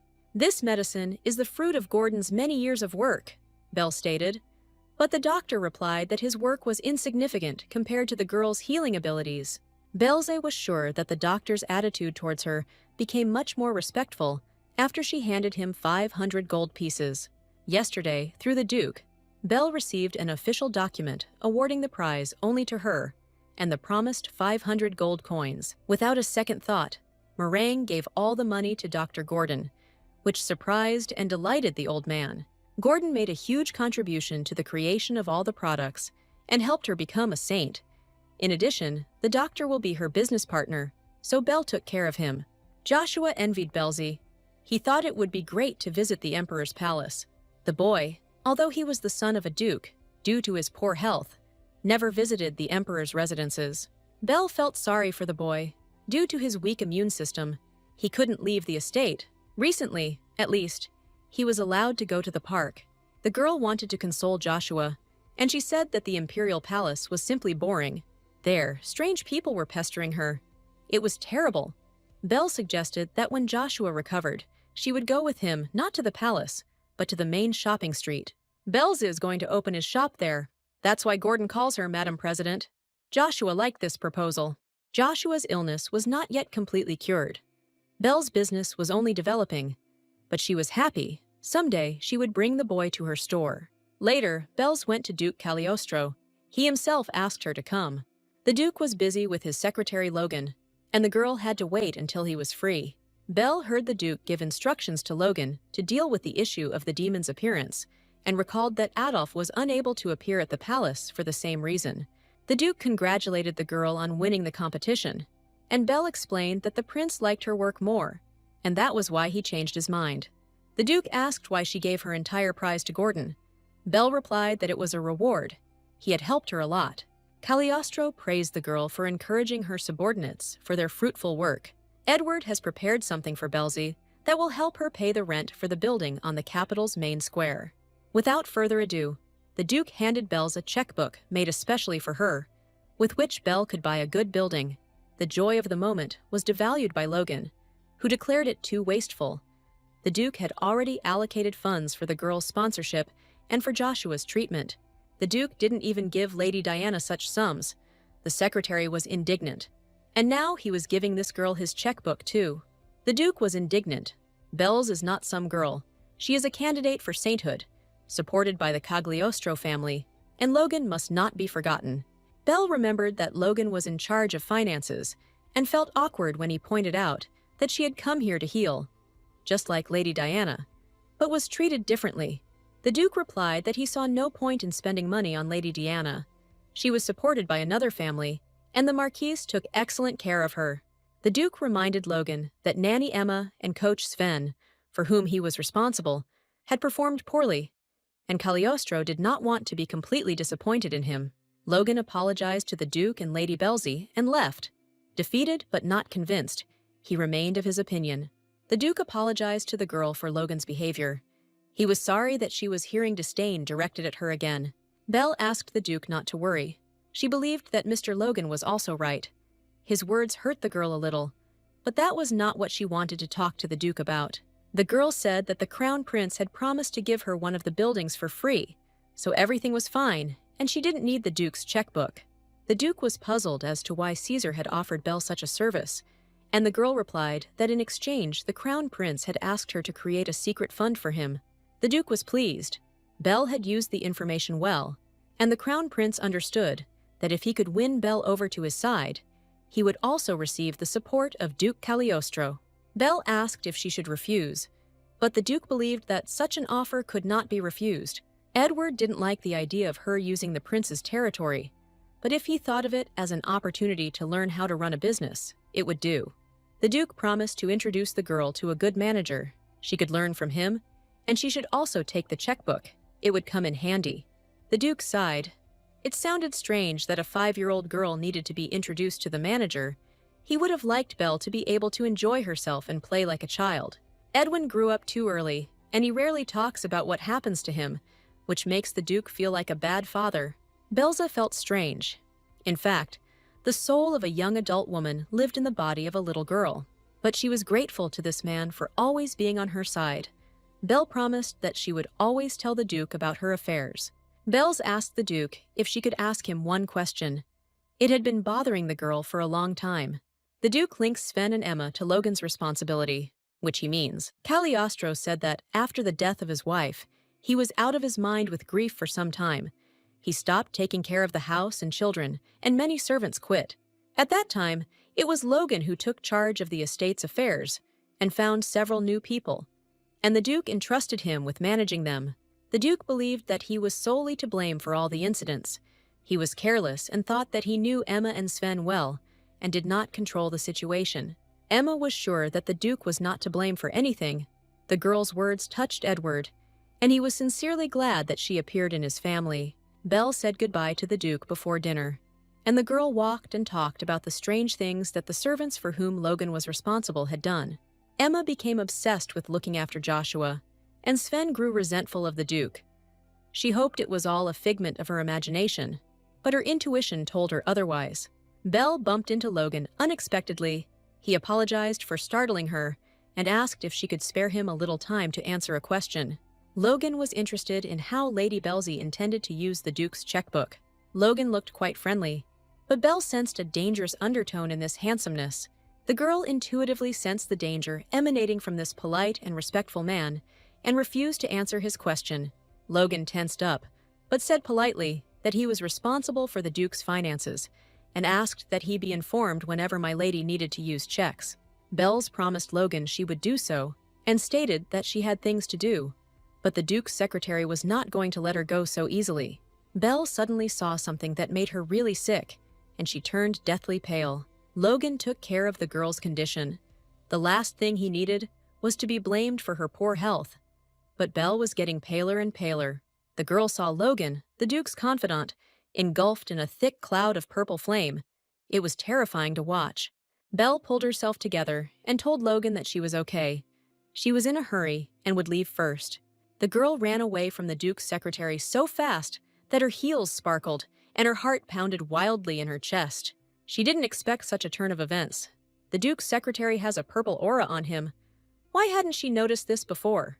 Apparently, this aura was not visible before, because Logan's hostility was not directed specifically at Belle. The purple color in Logan's aura was thick, and Belza doubted she could remove it, as she had done with Pius. An ominous shadow loomed over the duchy. After Belle discovered Logan had a purple aura, she decided to find out what this power was, and who else in the Duke's house carried the same energy. For several days, the girl kept a close eye on the servants, and Edwin even decided that she was looking for someone. Belze calmed down when she realized that no one except Logan had purple in their aura. Now the girl thought only about removing Logan from the duchy, but without evidence, she could not do this. Belle decided to take every opportunity to learn more about the nature of purple energy and decided to visit the temple, which the butler reminded her of. Belle planned to return home before dinner, and she had the idea to ask the butler how a young man like Logan became the Duke's assistant. The servant replied that Logan had been serving the Duke for a little over 5 years. Before him there was another secretary, and Logan was his assistant. Logan's mentor suddenly fell ill and was unable to work. He took over his duties. It was difficult for the guy, but he worked as a sign of gratitude to the Duke. Bells became interested in what the Duke had done for Logan and how he had supported him. The butler explained that Logan was an outstanding student and received a scholarship from a foundation sponsored by the Duke. Logan from the same orphanage as Belle. It was no secret to the girl that her orphanage was trading talented children, offering them to noble families for adoption or sponsorship. Therefore, Belle was distrustful of people associated with the temple and was inclined to suspect those people whom the temple sent. But Logan gave no reason for this. The girl thought, in fact, the former abbot of the orphanage, Pius, knew too much about the Duke's affairs and was sure that it was Belle who cured Joshua. It seemed that Pius was being informed, and Logan was a temple spy. So Sven and Emma's actions were part of a plan to destroy the Duke's sons. This seemed true. Belle remembered that in his past life, Edwin had never been able to find support in his own father's house. The girl wondered what Logan's ultimate goal was, and why he wanted to destroy the entire Cagliostro family. The butler noticed that Belle had suddenly turned pale, but the girl denied feeling unwell. She was simply surprised that Logan was from the same orphanage. The butler asked Milady no matter what she said to Logan about this conversation. The secretary reacted sharply to everything that was connected with the temple. Tara peeked through the door and announced that she had packed the treats and placed them in the carriage. Belle was glad that everything was ready, said goodbye to the butler, and ran off to do her business. The girl did not immediately go to the carriage. First, she decided to get permission. Tara was surprised. The Duke left right after dinner. Who was my lady going to turn to? The girl said that she needed Edwin's permission. Belle looked into the room of the Duke's eldest son and called him by name. It was awkward asking permission from a guy not much older than her, but Belle and Edwin promised to let each other know where and when they were going. Edwin wasn't in the room. Perhaps the boy was at class, and Belle simply left him a note saying she was going to the shelter. Returning from training, Edwin read the note and decided that Belle had gone to visit that same guy from the orphanage. The boy felt a pang of jealousy. At this time, Belle was already in the temple. She ordered that the treats be brought inside and a cart brought for drinks. On normal days, the temple did not have strict security checks at the entrance, so Belle was able to enter the temple grounds with Mikhailo. The girl reasoned that Edwin should not be angry with her, since she left him a note, and took with her not only the bear, but also the accompanying knights. The girl was greeted by the new abbot, High Priest Magnus, who was now also the director of the orphanage. They had seen each other at the last event. Magnus introduced the priest Selene to the girl.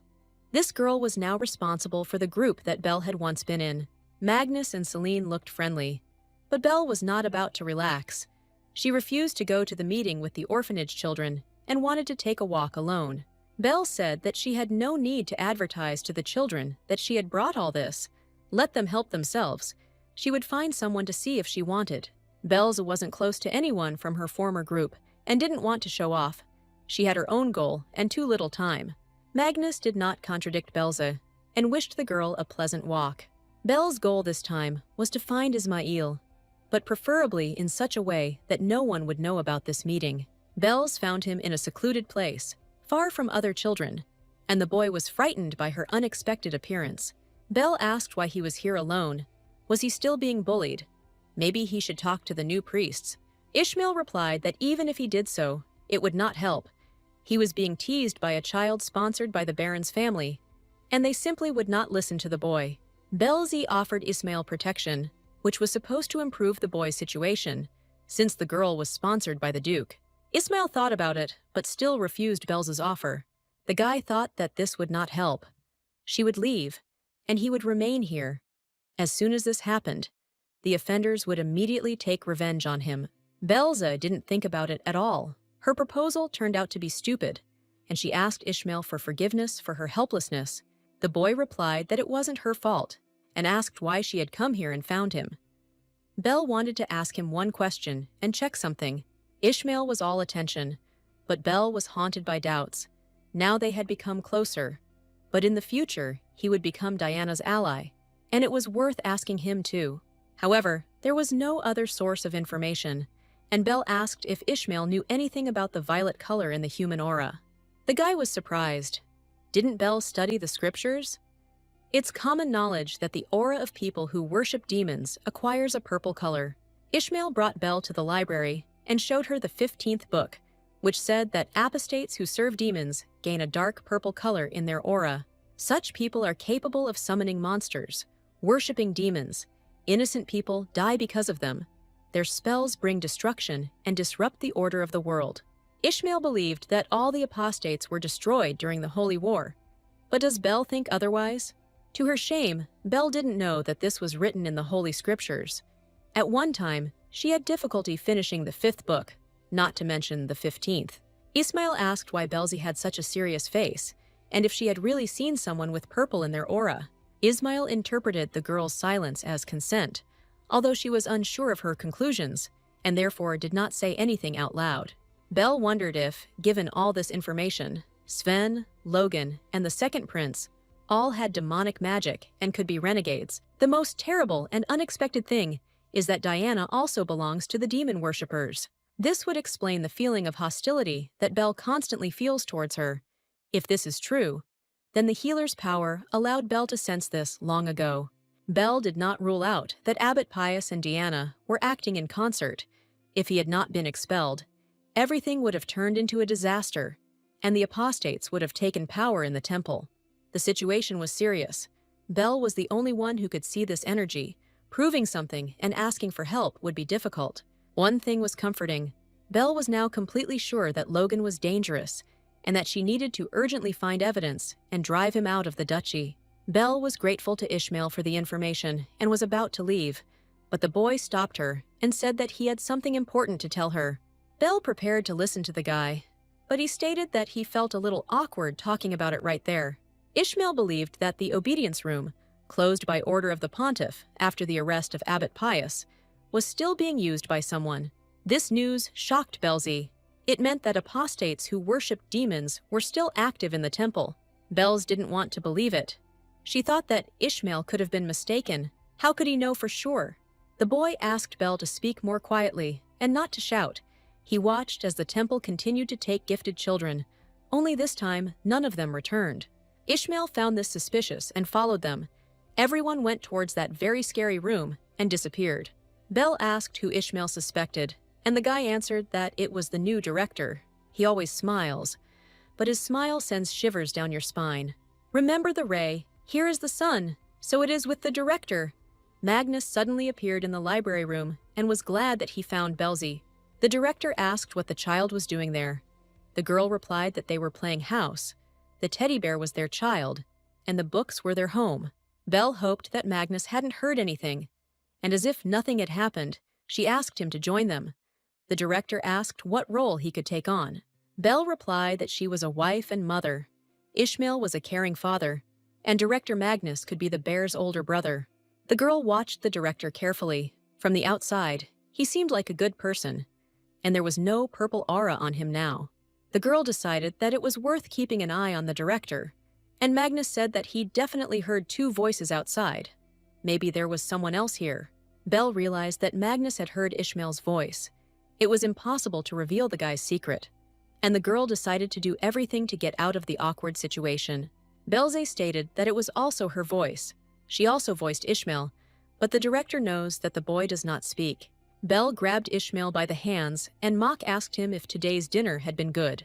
Then she pinched her nose and said, imitating the boy's voice, that it was very tasty, since Belle had cooked it. Magnus seemed to believe her little trick. At least he stopped asking about who else was with them. The girl convincingly explained that she voiced both characters in the game. She could speak for both Mishka and the director. Belle told Magnus that she usually came up with her own lines, But if Ishmael wanted to say something, he wrote it on the palm of his hand. Magnus praised Bell for playing with Ishmael, and the boy realized that Bell was offering him control over the director. The director was moved when he looked at the children. He remembered his childhood. He also grew up in this orphanage. Magnus told Bell that one of his old friends works at the Duke of Cagliostro's estate, so he likes Bell. The girl asked who the director's friend was. Magnus didn't hide the fact that it was Logan, the Duke's secretary. Then Bell became convinced that Magnus and Logan were in cahoots. Ishmael wanted to leave, but Bell stopped him and demanded that he use his power right now. Bell's was very convincing and looked expressively at Ishmael. He must dare to do this. The boy didn't expect Bell to offer to bend Magnus's will right now, but he decided that the girl knew what she was doing. Ishmael looked at the director and said that from now on, he would obey all his orders. Magnus was surprised that the guy was speaking and obeying. The guy was amazed that his ability worked on the high priest. It was unexpected. Last time, his power had no effect on Bell, and Ishmael thought that the sacred power made people immune to its influence. The guy said that the control would last for about half an hour, but why did Bell ask to take control of the director right now? The girl replied that she needed to force the director to send Logan a message with an offer to meet and lure him out of the estate. It would be great if Ishmael kept the director under control for as long as possible when he met Logan.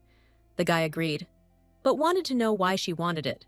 Bell couldn't explain, but she promised that she would definitely tell him about everything later. Bells left the temple and said goodbye to Ishmael. The day had passed productively, and she was truly glad to see him today. The children said goodbye briefly. If everything they had planned worked out, they would meet in a few days. Bell promised the guy that she would find a way to take him out of the temple. She would definitely do it. The girl suggested that Ishmael swear fidelity and friendship to each other on their little fingers. This was the strongest of all children's vows. The children sealed their agreements with a clasp of their little fingers. Now they trusted each other without limitations or reservations. Logan was surprised when he received a letter from Magnus. He had not planned to meet the high priest anytime soon. Magnus wrote that there was an urgent need to discuss some issues and asked that Logan appear at the temple shelter as soon as possible. Logan was alarmed by the letter and asked Magnus to avoid personal contact, but decided to go. Logan assumed that Magnus was having trouble finding material for their common cause. The next morning, Bell watched with pleasure as the Duke's secretary got into his carriage and drove away. Everything was going according to the plan she had drawn up in advance. She hoped that Ishmael would not let her down. The girl remembered that Ismail could subjugate a person for no more than an hour, and so she decided to hurry. During this time, she had to find proof that Logan was an apostate and a demon worshipper. The servants said that Logan only left the house when accompanying the Duke. There was nothing suspicious on the table, and the table cabinets were locked.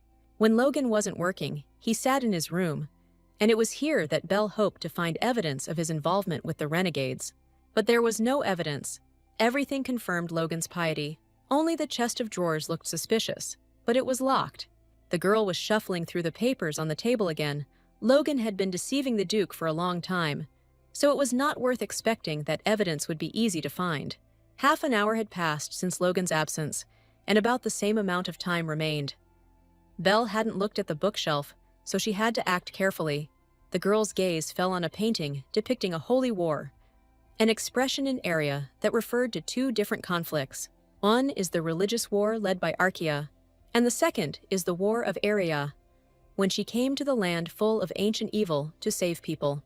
The painting depicted the war between Area and the demons.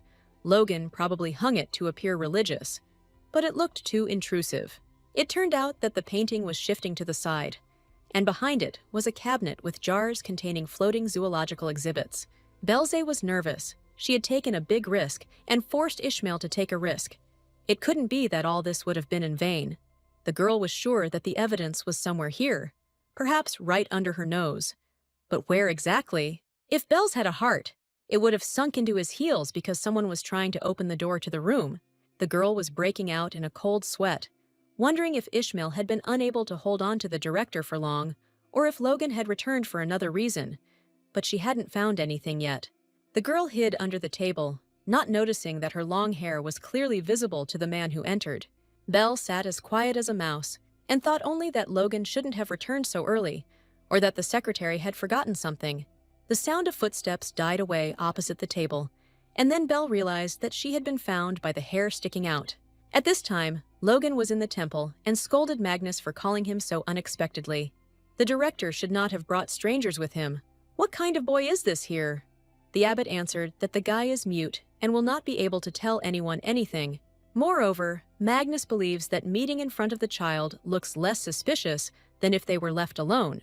Ishmael watched Logan's actions tensely. It was difficult to suppress Director Magnus's will. He and Belle had no more than half an hour left for everything. Someone pulled Belle's hair painfully and announced that she needed to hide properly or not do it at all. The girl crawled out from under the table and sighed with relief. It wasn't Logan. Edwin was standing right in front of her. The guy was incredibly interested in what Belle's was doing. Edwin asked what Belle was doing in Logan's room, especially in his absence. The girl explained that she simply really wanted to see what was there. Belzy asked Edwin why he was there. Didn't he have fencing practice today? But was relieved that it wasn't Logan. The guy replied that he just came in to find something and told Belle to leave the room right now, before the owner returned. Belle didn't want to leave and suggested that Edwin look for what he needed together. If they joined forces, everything would work out much faster. Edwin found it strange that Belle was asking to help him with the search, but he couldn't refuse the girl. The guy replied that she would not be able to help him because he was looking for a text written in an ancient language. Belle had not studied it and would not be able to help. The girl objected. She knows the ancient language. She saw him in the temple and knows what he looks like. Edwin agreed. He would search the right side of the room and Belle the left. The girl decided that she would help Edwin, and maybe he would find what she needed. Only Belle wasn't entirely clear why Edwin was looking for a text in an ancient language, and in Logan's room at that. The children were exhausted. Edwin was sure that the text was there, but apparently he hoped in vain. Belle only found proof that Logan was a workaholic. The girl was already beginning to doubt her suspicions about the Duke's secretary, when suddenly her gaze fell on the painting. Previously, she had simply glanced over it and had not noticed many oddities. Usually such paintings depict the victory of the gods. In this picture, everything was the other way around. In the crimson sky, quite alive and healthy demons were laughing. The goddess's spear, although it was in her hands, its tip was broken. But what confused the girl most was the huge number of fallen angels at the very bottom of the painting. At the feet of the goddess, it looked more like blasphemy. Belza turned to Edwin for advice. She was the only one who thought that something was wrong with this painting. Belle pointed out to Edwin that this image clearly read as the defeat of the goddess by demons, a scene that was simply impossible for the believers in Area. Edwin felt the surface of the painting and discovered that it was two-layered. Without thinking twice, the guy tore off the top layer of the painting. Belza wanted to prevent this, but the young Duke did not listen to her. The painting was damaged, and under the first layer, the children discovered text in an ancient language, which is exactly what Edwin was looking for. The children read that those who believe in Area will experience pain and torment. They will cry and beg for mercy, and in the end, they will kill Area themselves, and then go straight to hell. At this time, Ishmael was controlling Magnus's behavior. He did not yet know that his efforts were not in vain. Belza read the inscription in the ancient language with fear and surprise. It called for obedience and bowing before the true goddess. An image of Diana appeared in Belle's eyes, laughing right in her face and glowing with a purple aura. In the house of the new rector of the temple and director of the orphanage Magnus, the situation has not changed. Ishmael saw that the effect of his power would last for about 30 minutes, no more, and he hoped that Belle would find the necessary evidence during this time. The boy decided that there was no need to worry. He needed to focus all his efforts on keeping Logan in Magnus's room as long as possible. Logan was irritated by the boy's presence in the room and asked the principal how much longer he would keep him there. Logan ordered the guy that after he served the tea, he should go to the door and make sure that no one entered. The boy did so, and Logan asked whether Magnus had called him so urgently because of a failure in the supply of materials, or there was another reason. Logan didn't deny that there was a problem. What they had recently delivered had turned out to be useless, and Mrs. Urus was terribly angry. Ismail didn't understand anything from the conversation between the secretary and the abbot, but the topic was clearly suspicious. He decided to tell Belza about it. She would definitely figure it out. Magnus, subordinate to Ishmael, replied that Logan had been called to discuss the organization of the supply of materials for Ms. Eurus. Logan was indignant. What was the point of discussing it if the best materials were missed? They should have listened to him and given it to Belza before she got to the Duke. The Duke's secretary was angry. If Magnus and that idiot Pius hadn't hesitated, everything would be different now. Logan sat for a while longer and said that it was time for him to leave. Magnus, controlled by Ishmael, asked why so quickly. The secretary replied that he had received an impulse, which meant that someone had activated the prayer-blocking spell. Now, Logan was really in a hurry and suggested postponing the conversation about deliveries until later. Someone was definitely in charge in his room. Ishmael made one last attempt and stood in front of Logan at the door, who was confused about what this guy was doing. Ishmael was afraid that Belle would be in danger and decided to buy just a little more time. The boy did not notice how Magnus repeated these very words. Logan felt something was wrong. What kind of nonsense was the director talking about? Everything was too strange. Ishmael realized that he had made a mistake and had directed the impulse of force in the wrong direction, but it was already too late.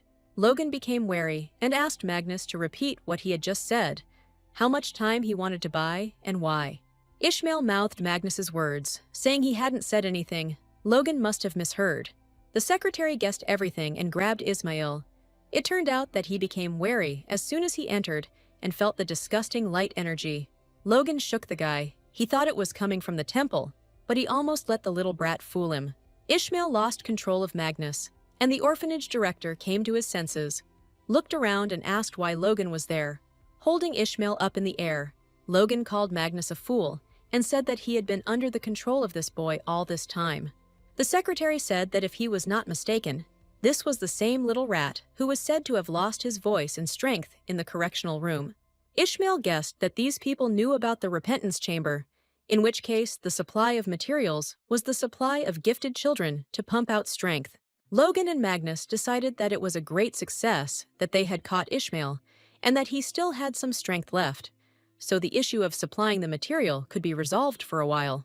Logan warned Magnus that he was leaving now, but if something like this happened again, he would be forced to report his lack of foresight. Magnus was left alone with Ishmael and decided to take out all his anger and irritation on him. The director suspected that something was not right here. On the day Belzy arrived at the shelter, he had a strange feeling of a lapse in memory. Magnus was looking forward to tormenting Ishmael. The boy had done something wrong, which meant he had to go to the penitentiary. It was the orphanage's immutable law. Driven into a corner and exposed, Ishmael was completely desperate. Now he would definitely lose all his strength, and no one would help him.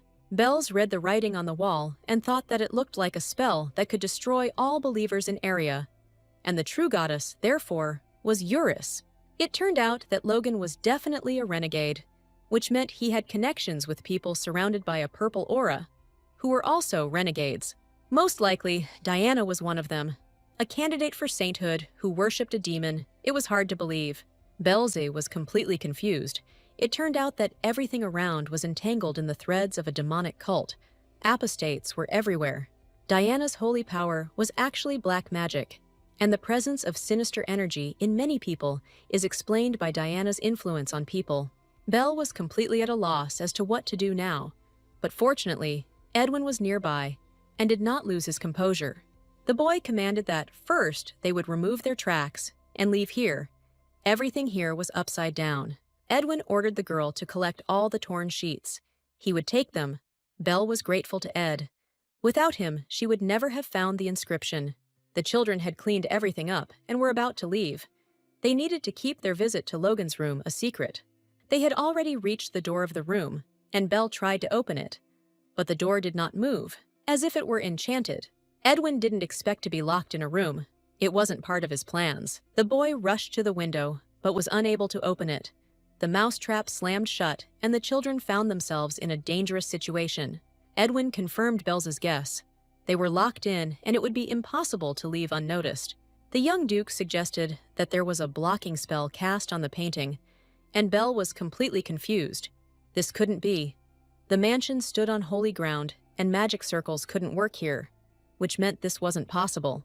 Edwin said that they needed to get out first, and then they could talk. The boy took a small coffee table and hit the door with it. The door didn't even creak. It looked like they wouldn't be able to leave the room before the owner appeared. The sound of heavy and quick male footsteps was heard in the hallway, which meant that Logan had returned and was hurrying to his room. The children had only one option left. To hide inside the room, Edwin chose one of the closets for this purpose. The boy thought it was quite safe there. Better to hide than to immediately come face to face. The door to the room swung open, and Logan, armed with a sword, entered. The secretary didn't see anyone. He knew that no one could have left, which meant they were playing hide-and-seek with him. The children watched through a crack in the door as Logan searched for the rat that had dared to climb into his room. The secretary was terrifying and glowed purple, his demonic aura extending to his weapons. Logan looked into every corner of the room, and even under the table. It seemed the secretary was deliberately stalling for time, getting on the nerves of the one hiding from him. Belza sat as quiet as a mouse. She was afraid to even breathe. What Logan would do to them when he found them. The girl was afraid to even think about it. Logan said loudly that there was only one place left that he hadn't looked at. Belle didn't know what to do. The secretary was getting closer and closer. Edwin coughed loudly and announced in a forced, cheerful voice that they had to go out. Secretary Logan discovered them. Logan was dumbfounded. He never expected to see the young Duke and the Duke's ward in his room. The secretary's anger did not go away. He sharply asked what the young master and my lady were doing here. Bells didn't understand what Edwin was planning and how he was going to get out of the dangerous situation.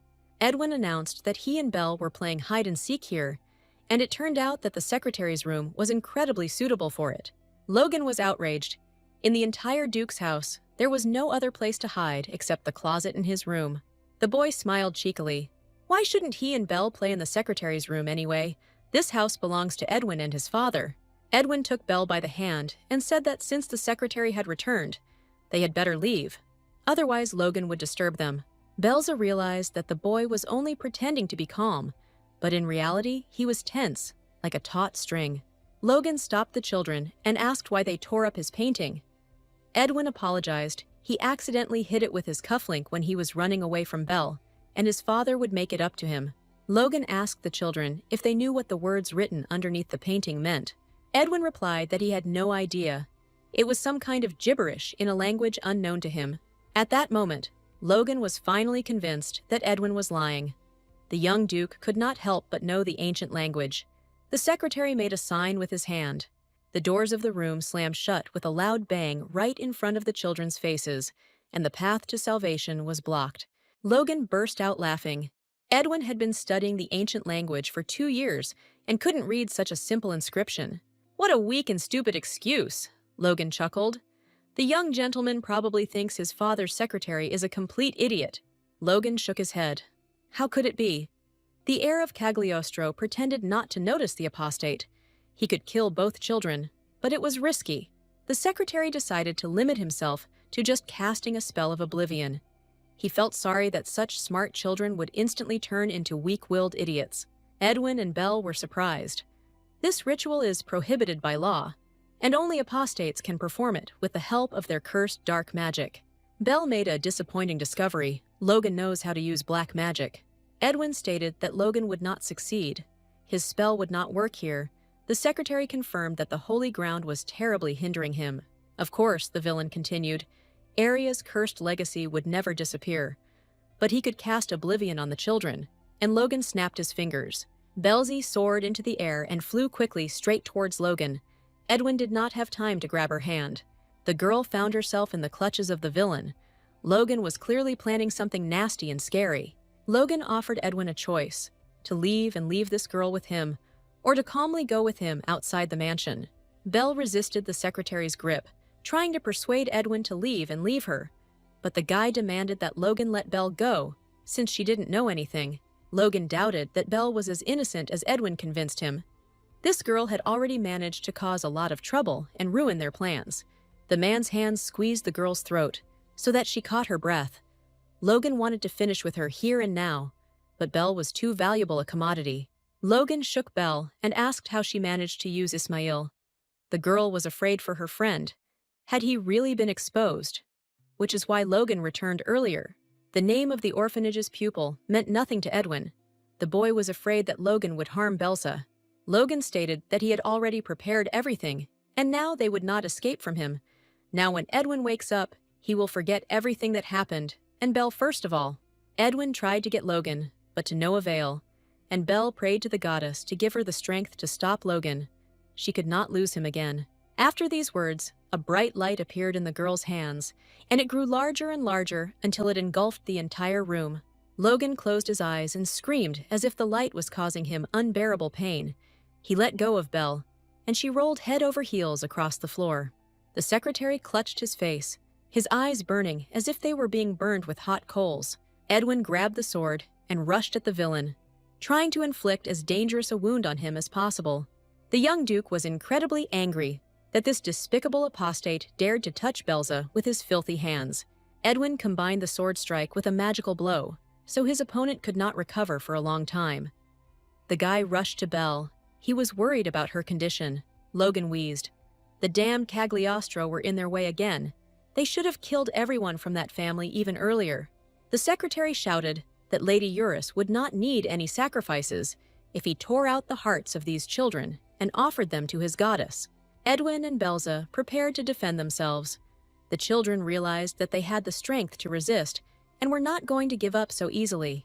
There was a terrible roar, and the door to the room exploded, shattering into small pieces. The Duke called for his children.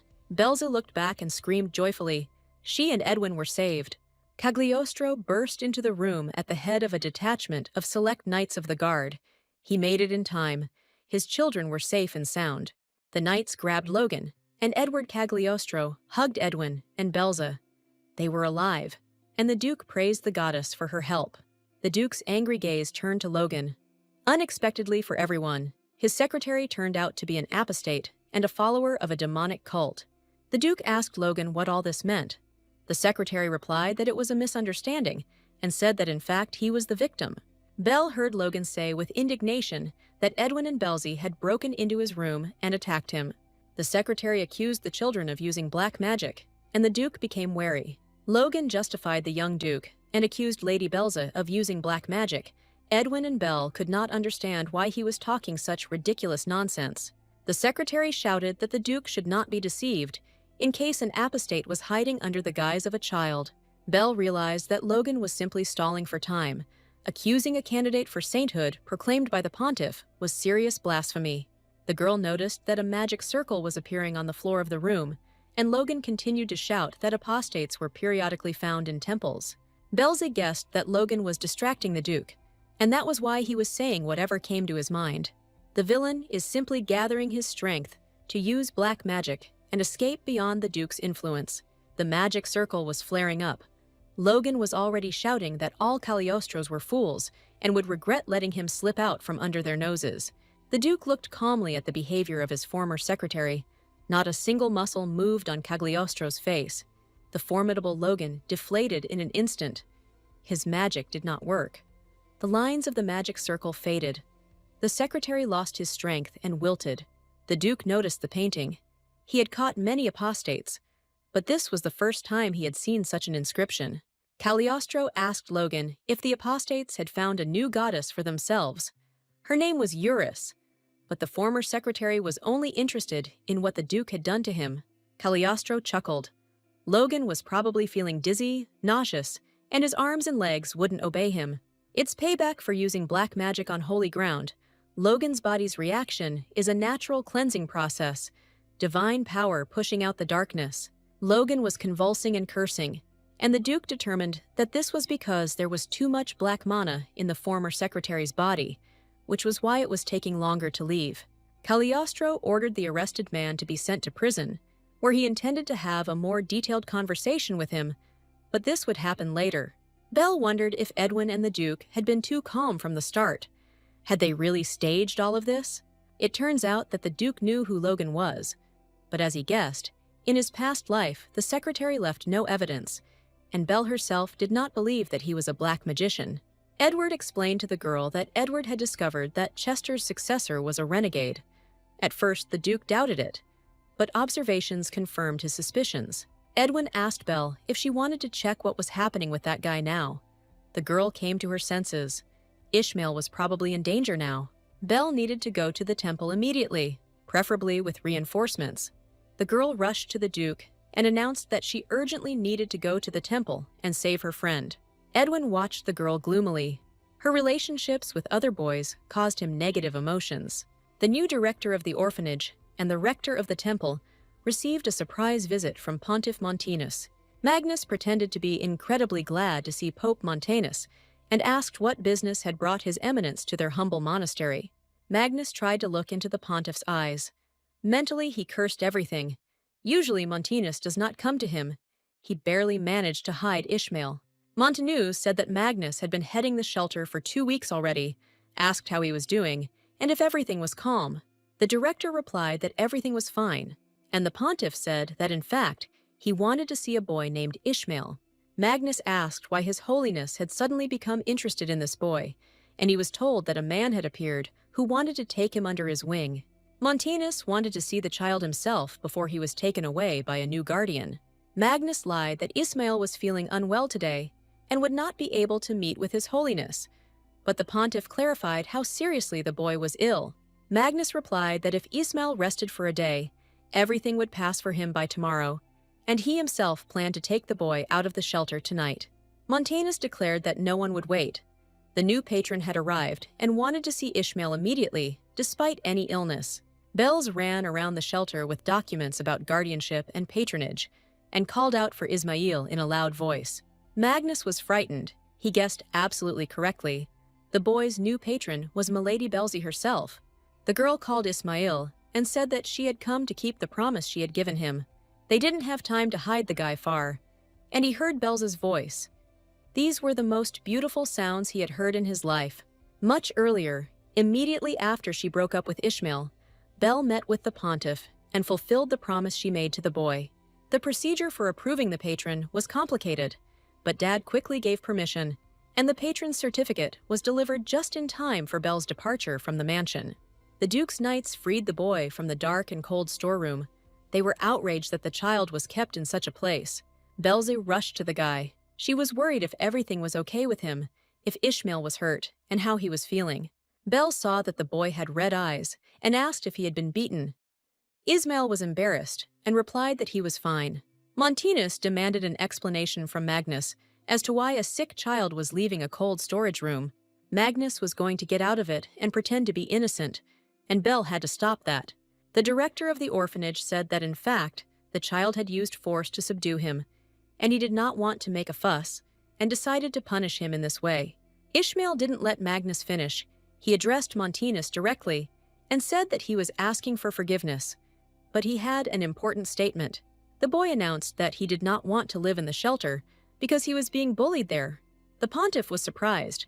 The document said that Ishmael was mute, but the guy spoke perfectly. It turns out it was all a lie. Ismail replied that he doesn't like children from the orphanage, and he doesn't like the teachers either. He believes that they can't be trusted. Ishmael explained that he was afraid that he would be locked in the penitential room again, as the priest Pius had done. The pontiff wanted to calm the child and explain that the room of repentance had long been closed by his highest command. The boy did not listen to Magnus and continued to speak. He said that Abbot Magnus said strange words. He discussed the penitential chamber with Logan from the house of Duke Cagliostro. The Duke thought this was odd, as he had just arrested Logan on charges of apostasy and the use of black magic. The pontiff asked the children to leave. The adults needed to talk alone. Magnus realized that his song was sung. Bells and Ishmael sat alone in a warm room. The boy asked if Belle had really become his patron. The girl replied that it was true. Now no one would dare to humiliate or offend Ishmael. Now he could no longer pretend to be mute. Ismail clarified that if Belzy had come here, it meant that Logan had been dealt with, and he had been neutralized. Ishmael immediately realized that Belle had come to deal with Magnus. After all, he was in league with Logan.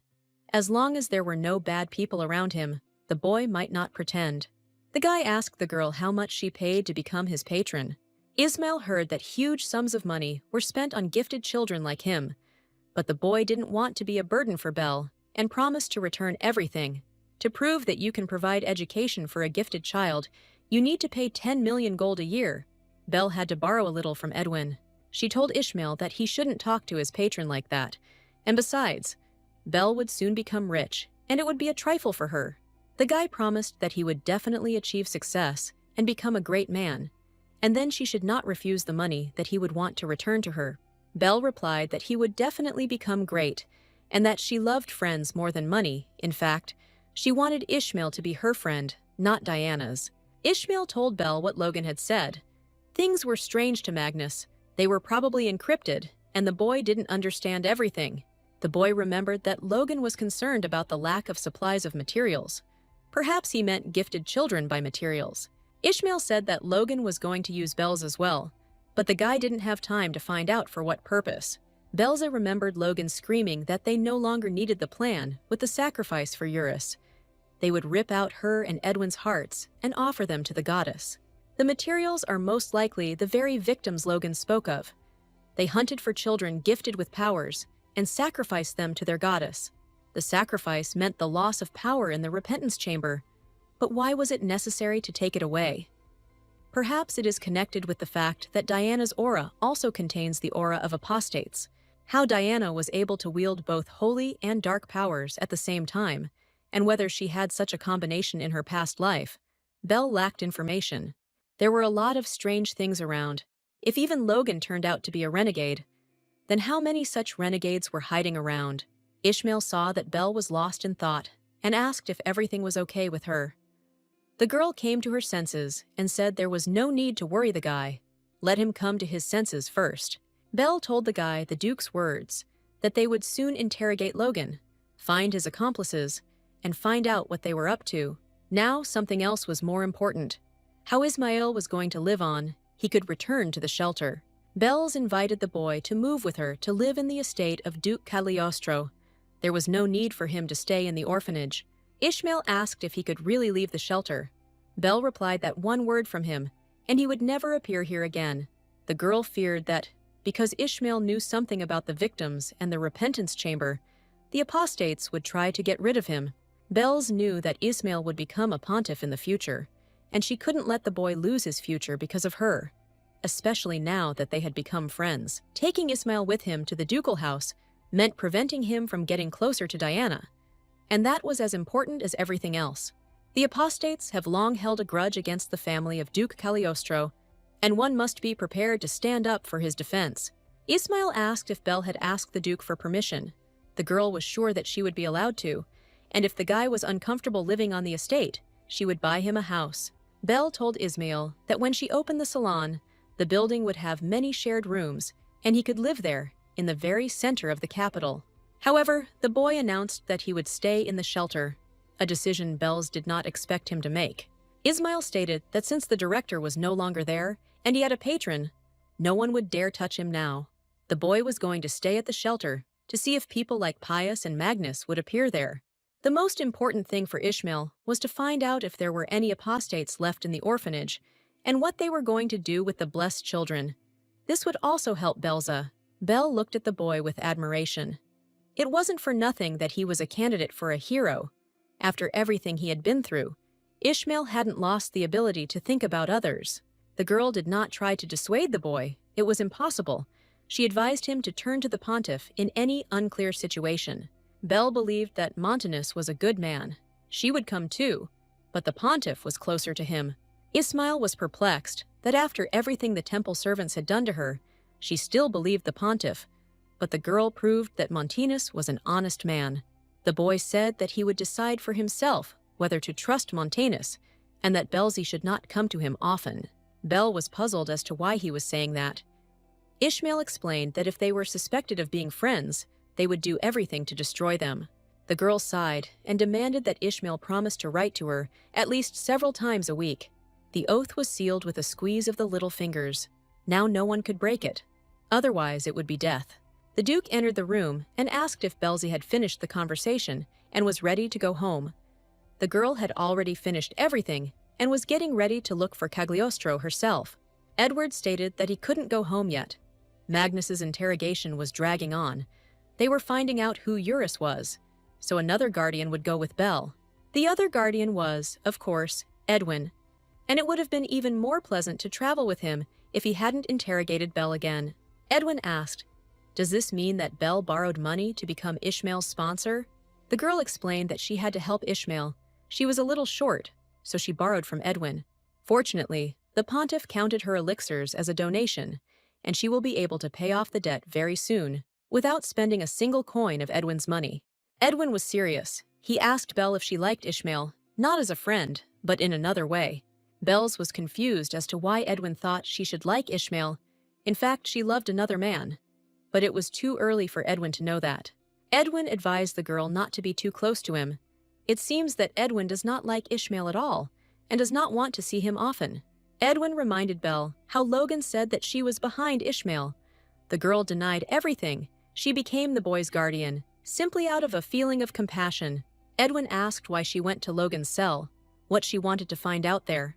Belze explained that she was just curious. It was such a rare chance, so she went. Belle explained Logan's trip to the temple by saying that Ishmael asked for help. The last time she came to him, she told him to complain to her about the offenders. Most likely, Ishmael complained to the director, and he called Logan. They had known each other since childhood, since they grew up together in the orphanage and planned everything together. Belle asked Edwin if he knew about the relationship between the director and the secretary. The guy answered no, and thought about it. The girl was glad that she managed to distract his attention from herself. However, Belza had her own questions for the young duke. She was interested in why he was looking for ancient writings in Logan's office. Did Edwin really suspect Logan of apostasy? The girl once again noted that the behavior of the Duke and Edwin was different from what it had been in the past. Bells again began to suspect that Edwin, like her, remembered his past life and was correcting the mistakes made then. Edwin was silent for a moment, then said that he had been looking for a dictionary of an ancient language in Logan's office. Logan had taken it from the library. The young Duke preferred to end the conversation, which was uncomfortable for both of them. Now they should go home and rest. The day had been too busy. Edwin was so calm that Belle decided he didn't remember his past life. Otherwise, he wouldn't have come to her. And then, because of her, Edwin almost died. If he remembered everything, he wouldn't have let her get so close to him. She understood everything, but her heart didn't want to calm down. A few days later, several seemingly insignificant events took place in the Marquis of Barilote's mansion. It all started when the Marquis summoned Lady Diana. The girl was calmly getting acquainted with the morning news, reading the newspaper. Diana went to the Marquis on the way, telling the maid the latest news. The newspaper wrote that many children had gone missing. The girl didn't have time to finish reading that Abbot Magnus was defrocked and imprisoned, and a new abbot was appointed to the orphanage. A few weeks passed, and the Belle's Beauty Salon opened on the capital's main street. News of the miraculous drugs quickly spread, and all the ladies of the capital and its environs rushed to personally visit this establishment. Belle was proud of her commercial success, but there were moments that darkened her life. Magnus and Logan, key figures in the renegade conspiracy, went missing. Logan, who was being held in the underground prison of Cagliostro, committed suicide by taking poison hidden in his clothes. A few days later, Magnus escaped from the temple prison. His tracks were lost. Pope Montanus and the Templars claimed that they knew nothing about the goddess Eurus. The investigation into the apostates case has reached a dead end, with all leads cut off. Bells reasoned that she would like to resolve all the problems before Joshua's birthday. The prince leaned over Belle's shoulder and quietly asked what other problems she wanted to solve. He admired the level of preparation of the salon and the advertising campaign. Belle organized a small tea party. She enjoyed the informal communication with the heir. Belle's new employee was named Charlotte. She performed the duties of not only a maid, but also a bodyguard. Charlotte called her Little Boss, Boss. The Crown Prince liked it when Belle's was called Boss. It was unusual and original. Caesar liked the well-chosen interior and competent staff of the salon. Belle replied that this was thanks to the Duke. He helped her with the selection of staff. The Crown Prince said that Belle was too modest. All of high society was delighted with her salon, and the products she sold there. Belle replied that an important factor in her success was the magnificent building that the prince gave her. It was located in the very center of the capital's main street. The building's exterior was in perfect condition, so with Belle's design and the Duke's unlimited budget, the interior renovation was completed quickly. His Highness never thought that skincare was so popular among noble ladies. Belle believed that this business could not fail, because everyone always wants to be beautiful. The prince noticed a box with strange shoes. He had never seen such boots before. His Highness inquired whether this item was also a product of Lady Belle's salon, but the girl objected, saying that she had prepared these shoes as a birthday gift for Joshua. Belle told the prince that the Duke was preparing a grand banquet in honor of his youngest son. Of course, she had prepared a gift in advance, but she was just worried whether he would like it. Caesar noticed that Belle was constantly downplaying his achievements and was too modest. His Highness recalled that the girl had cured Joshua when everyone had already given up, saved the crown prince himself from death, and these were just some of the achievements of Milady Belle. Caesar believed that modesty was a commendable quality, but one should not go too far. The crown prince said that thanks to Lady Belle, many positive changes have occurred in the lives of many people, and it would be great if she believed in herself. Belze wondered if they had indeed been able to identify and expel the apostates from the temple and Duke Cagliostro's estate. The most interesting thing is that Belle knew nothing about their existence in the empire in her past life. This was a big change. The girl was going to continue to gradually change the present and the future. Caesar noticed that Belle was happy, which meant that he could safely invest his money in the development of Lady Belle's salon. Several days passed, and the long-awaited holiday arrived, Joshua's birthday. The whole family was gathered. Dr. Gordon was also present. Joshua was the most impatient of all. He waited so long for Belle to come out to the guests that he was completely worn out. The boy wanted Belle to come as soon as possible. The girl was in a hurry, but the preparations took a little longer than necessary. Everyone appreciated Belle's outfit, but the girl was worried about Joshua. The guy hadn't gone out in public for a long time, and now looked too worried. There were whispers around that the candidate for sainthood, sponsored by the Duke, was wearing a dress similar in color and style to other members of the Cagliostro family. Indeed, today, all the Cagliostros, including Belze, were dressed in outfits of the same color and style. These were their family costumes. Duke Cagliostro declared that the dress specially prepared for the holiday suited Belle very well. The girl looked very pretty in it. Edwin stated that his father was wrong, and he categorically disagreed with him. The Duke's eldest son was sure that the dress was so beautiful only because Belze was wearing it. The girl was melting with happiness when she came to the house of Duke Cagliostro. For the first time, she could not even imagine that everything would be so wonderful. Joshua and Edward completely agreed with Edwin. The dress would have looked much worse on anyone else. The birthday boy was eager to receive and open the gift from his adopted sister, but a certain amount of time was allocated for this. The girl had to take the box to the common pile of gifts, where she would wait her turn. Joshua was upset, but the Duke intervened and advised his son to leave the most interesting part for later. He would definitely open it after the ceremony. The Duke looked around the hall and made sure that most of the invited guests had already arrived. His lordship addressed those present, demanding their attention and promising to soon begin the ceremony of celebrating the birthday of his youngest son. Duke Cagliostro thanked everyone who came to celebrate Joshua's 5th birthday. Gordon shed tears as the Duke spoke of how the boy had gone through many difficulties due to his illness, but had been able to overcome them. For this, the Cagliostro family is grateful to the goddess. The Duke took the opportunity to introduce to the guests the man who played a key role in Joshua's treatment. Edwin called the confused Belze to him. The girl did not expect such an event. Duke Cagliostro loudly declared that the fact that Joshua was able to celebrate his 5th birthday was thanks to the young Lady Belze.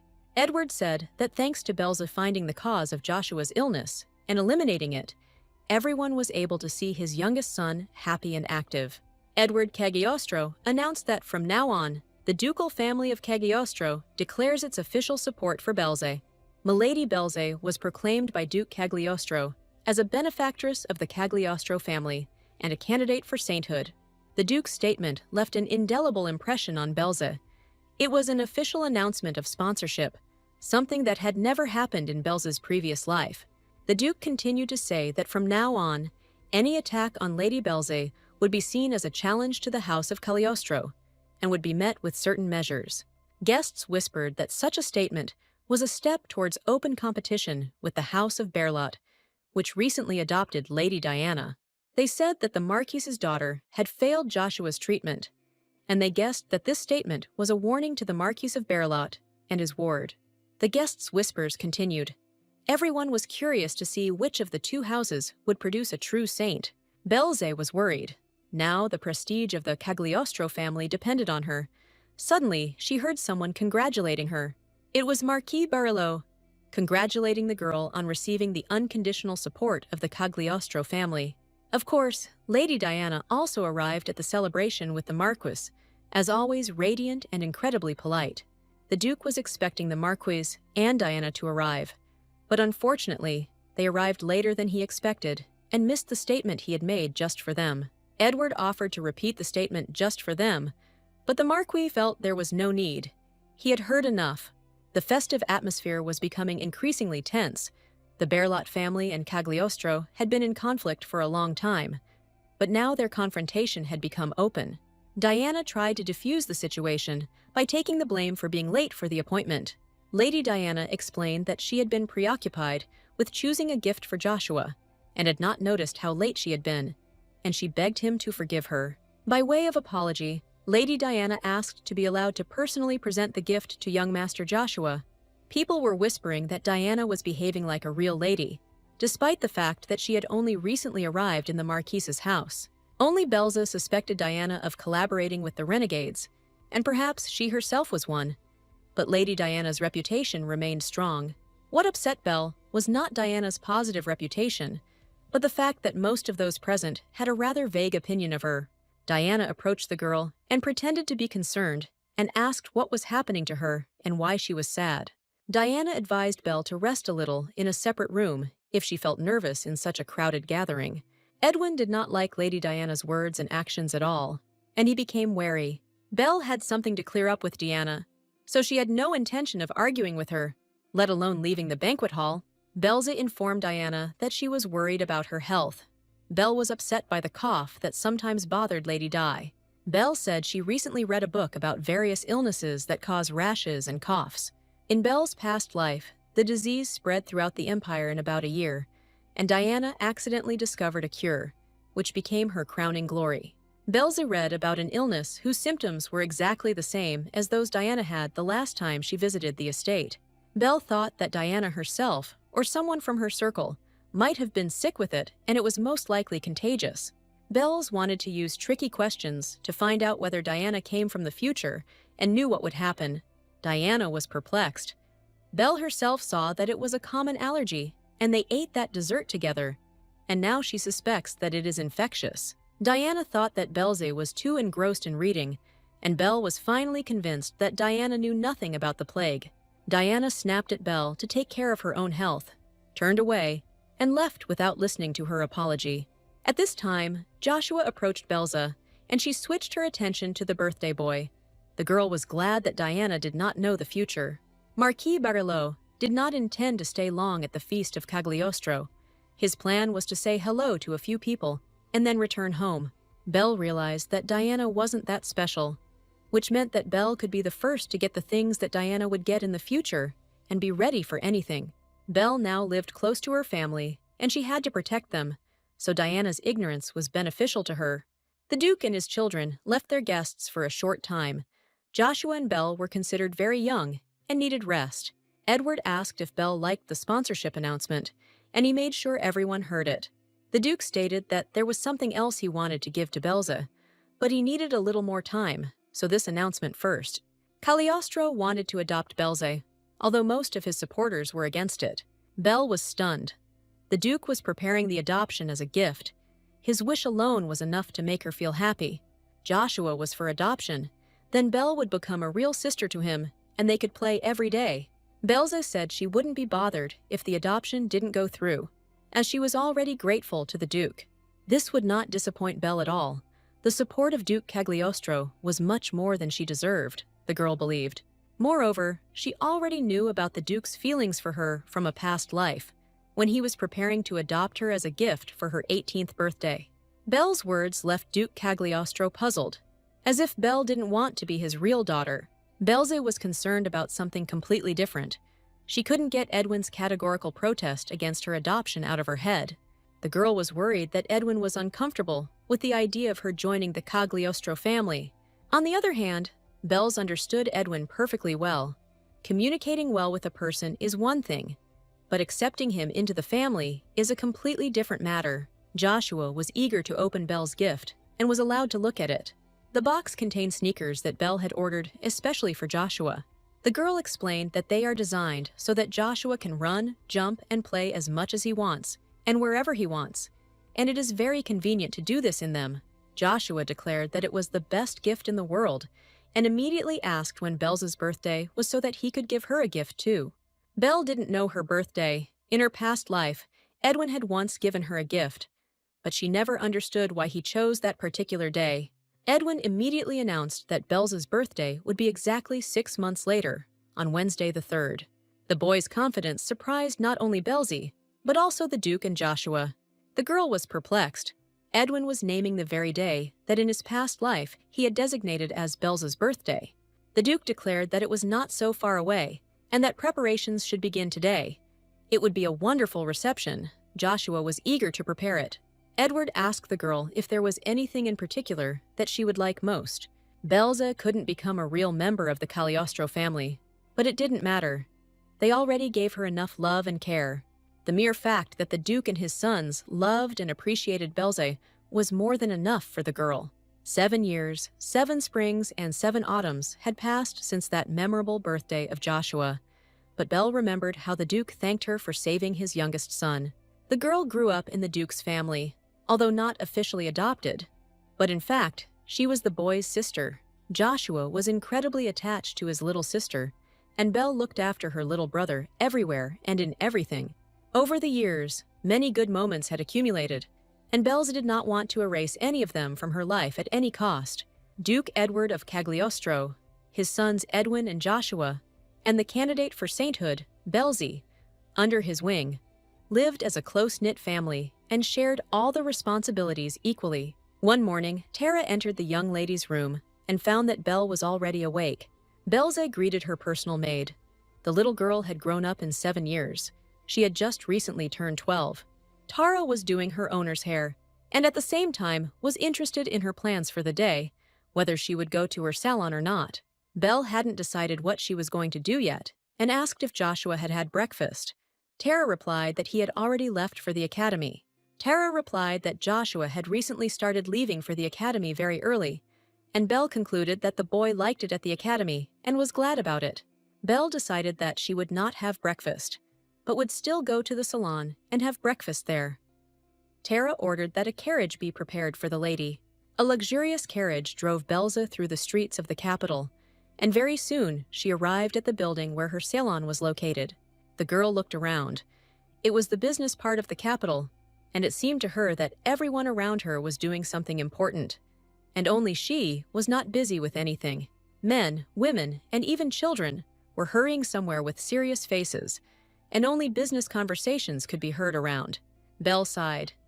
Duke Cagliostro is busy with state affairs.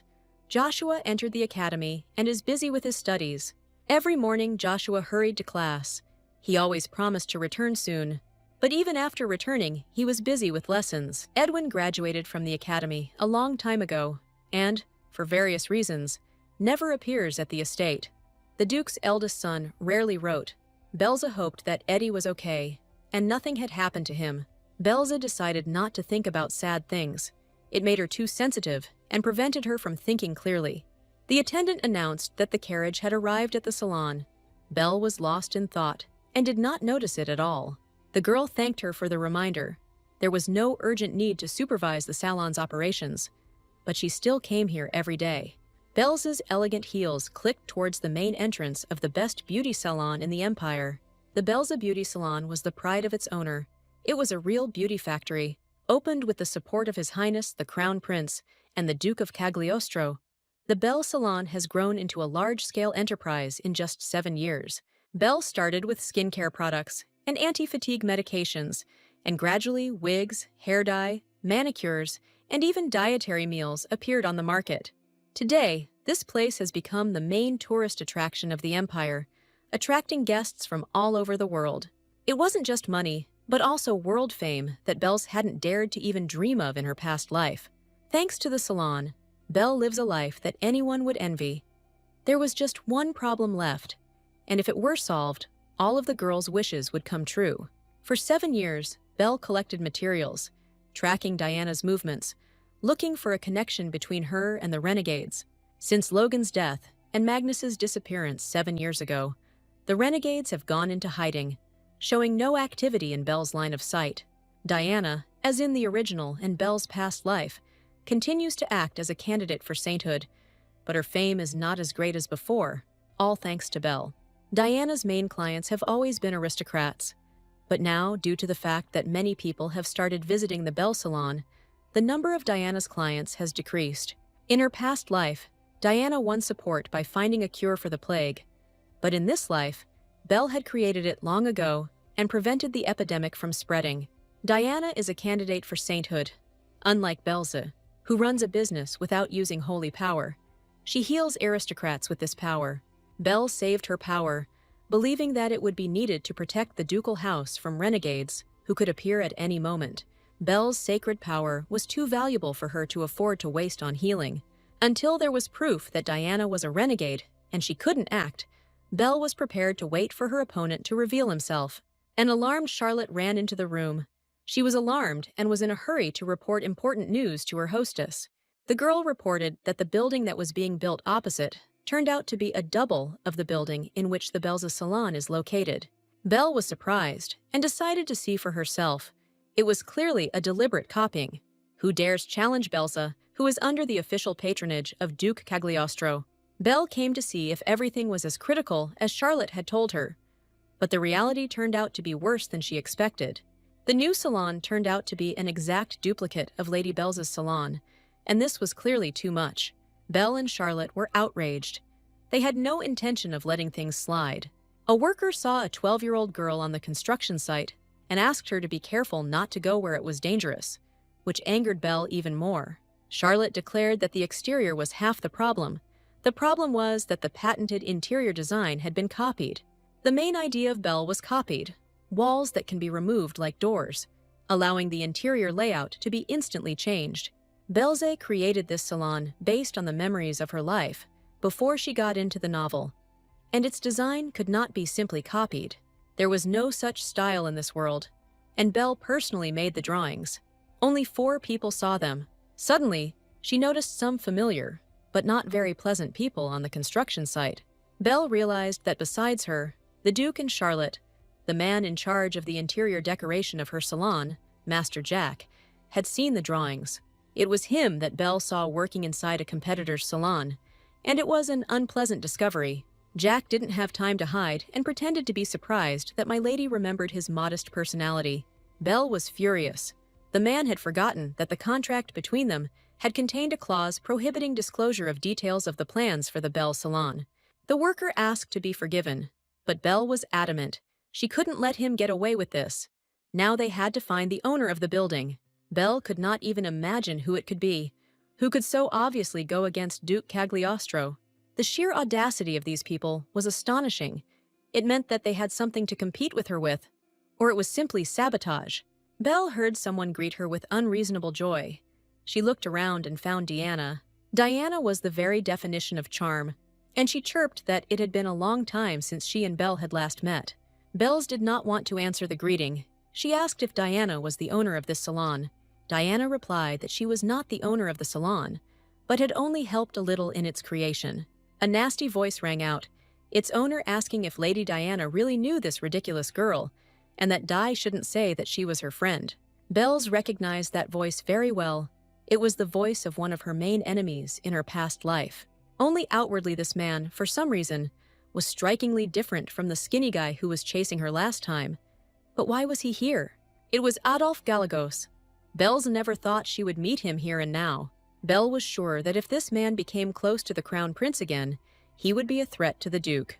Therefore, her main condition for cooperation with the Crown Prince was the cancellation of Adolphe's reward and the recognition of Belle as the sole winner of the competition. Belle thought that Adolphe was learning a trade in another region of the empire. But what was he doing here? Especially with Diana. Diana invited Adolf to say hello to Belle and informed him that she was also a candidate for sainthood. Gilagos grinned. So this is the same plebeian supported by the Duke and the false candidate for sainthood. Adolf remembered that they were saying that Belle enjoyed the Duke's favor, but did not live up to his expectations, was arrogant and scandalous. Charlotte was outraged, and Belle found it funny. Galagos bought his title, and Diana was from the same orphanage as her and didn't know her parents. Adolf's arrogant attitude was simply ridiculous. Who did he think he was if he dared to speak to her like that? Diana warned Adolf that he should not talk to Belza like that. It was dangerous for him. The previous Belza ran away in this situation, closing her eyes, because she believed that she had no right to defend the honor of the Cagliostro family. One thing that the current Belle has realized over the past 7 years is that she is Cagliostro, and if they dishonor her, then they insult the whole family. Belle loudly declared that she was disappointed. With such a stupid son, Mr. Galagos was surely unhappy. Mr. Adolf not only insulted the candidate for sainthood chosen by the pontiff himself, but also allowed himself to speak disparagingly of Cagliostro. This surely means that the policy of the Galagos family merchants is to make the family of Duke Cagliostro and the candidate for sainthood their enemies. Adolf was furious. How dare a commoner threaten him? Did she really think that Duke Cagliostro's protection would last forever? Someone like her, young Galagos shouted, will soon be thrown into the trash. Diana tried to stop the guy, but it was all in vain. Belle calmly stated that Galagos was truly stupid for not being able to say thank you when she kindly warned him of the consequences. The girl's calmness irritated Adolf. He turned purple and was ready to rush at her with his fists. Belze looked calmly at the enraged idiot. She only found it funny. Diana watched everything with fear and interest. She was definitely the provocateur of this scandal. Charlotte had not received the gold for nothing before Adolf could raise his hand to strike. The bodyguard's dagger was already aimed at the impudent man's throat. The girl said that if he made even one wrong move, he would never be able to use that hand again. Adolf turned blue. Belze started laughing. This wasn't a person, but some kind of traffic light. Belle didn't come here just like that. She was going to demand that the owners redo the building's facade. But now, things have taken a more serious turn. Belze announced that Adolf Galagos would face serious legal action, accusing him not only of plagiarism, but also of assaulting a child. Adolf must check his mailbox tomorrow. There will be a lawsuit there. Belle did not say goodbye. They will meet again in court. Bells approached Master Jack. She wanted to see him in her salon, and as quickly as possible, if he did not want to lose his license and leave the capital. Diana could only stand there, blinking her eyes and keeping her mouth shut. Charlotte was delighted with Belle. Her boss was so convincing that the bodyguard fell in love with her again. The girl replied that it was all thanks to Charlotte. Thanks to Charlotte, Belle felt protected. Now they had to return to the salon and urgently prepare and submit a lawsuit to the capital's court. Suddenly, Diana called out to Belle. She came to her senses and followed her. Diana tried to justify Adolf. He was just nervous. The girl tried to apologize to Belze for her nervous friend. Diana tried to convince Belle to forgive Adolf and not to sue. Belle barely listened. She looked closely at Diana's aura, but did not notice the purple color. Belze never forgot the sight of that aura. Once it was around Diana, the girl did everything possible to find evidence of Di's apostasy. But all of Belle's efforts were in vain. There was not a single piece of evidence that Diana was an apostate. During her observations, Belle discovered one peculiarity, which was confirmed by Ishmael's letters. Diana never did a single good deed for no reason. Everything was aimed at glorifying her as a saint and looked more like a PR campaign. Diana was a wonderful artist, and with a sympathetic expression, she knew how to put her interlocutor in an awkward position. Previously, Belle had always fallen for this schemer's tricks and felt insecure. Realizing that when people look at Diana, she smiles and acts like a saint, and Belle is just a participant in her little performance. Now that Belle realized that Diana might not only be two-faced, but also a renegade, she wasn't going to fall for cheap tricks. Belle's asked how close Diana was to Adolf, and was outraged that she could be friends with a man who had stolen her idea for a salon. Diana was at a loss. She again could not find the words to answer Belze. The ladies were already gathering around.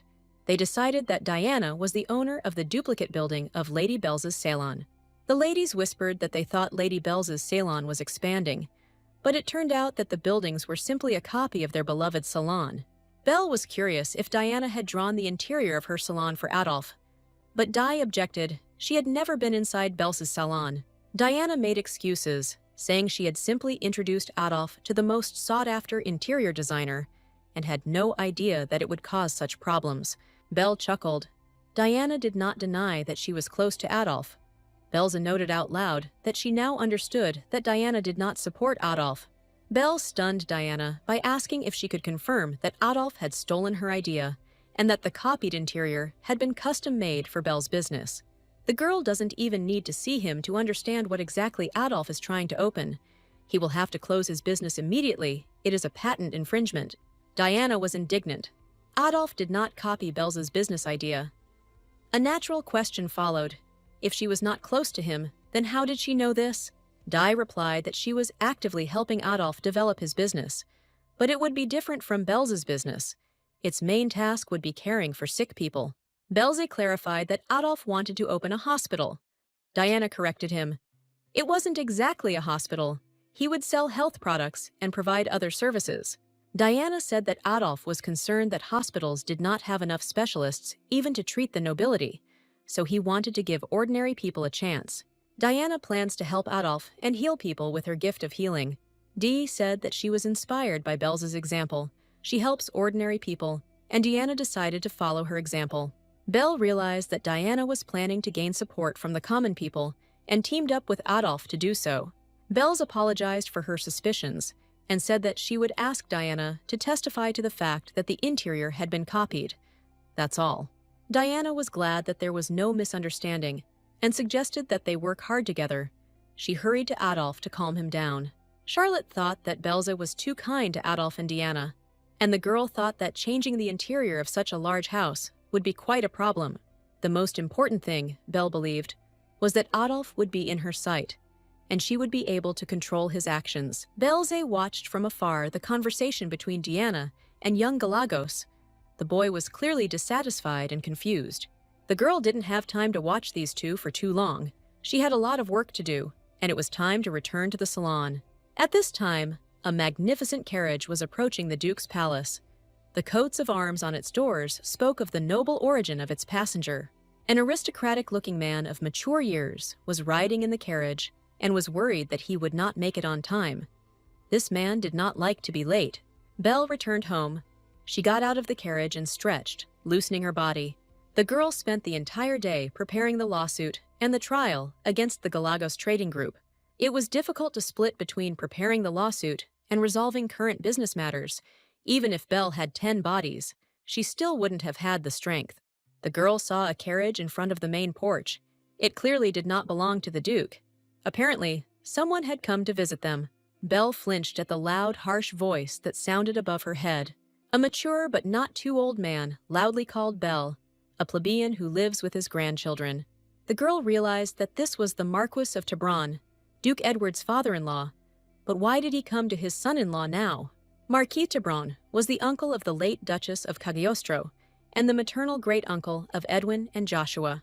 In both his past and present lives, Belle's relationship with Duke Cagliostro was strained, so he rarely appeared at the estate. In his past life, Belle had one experience when Tebron stayed in the duchy. But then he needed treatment, and even then he came to Cagliostro not of his own free will. On his way to the capital, he was attacked by a demonic beast and was in critical condition due to blood loss.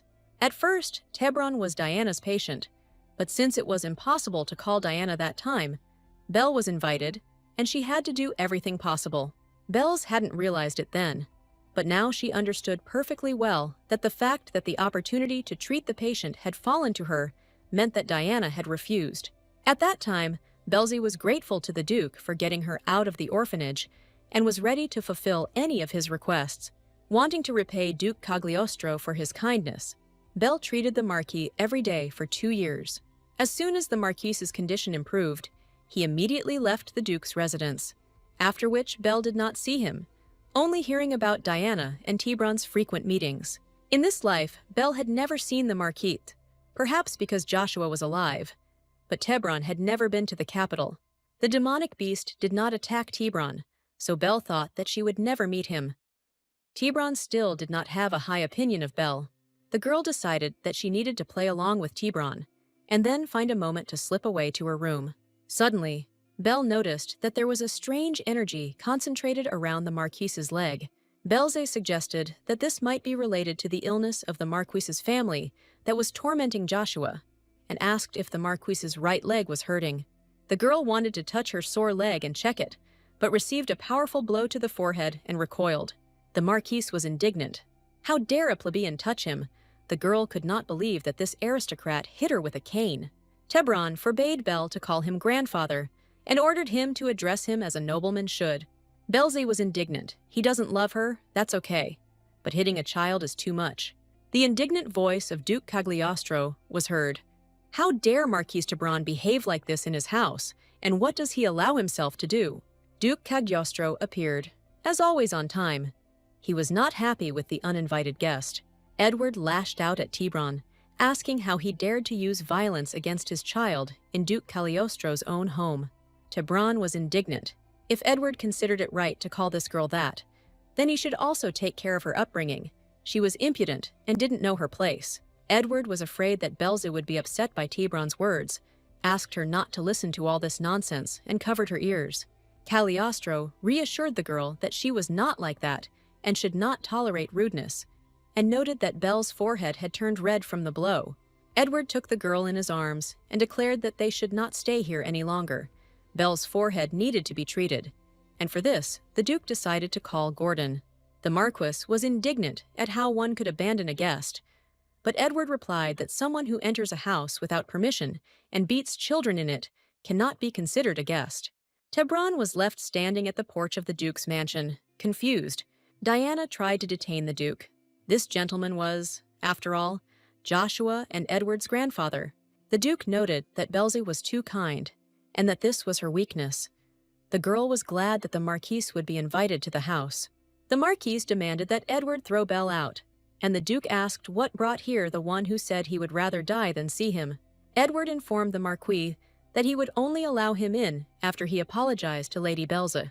Tebron stated that he had no intention of apologizing to an ignorant person who did not know basic manners. Rather, this brat should be grateful to him, the high-born Marquise, for the fact that he limited himself to hitting the crowbar when she dared to call him grandfather. The Duke was not surprised by the Marquise's impoliteness and rudeness, but he believed that violence against a child was unacceptable for any status, and that the Marquise's guilt was grave. Edward informed the Marquise that Belze had forgiven him and asked to be allowed into the house, but if Tebron did not apologize, the doors of that house would be closed to him forever. Tebron declared that he had come to this cursed place only to prevent his grandchildren from being attacked for not accepting their elder. The Duke advised the Marquise to go elsewhere, but Belle could not allow this to be done to a man dear to Edwin. In his past life, Tebron gave his title to Edwin, but in reality, he truly loved his grandchildren. So Belle declared that she was perfectly fine and asked that the Duke allow the Marquis to enter without apologizing to her. The Duke agreed, but on the condition that Belle immediately go up to her room and allow Gordon to examine her bruise. Edward asked the Marquis to follow him, but warned that he was forgiving him the first time at Belle's request. But the next similar prank would not be forgiven. In the mansion, the girl noticed her younger brother slowly climbing the stairs to his room. Belle called the boy, but he was too deep in thought and didn't answer her. The girl caught up with the guy and asked how he spent his time at the academy, and at the same time, she said that an unexpected guest had arrived today. Belle didn't have time to finish saying that Joshua's grandfather, the Marquis of Tebron, had arrived, when the boy ran away from her as fast as he could. It wasn't interesting at all. Was Joshua really avoiding Belle? And for what reason? The girl needed to find out what happened. Gordon examined Belle's forehead, worried that there might be a scar, but the wound was almost healed. The girl's gift to heal not only others, but also herself, always amazed Dr. Gordon. Belle replied that the wound was not really that serious, and thanked the doctor for coming to her despite being busy. Gordon was indignant. Belle was hit with a cane. How could he not come? Damn old Tebron. If he had not been the boy's grandfather, the doctor would have shown him. Belle was grateful to the doctor, She asked who he was going to visit now. And what's more, with all the instruments and bandages. The doctor said that the Duke had asked him for a favor. He would be busy from today, so it would be difficult for them to see each other for a while. Gordon instructed Belle to take care of Joshua and give him new medicine, since Gordon would not have time to see him either. Belle was delighted. She just needed a reason to meet Joshua. For some reason, he began to avoid her. Tara entered and, sighing in disappointment, announced that Marquise Tebron had decided to remain at the estate, and they had been instructed to keep a discreet eye on him. The girl was glad that she would be able to examine his leg. Gordon said that the Marquise had business in the capital, but he wanted to improve his health at the estate. Belle guessed that this was the doctor's order. Gordon confirmed that the Marquis was ill and needed constant supervision. In his past life, he only agreed to be treated by Diana, but now he agreed to accept Gordon's help. Belle asked the doctor to examine the Marquis's leg. Belle watched the Marquise and Joshua, waiting for the perfect moment to move in, but she didn't succeed with either one. Joshua avoided her, and Belle had to leave the medicine in his empty room. The Marquise forbade visiting him, and there was no chance of running into him by chance. Belle shared her problem with Tara, who asked why she was doing this, if she liked the Marquise. Tara was outraged that Mark was cruel to Belle and treated her badly. How could she worry about him so much? The girl replied that the Marquise was not fair to her, but he was a dear person to the people she loved. Marquis Tebron loved his grandchildren. Joshua and Edwin loved him back, so Tara shouldn't treat him badly because of Belzy. The girl remembered Joshua, but it turned out that he had already left for the academy again. Belzy was sad. Joshua left early again, and she didn't get a chance to talk to him. The girl decided that if she sat with her hands folded, nothing would change. She needed to start with what she could do. She needed to find out everything about Joshua. The opportunity to find out the reason for Joshua's strange behavior came faster than Belle expected. Belle was busy preparing a lawsuit against Adolf. It took a lot of time, and the girl was squeezed like a lemon. That day, Belle left work early and allowed her assistant to take the next day off. Belza hoped that today she would be able to see Joshua or the Marquise. Those two problems had not gone away. Belle saw a familiar figure in a cloak and hood. It was definitely Joshua. But what was he doing here? Joshua was entering an office where he was not supposed to be, either due to his status or his youth. Belle was surprised to see the boy there at such a time and ordered the carriage to be stopped. It was definitely Joshua. Belle couldn't be mistaken, so the girl was in a great hurry. Belzy lived with the guy for 7 years and could recognize him in any clothes. Count Cagliostro's youngest son, thanks to his long legs, walked very quickly, and Belle lost sight of him. Plus, Belze stopped at a crossroads, and a huge number of men in hooded cloaks were moving in all directions. Belle was lucky. She saw a familiar profile and rushed towards him, not making out the road. Joshua walked quickly down the street, unaware that Lady Belza herself was watching him. The girl did not hide her presence and loudly called out to Joshua. The boy did not expect to see Belzy. He was scared, but it was too late to run away. Belle approached the guy and asked what he was doing here at such a time. Shouldn't he be at the academy for classes? Joshua responded by asking how Belle ended up there, and the girl replied that her salon was just a stone's throw from the court. Belle was worried about what Joshua was doing here and why he was hiding from everyone. The girl caught the guy right at the entrance to the pawn shop, which is what brought him here. Belza asked Joshua if he needed cash, which left the boy in a state of utter confusion. Belle decided that Joshua needed money, and he wanted to keep it a secret from the Duke. He thought that she would give him away, and so he avoided her. If Joshua had spent all his pocket money and needed more, his sister could give him as much as he needed and keep it a secret from the Duke. Joshua was outraged at why Belle suddenly called herself his sister and why he should accept money from her. Belle was perplexed. He always called her sister, and now for some reason he was resisting this. The boy said that it was a long time ago, and it was not true. He was not in the mood for jokes. Belle pulled the boy's hood off and discovered marks of blows on his face. Who dared to beat the youngest son of Duke Cagliostro and her adopted brother? There was a huge bruise on the guy's forehead. Belle demanded that Joshua answer who did this to his face. The boy claimed that he had just gotten a little hurt during sparring during training, and Belle decided that he was lying to her. The girl knew perfectly well that it was impossible to paint her sparring partner's face like that, and demanded that the guy tell her the truth. Joshua wasn't going to tell anything and looked at Belle with the eyes of a hunted wolf cub. He felt awkward and asked not to tell anyone about it. The boy asked his sister to leave everything as it was and not to interfere in his affairs. Belle's was indignant. Now he would call her sister only when he needed something. At least he had anointed the wounds. If he didn't want to talk, then she would heal him herself.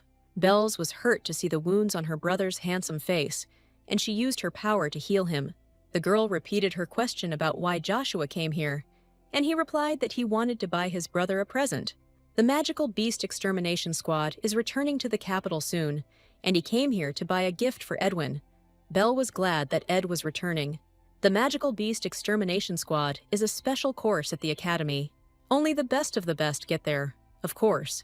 When they reach the age of 16 and successfully pass the test, Edwin, as in his past life, successfully passed the tests and became an official member of this squad.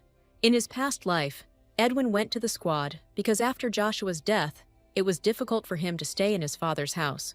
But in this reality, there was no particular reason for it, and Belle didn't understand why Edwin did it. Edwin said that as the heir of Cagliostro and the Sword of Aria, he should be able to fight magical beasts. But Belle felt that this was not the whole truth.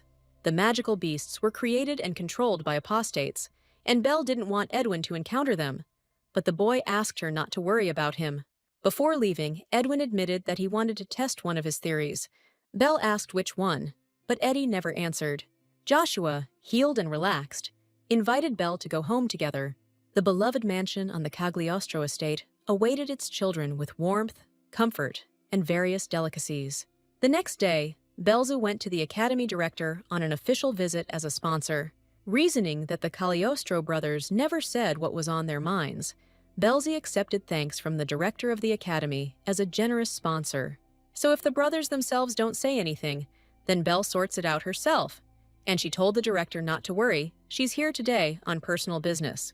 The student Lady Belzi was expecting arrived, and the director left them alone to talk quietly. The boy waited until the door closed tightly behind the director. All this time he stood respectfully to the side. Finally, they were alone, and Belza smiled happily. Finally, Ismail was indignant. But couldn't they just call him normally or something? Ismail was already 15, and in his 4th year of theology studies, when he was called over the loudspeaker to the director. He was scared. Ismail thought it was abnormal. The whole campus heard that they were looking for him, and the director came to the classroom. It was possible to write a letter and meet after classes. Belza said that it would take a long time, that she had a very, very urgent matter. Ismail said that he wanted to calmly finish his studies until graduation, and she was dragging him into something again. The girl said that whoever becomes the next dad cannot live in peace. Ishmael did not believe in such a fate and was angry at Belle for such words. The guy stated that no one would make him a future pontiff.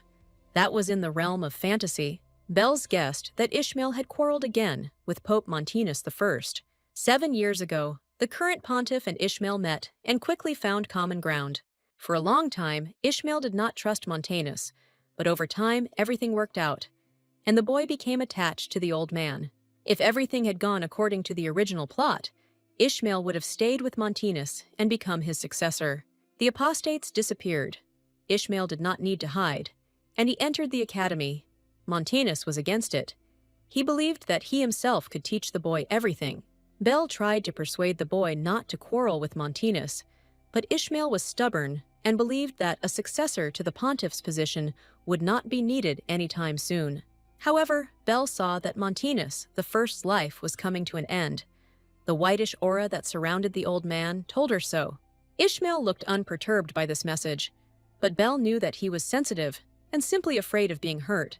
Belza saw how much Ishmael was attached to Montanus, even if he pretended not to be.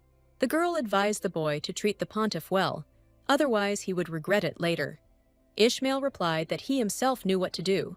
When the guy asked why she came, Belle replied that she hadn't visited him for a long time and missed him. Did she come to him only on business? Did she just want to see Ismail? But the guy knew Belzi very well. Ishmael stated that Belle was not so free as to hang around doing nothing. If she came to the academy, she urgently needed something. Belle smiled. Ishmael knew her too well. They had spent so much time together. The girl asked Ishmael to find out about Joshua's surroundings. She was worried about his behavior lately. Ismail clarified that Belle wanted him to tell her about the people who surround the youngest son of Duke Cagliostro. Belza felt like something was wrong with her adopted brother, and that it was all because of his surroundings. Most likely, he had gotten involved with bad company. Ismail replied that Belza could rest assured that he would find out everything he could and inform her. Only a few days passed. Ishmael told Belle that they needed to meet, since the guy could not leave the academy, so Belle herself came to him. Ishmael was alarmed and discovered that Joshua was being bullied and harassed. Bells was extremely alarmed. She had never expected Joshua to be involved in the battles for the kindergarten, or rather academic sandbox. In the girl's opinion, only a madman could dare to crumble a loaf of bread on the youngest son of Duke Cagliostro. Ismail objected. There are people who simply don't understand what they're doing, specifically Denver Kipling and his company, all of them participating in the second year. Belza had already heard of this young man. He was the second son of Count Kipling and a cousin of the princes of the blood.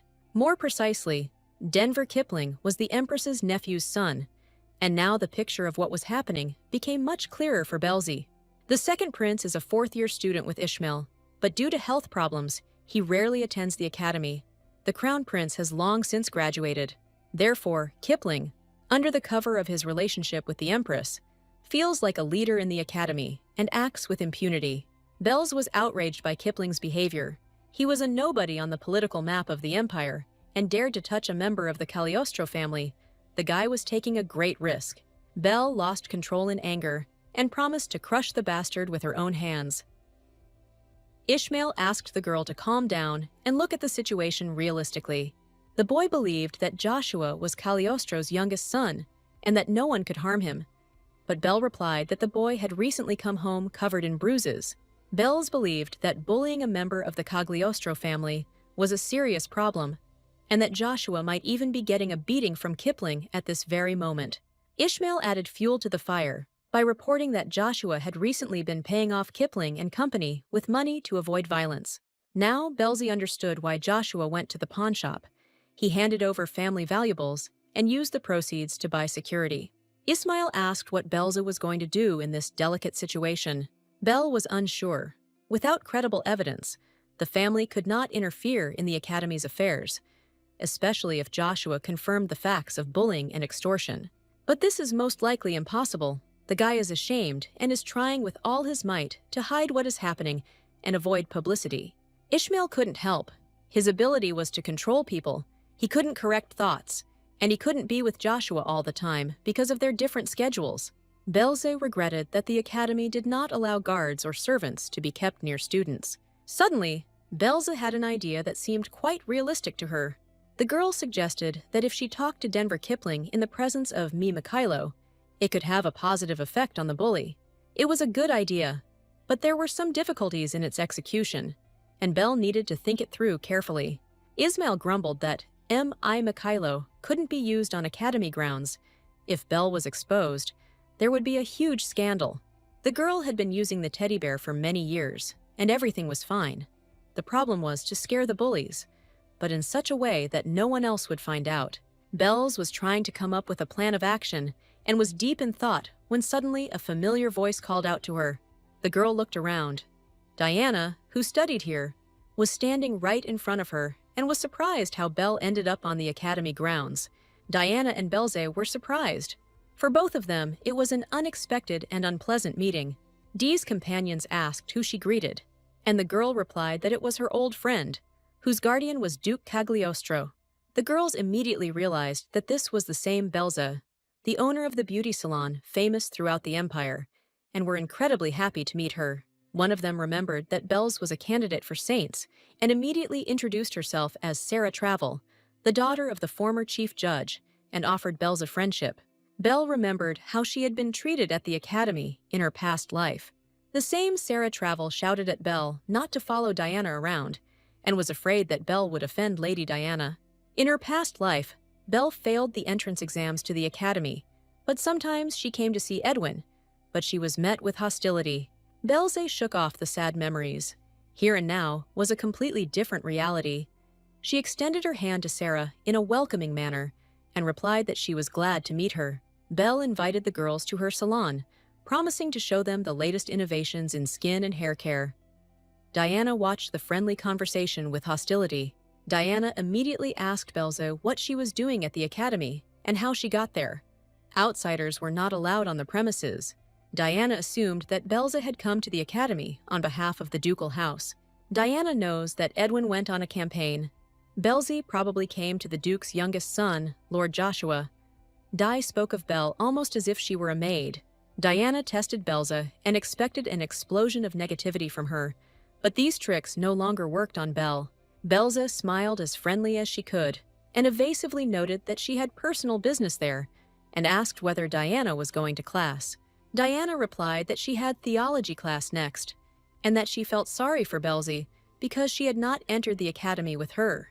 Diana asked if Belle was going to study this year to get into next year. It sounded like Belle had failed her exams. In fact, Belle didn't even try to enter the academy. At first, she wanted to be outraged by Belle's words. But then it dawned on her that she really could enter. Belle smiled and delighted Diana with the news that she would probably be able to attend classes with Diana not next year, but right now. Diana laughed. Only students can attend classes at the academy, and Belle does not fall into that category. Diana claimed that since Belzy had not been admitted, she was not a student, which meant she would simply not be allowed into the classroom. The director of the academy appeared on the path, accompanied by representatives of the administration. They were looking for Belle and were afraid that she would leave without saying goodbye. Belze was glad to meet the director, although before the thought of entering the academy had occurred to her, she had actually been planning to quietly slip away from the academy.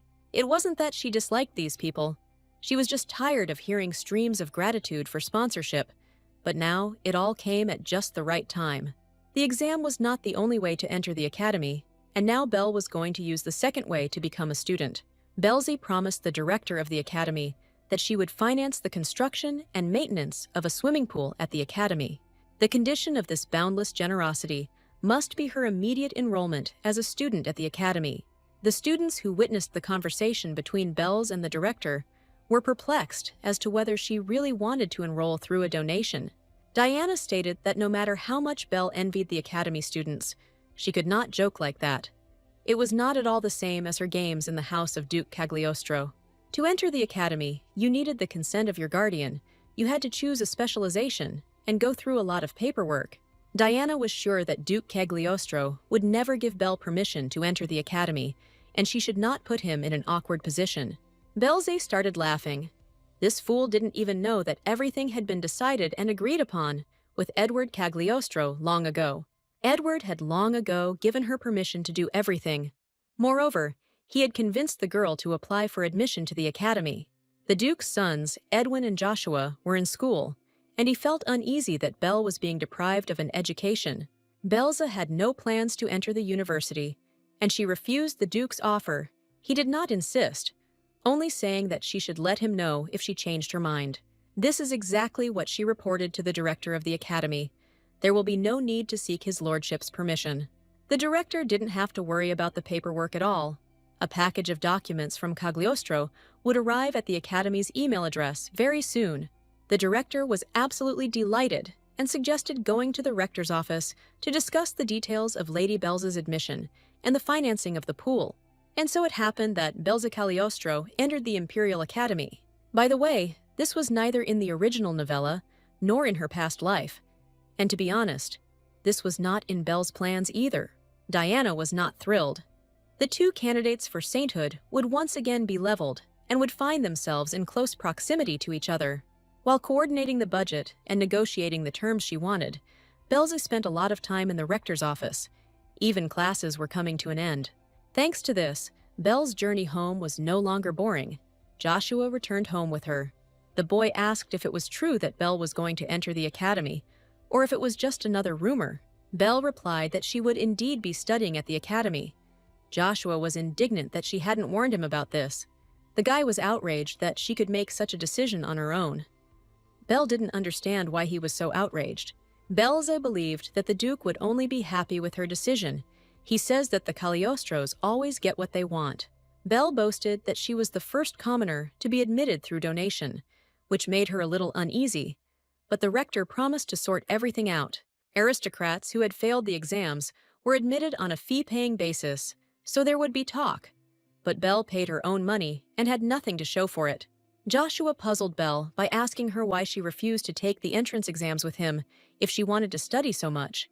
The boy believed that if Belle had entered the school at the beginning of the year with him, there wouldn't have been so many problems and disturbances now. Belle remembered that when Joshua was preparing for the academy exams, he once called her to take the test together. Belle didn't want to enter the academy because she had unpleasant memories associated with this educational institution in her past life, and she refused. The girl knew that Joshua had little contact with other children since childhood and was afraid to go to the academy alone, but she turned away from the boy's problems. Belle thought Joshua could easily cope without her support. She couldn't even imagine how things would turn out. Now she regretted her decision.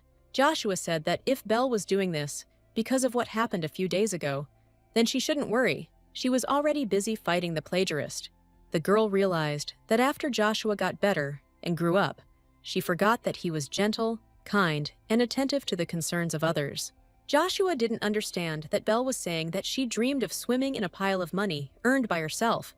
So why was she going to waste time on studying? The girl suggested that Joshua take Mikhailo for himself, then she might change her mind about enrolling. The boy flatly refused to take back what Belle's father had given her. Even if she trusted him with the bear, he still categorically refused. Belle clarified that this meant Joshua was not against her entering the academy, and the boy replied that she could do whatever she wanted. The girl looked at her adopted brother. Even if he was against it, she would still do it. She was going to protect him no matter what. Belle said out loud that she was happy with Joshua's decision and would try to make her brother proud of her. Belle joked that it would be better to become a student than to use killer mode. Joshua was indignant. "You can't say such things in the academy, or they will think you're crazy." The boy tried to persuade Belle not to use the teddy bear under any circumstances, as if she did, someone could get seriously hurt. Belle thought that Joshua still considered those boys his friends, and she didn't want to ruin his childhood illusions. For the rest of the journey, Belzie spent her time thinking about what she should do to make sure everything worked out for the best. Upon returning home, the children loudly announced this in the hall of the mansion. Contrary to usual, no one paid any attention to Belle and Joshua.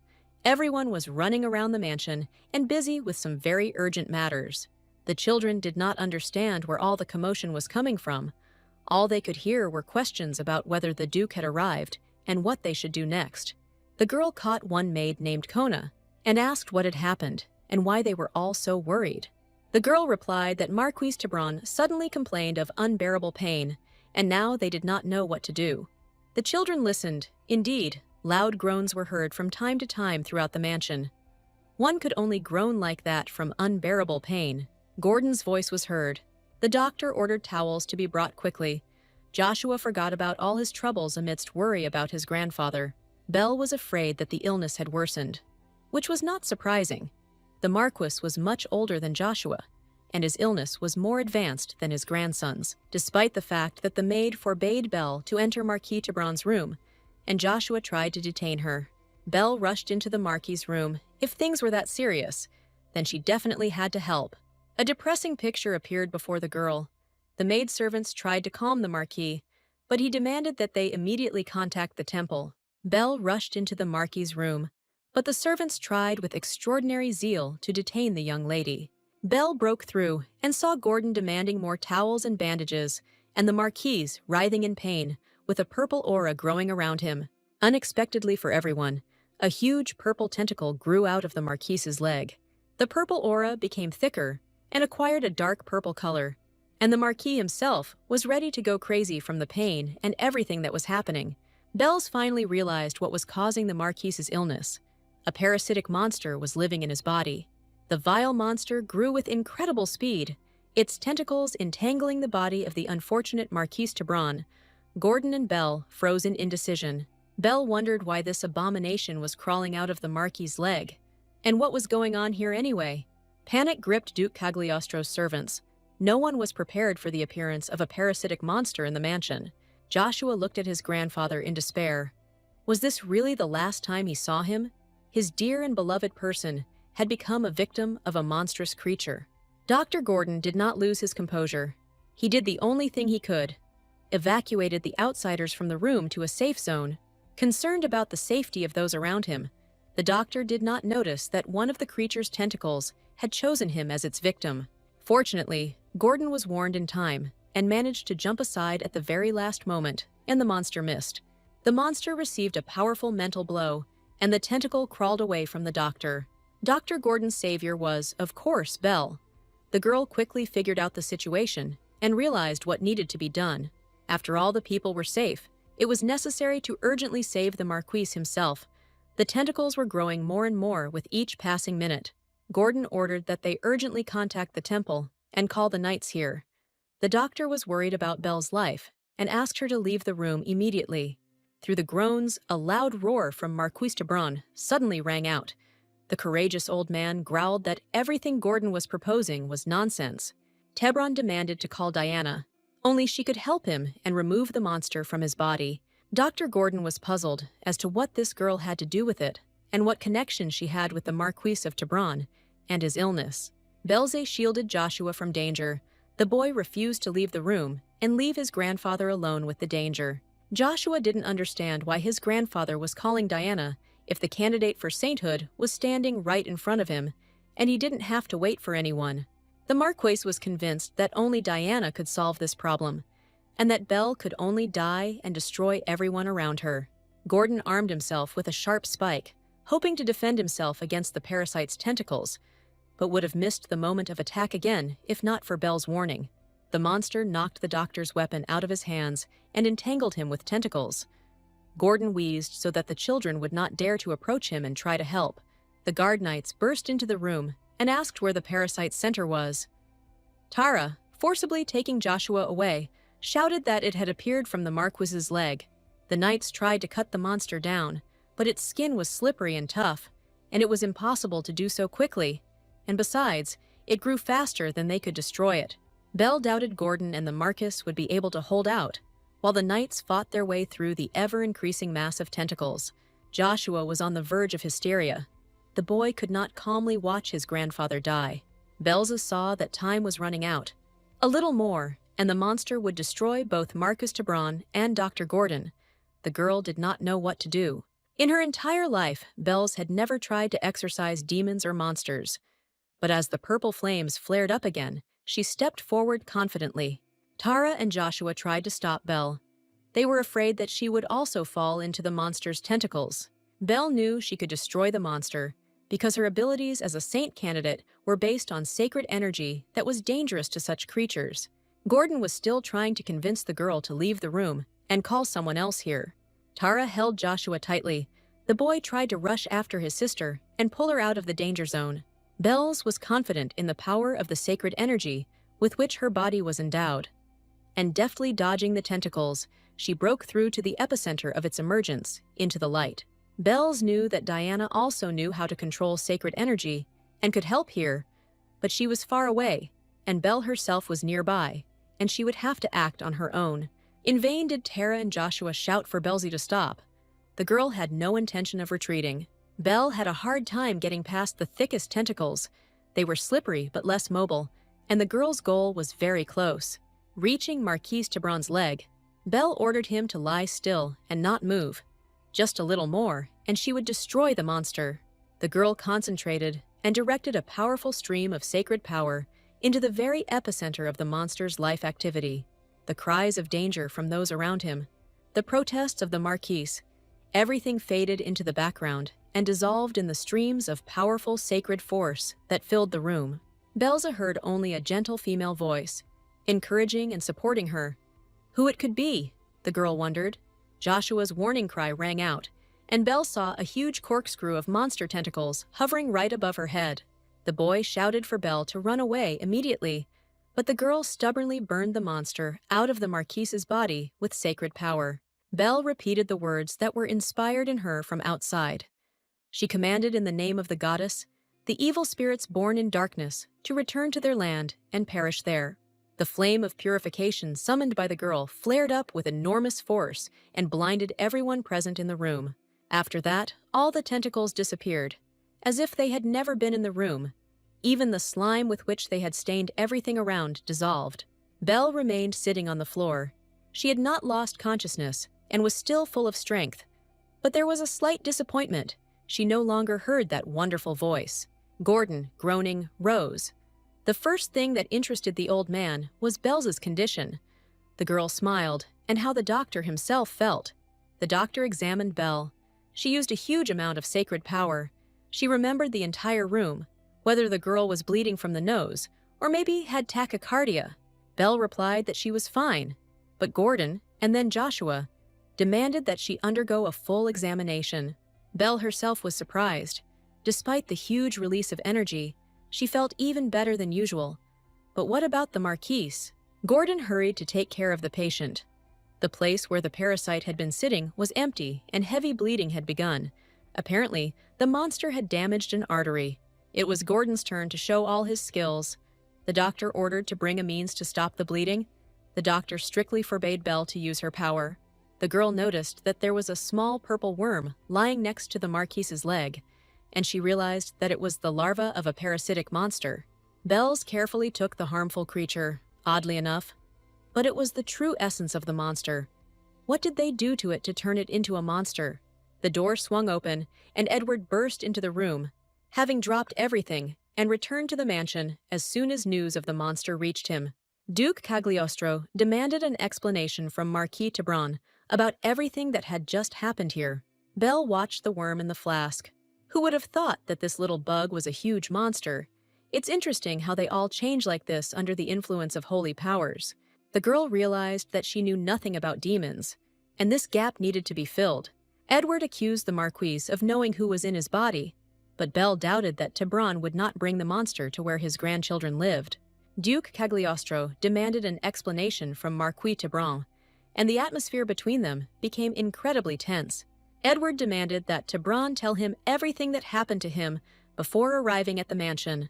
Tebron replied that he had nothing to say to Edward. Joshua was disappointed. His grandfather was stubborn and did not tell the truth.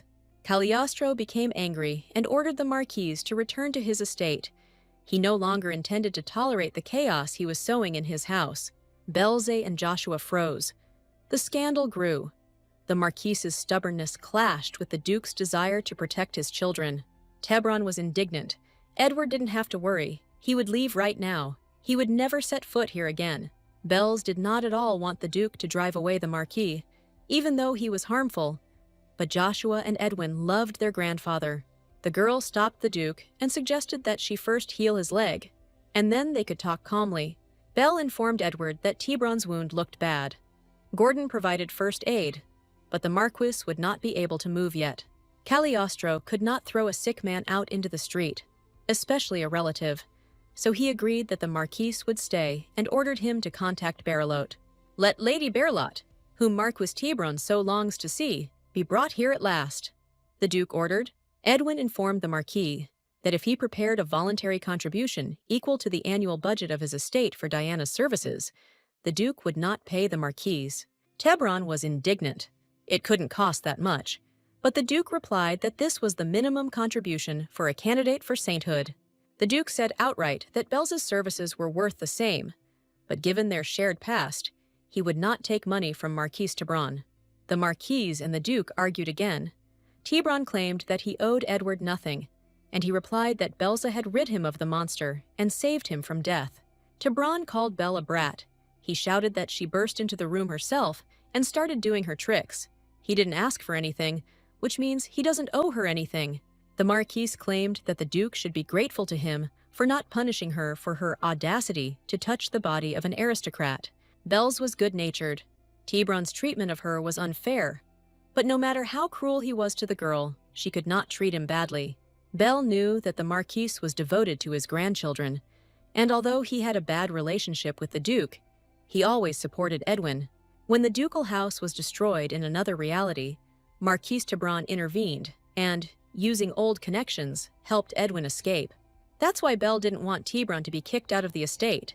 She wanted to calm everyone down and said that the Marquis didn't need to spend money. She would cure him herself. Tebron did not calm down. He pushed Belze's hand away and shouted that he forbade her to touch him.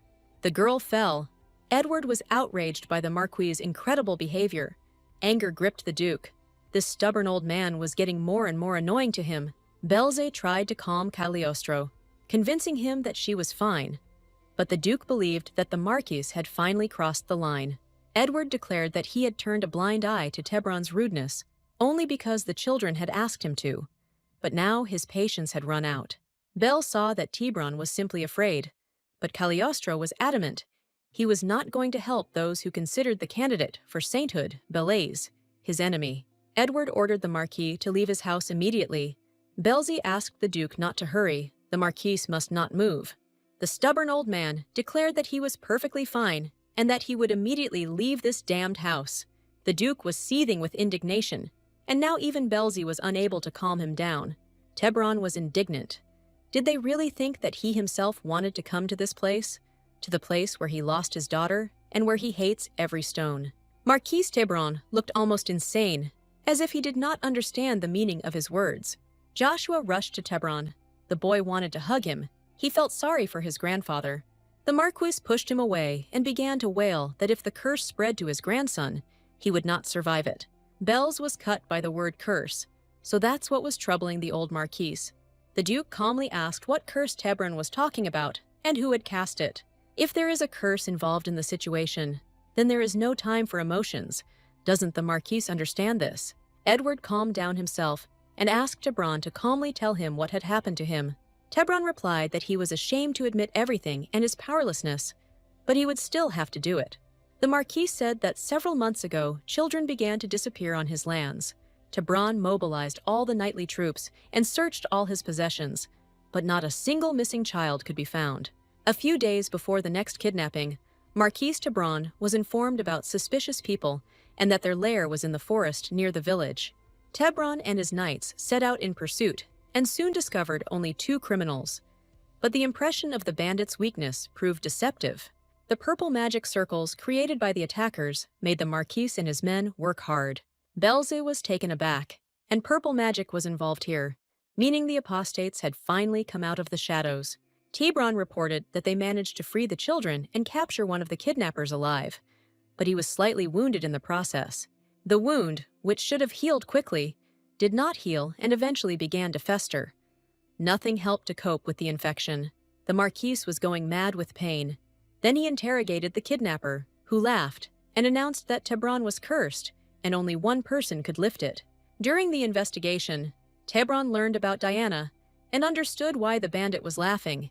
He knew that Berlot would not agree to help Duke Cagliostro's father-in-law. The Marquis did not want to burden his grandchildren, so he endured.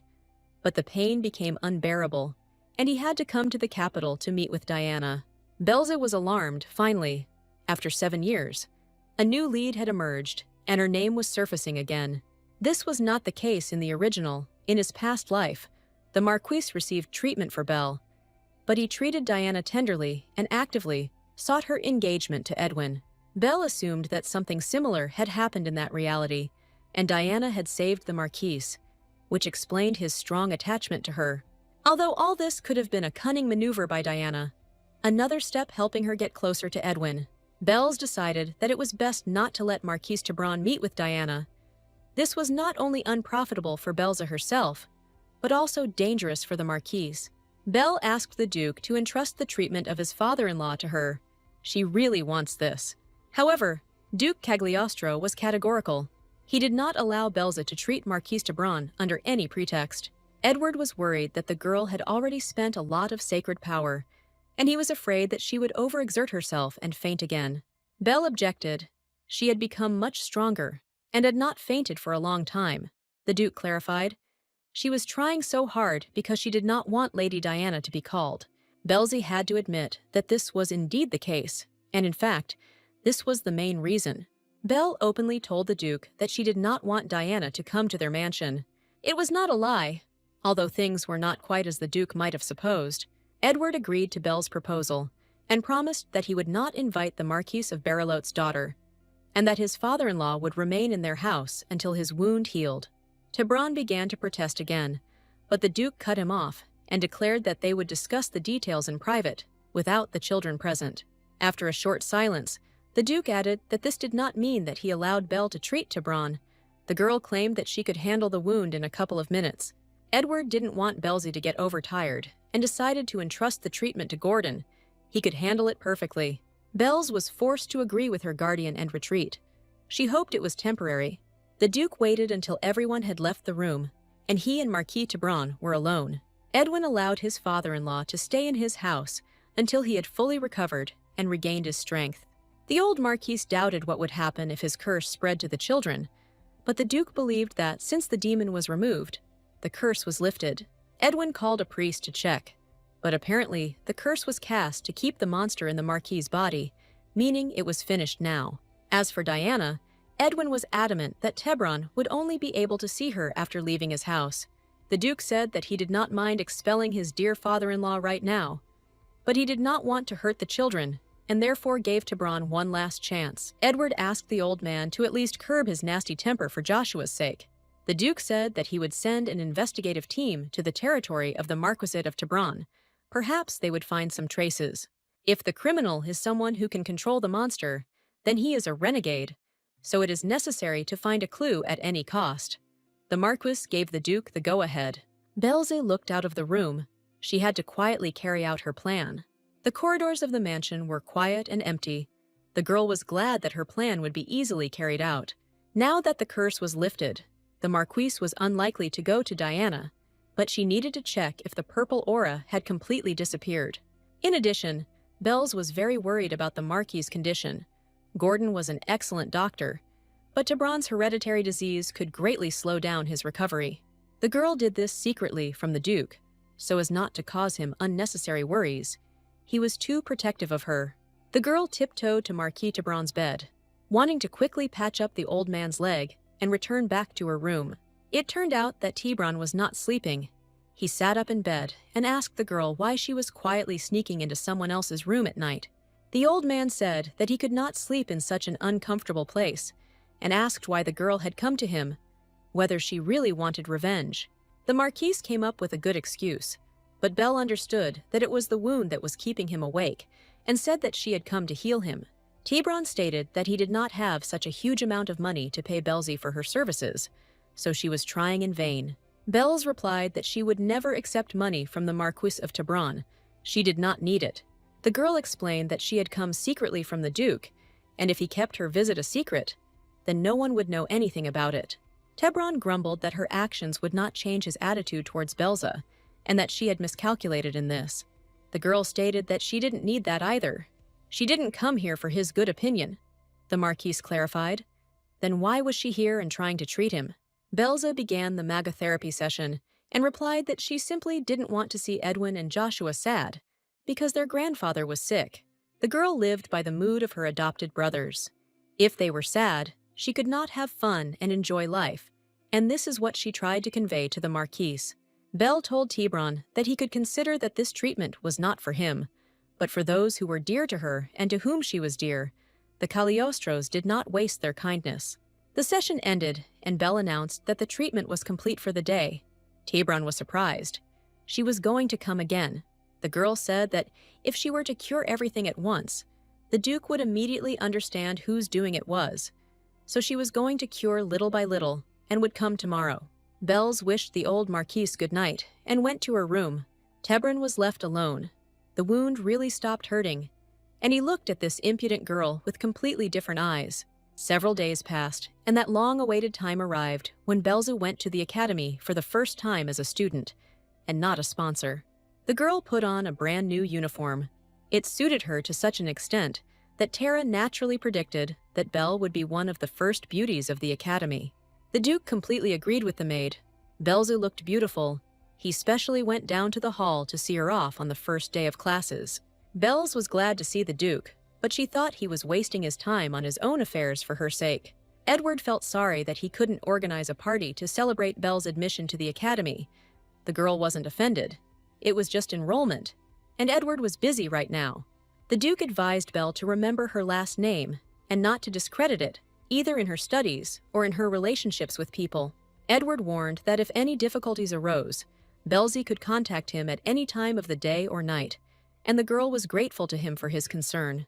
The parting words for the new student were interrupted by the appearance of the youngest son of Duke Cagliostro.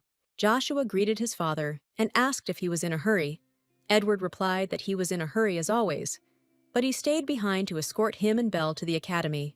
Cagliostro turned to his son and said that if he encountered difficulties, he should tell him immediately and not remain silent. The boy only nodded in response. The Duke, proud of his beautiful children, calmly went about his business. He had to deal with the affairs of the apostates in the Marquisate of Tebron. Joshua was worried about his adopted sister and advised her to stay out of trouble at the academy. The girl agreed with Joshua and said that the most important thing for her was her studies, but she thought that helping her brother did not mean getting into trouble. Joshua and Belle arrived at the academy. Belle was not surprised by the flow of students. She joined in as a full-fledged participant, but she was a little worried. The girl couldn't believe that she had ended up here as a student, even though it hadn't been part of her plans. Within the academy, secular titles had no meaning. Everything that happened here was decided by the students. Families had no right to interfere in the affairs of the youth. These were the academy's unshakable principles. But what was the point if, in fact, one scoundrel could commit abominations under the guise of being related to the Empress? Belze was thinking over her plan of action and hoping that one lynching would be mercifully forgiven. Joshua could not understand what kind of horror his sister was muttering. The girl believed that since Kipling was the first to refer to the power of his family, then Joshua could also tell everything to his father, but she did not say this out loud. To be honest, Belze didn't understand why Joshua was hiding from everyone the situation that had developed in his academy. How he was actually going to live on. Joshua repeated in a mentoring tone to his sister, so that she would firmly remember that violence is not a way out of the situation. You need to be able to negotiate with people.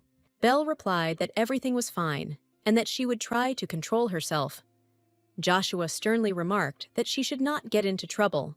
The boy warned her that if she did something wrong, she could get penalty points, and this would interfere with her ability to study normally and communicate with friends. Belle replied that she didn't care, but Joshua demanded an oath that she would only use the teddy bear as a last resort.